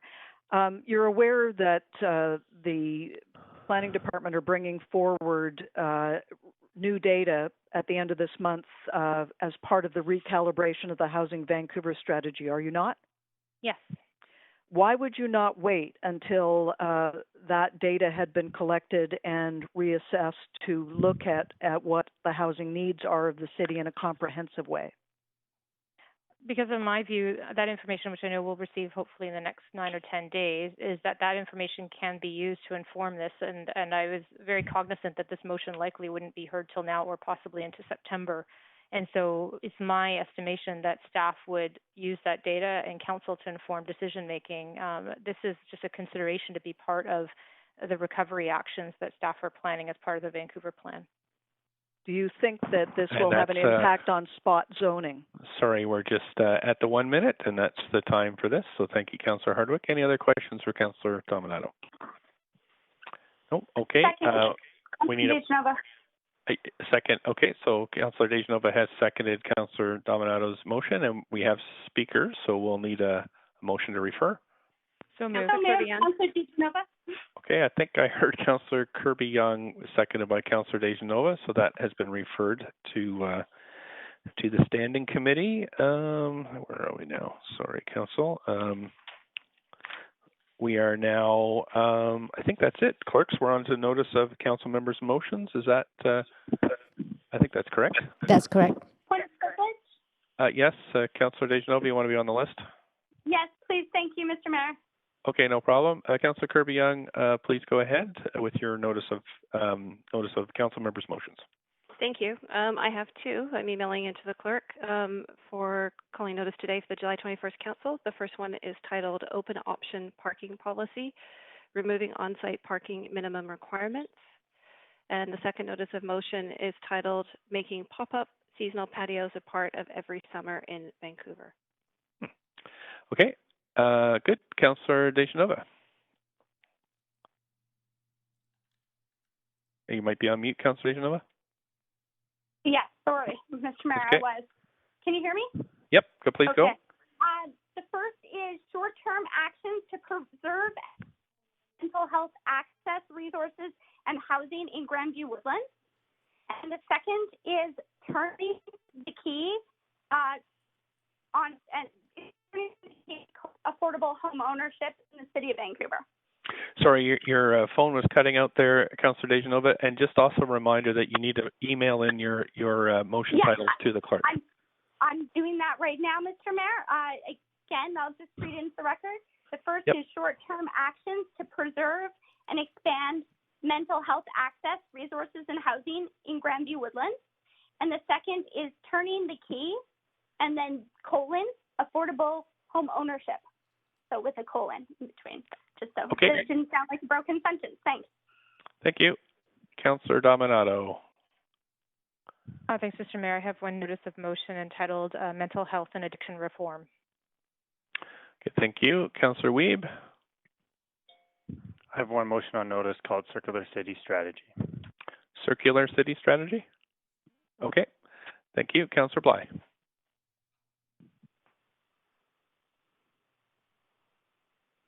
You might be on mute, Councillor Bly. I have one notice of motion, social impact funding, a new option for supporting local services. Okay, thank you. Councillor Swanson. Making turnkey housing units from community amenity contributions more affordable. Okay, thank you very much. And that's all on the list, Council. So now we're going to move to new business inquiries and other matters. If you, Councillor Swanson, you need to send your title into the clerk.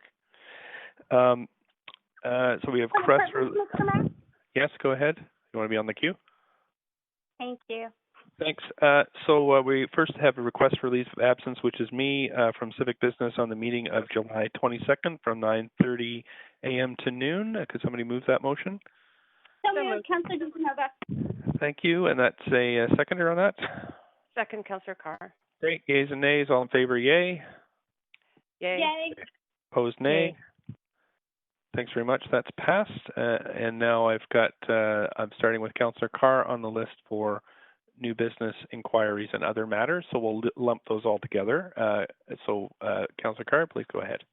Yes, thank you. Mr. Mayor, I have an inquiry, and this is to staff, and it really is a request that has come forward from the many members of the public regarding the secured rental policy that is currently under consultation by the city with an end date of August 9th. And the request is, given it's summertime, it's been difficult with COVID, it's a short period of time anyway, but a difficult period of time for many people to consult. There's been requests that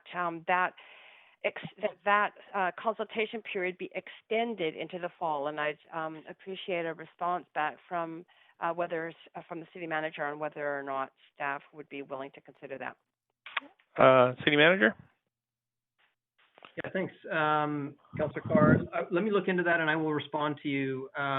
I understand what you're asking, and I'll get back to you. Thank you very much. I'll let all of council know. Thanks for raising this. Yeah, thank you. Anything else, Councillor Carr? Okay, thanks. Councillor Kirby-Young. Thank you. I have a couple of inquiries. The first one relates to if, through you, the city manager, of whether or not we could receive an update on any work that may have taken place on a motion passed in February titled Discriminatory Covenants, Language, and Encumbrances on Vancouver Land Titles. And I ask about this now because I think given the current tenor and the dialogues that we're having, this is an example of a systemic practice that was discriminatory. I have been asked about where the work is on this one in that context, and it's still hurtful for people to see language popping up such as no Asiatic, Negro, or Indian shall have the right, and I quote, or be allowed to own or tenant occupy any part of the land. So I'm wondering if staff can advise if any work has happened or what the status is on this motion. City manager? Yeah, thanks. Through the mayor, I'm happy to look into it and check on the status of that and get back to council. Okay. Thank you. Second inquiry relates to the great volume of email communication that council are receiving from residents of the Strathcona area who are expressing their empathy for challenges being faced by homeless residents, but increasing safety and other concerns around the neighborhood with the increasing encampment at Strathcona related to the usual, as we see these camps extend over time in terms of everything from safety to carts, encampment, encroaching increasingly in the large area of the park, unable to use it. We're seeing emails coming in from businesses on Produce Row in terms of people coming in and out of the business and people generally feeling unsafe in the area. And I wonder if the mayor could advise on any conversations with the province or plans around this encampment, or if we can have some kind of input as to what we can communicate back to residents who are supportive, obviously, of trying to get people into housing, but really concerned about the associated impacts that are happening in their neighborhood. Sure. Maybe I'll take it first and then over to the city manager. I have been in deep and a very, I think, very productive conversations with the province, in particularly Minister Shane Simpson and Minister Selena Robinson, because we all know the solution to this is more housing on an immediate basis. So I'm expecting an announcement from the province.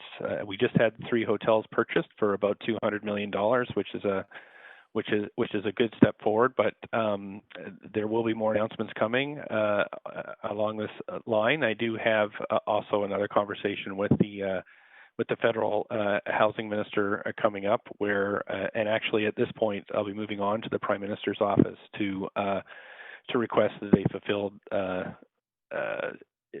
I guess an initial commitment to bringing temporary modular housing to the city. So that is still the track. I do feel that we have managed to land quite a lot of housing that's been, we purchased hotels that the province has, and that's the course forward. So my goal would be to have housing available for all those who are in Strathcona Park in order that we could get them into safer housing. And that's my primary approach to this, while still making sure that we work with the police and the service agencies to keep everybody as safe as possible, both in the neighborhood and in the park. So the end goal is to get folks into housing, and I feel good that the federal, provincial, and local partnerships are starting to deliver, but we need a lot more. Okay, thank over you. to the city manager. Yeah, thanks. I mean, obviously, this is an extremely difficult situation. Our staff are engaging with BC Housing and trying to provide supports to members of the public that are having to camp there. So we will continue to coordinate through the mayor's office and do what we can to work with BC Housing. Okay, I'm looking forward to an update. I think the residents need communication. And then my last inquiry is related to residents' concerns in downtown South, and specifically around the 2 hotels that were purchased. Originally were a means to provide housing for the folks at Oppenheimer, now have been purchased. I wonder if you can provide an update on any community discussions that have happened around housing agreements or putting mechanisms or services in place to try to support neighboring residents in the area and the significant impacts that are being felt there. Maybe we can do it in the same order. So I had had very productive conversations with Minister Simpson. And in fact, there was a meeting called by 2 local BIAs a couple days ago, which I think which was also attended by Chief Adam Palmer and our city manager. And I think that it was clearly communicated that, and I've said this publicly, that this hotel landed quite roughly in the neighborhood, and so we are doing everything we can. And I think the minister, to his credit, has now fully understands the situation. I am expecting more resources to come from the province to help with that transition. I do think it can be managed in a way that will lessen the impacts in the community. But I do think that as we go forward, if this is an approach, that we have to be involved earlier in the decision-making process. Again, I didn't actually know about the exact purchases till really just a few days before. So So we're working to fix that, and have had ongoing conversations with many members in the community, which is my own. So I am in and around that area all the time, and I'm keeping a close eye on it personally. City Manager, do you anything else to add? Yeah, thanks. I mean, as you've indicated, communications have been good with the province and BC Housing. The community committee is being established, and so that I think will really help. And that's been is being developed with in partnership with BC Housing and of course our staff from ACCS. We have also drastically increased the cleaning protocols and flushing in the lanes, sanitation, adding crews, and so we're doing what we can from kind of the sanitation perspective. Obviously, we need to work closely with BC Housing and Vancouver Coastal Health to support the new residents of those buildings and to make sure that they've got mental health supports and other supports to ensure a smoother transition into the neighborhood. I will say, you know, in instances where we've had projects like this added, there is often some growing pains as the buildings and the operators and the tenants settle in. So we will definitely continue to maintain a focus on that and do what we can to clean and support our partners in helping the residents there to settle in. And I feel confident that in the months ahead, we'll be able to really get the situation under control by working closely with those partners. And I would also say that I'm personally very grateful for this investment. I mean, $200 million in the middle of a housing crisis, especially with the homelessness, is a tremendous contribution, and we just have to make sure we implement it, I think, as best we can. Anything else, Councillor Kirby-Young? No, I'll leave it there for time. Thank you. Thanks, Councillor Dejanova.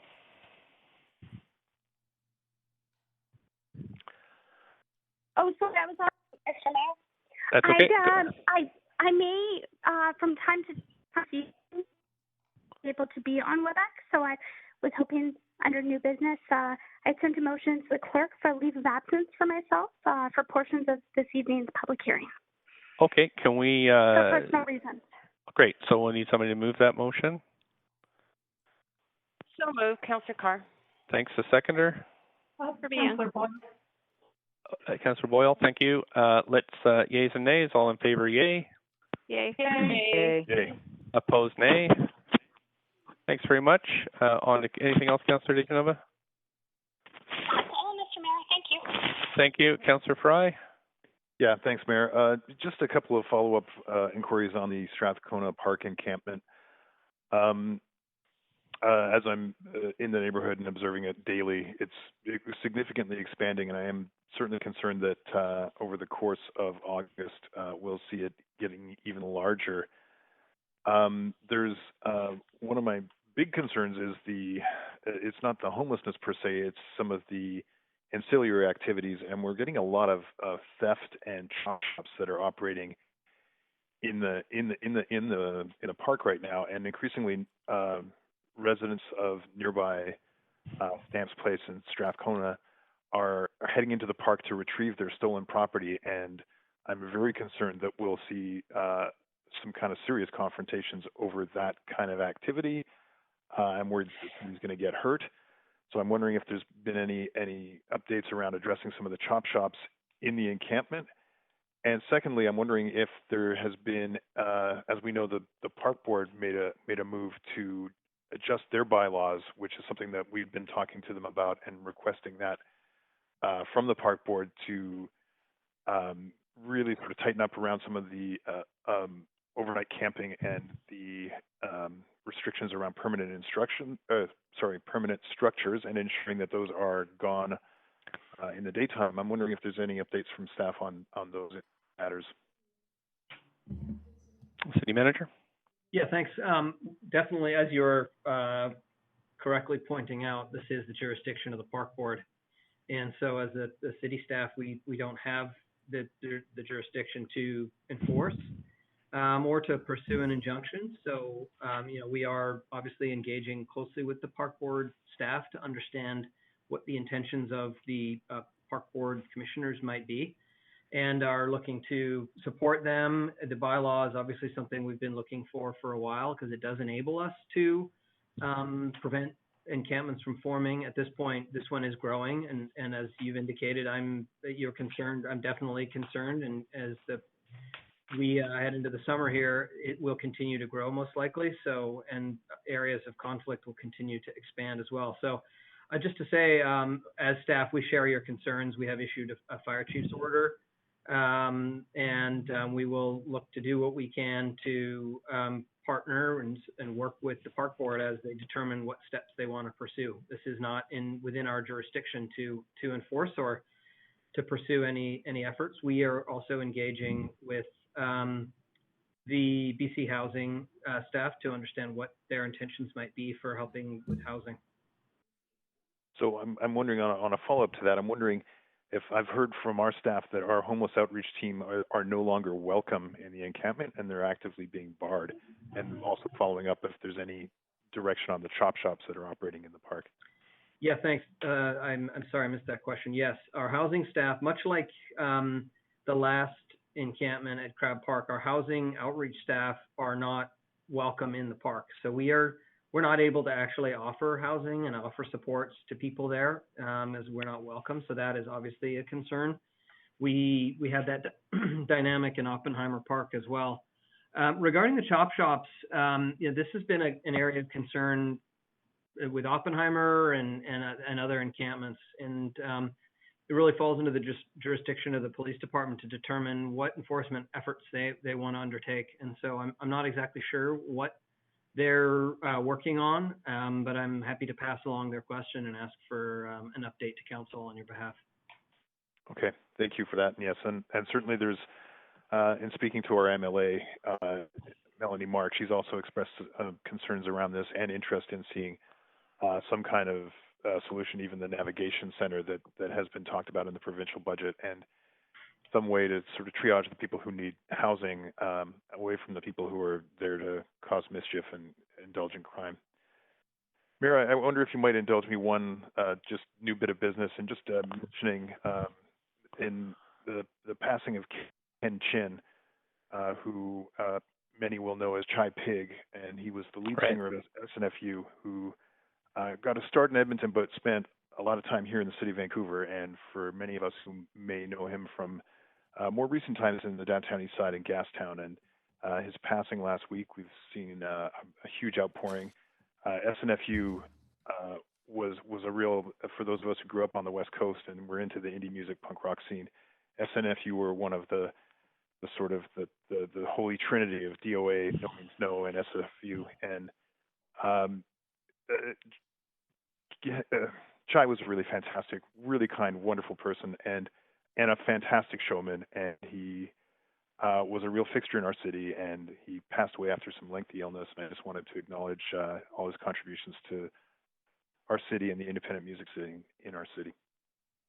And thanks very much for bringing that up, Councillor Fry. And my brother and I, my brother's plays in punk rock bands still to this day, and just we were reflecting on the great impact that Chai Pig had on many of us that were really introduced to punk in the city, and just the global impact actually his music's had. So we're seeing outpouring from right around the world. So thanks very much for bringing that up. It is a sad passing in our city for sure.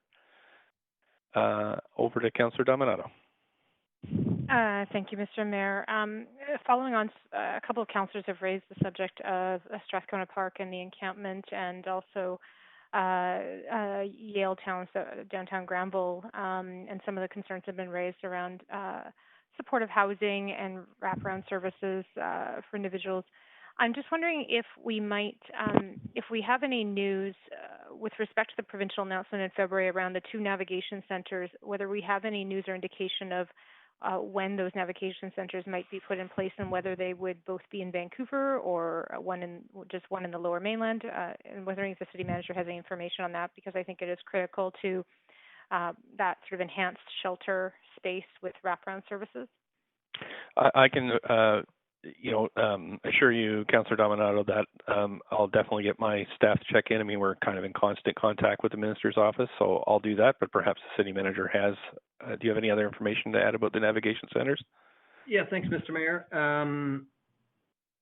So at this point, it's our understanding, Councillor Dominato, that there's an opportunity to have one navigation center in Vancouver and one elsewhere in the province. And So there won't be two in Vancouver, is my understanding. And if we are successful in getting one in Vancouver, we're going to need to be partnering with BC Housing on land and whatnot.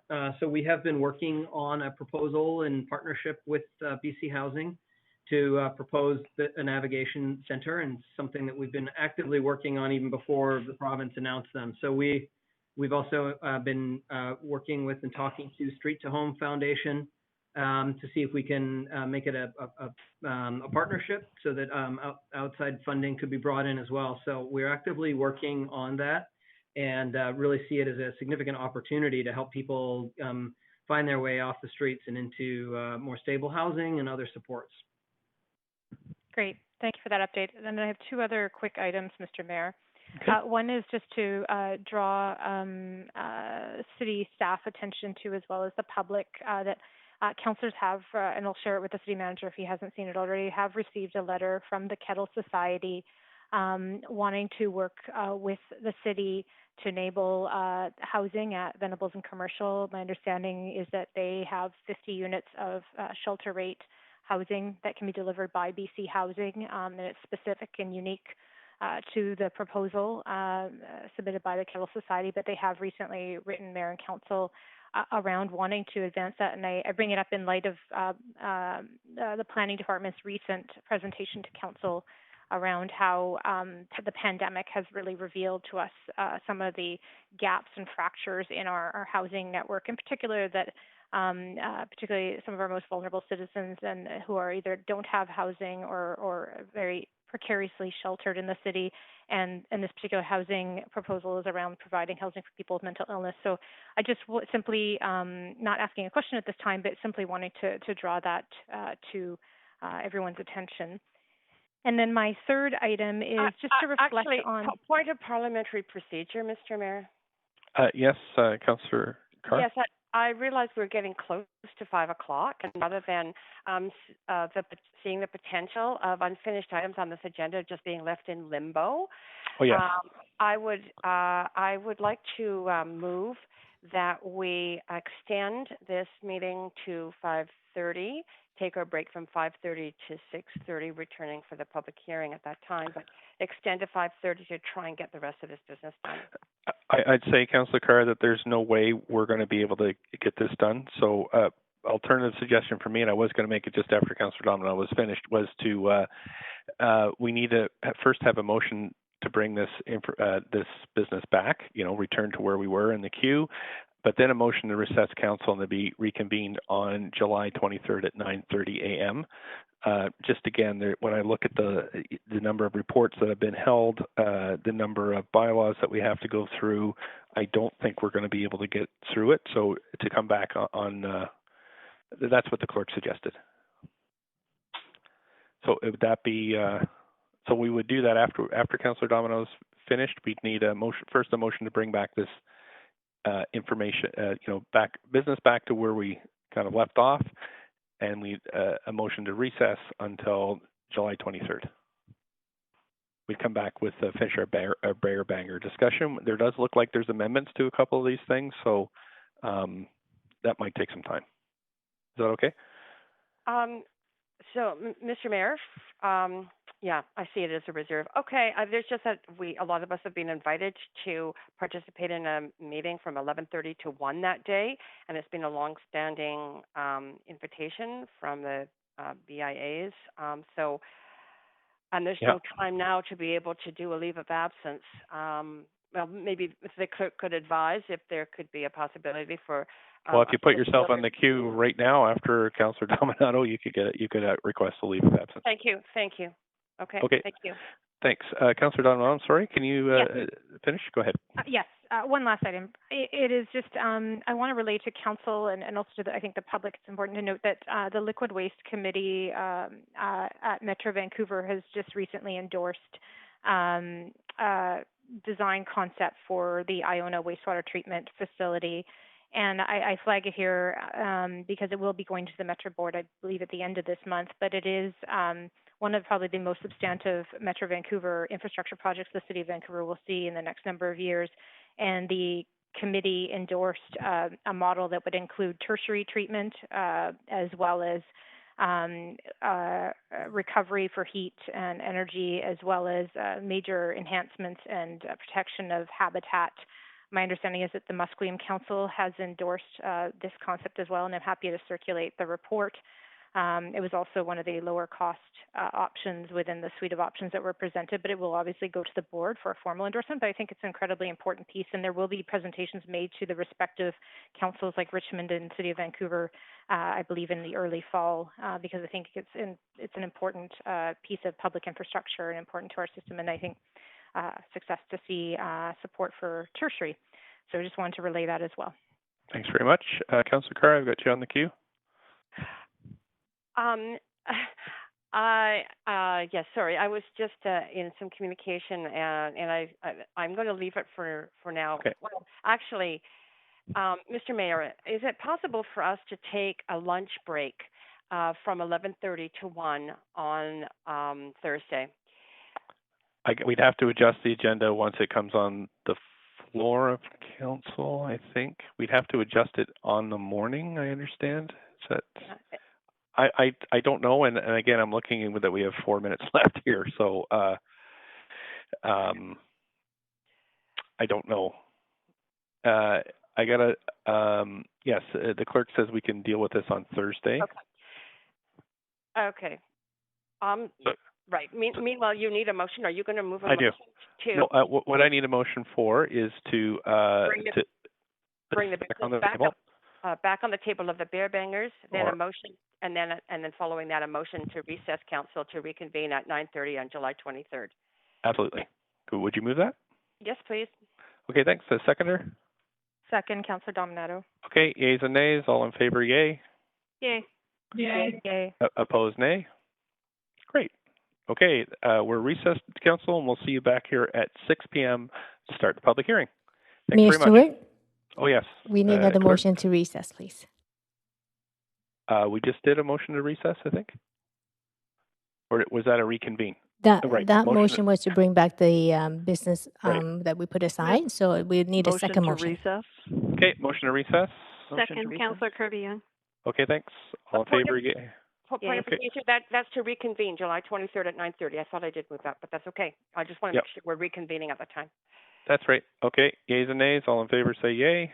Yay. Yay. Yay. Opposed, nay. We're good. Okay, thanks. See you back at 6.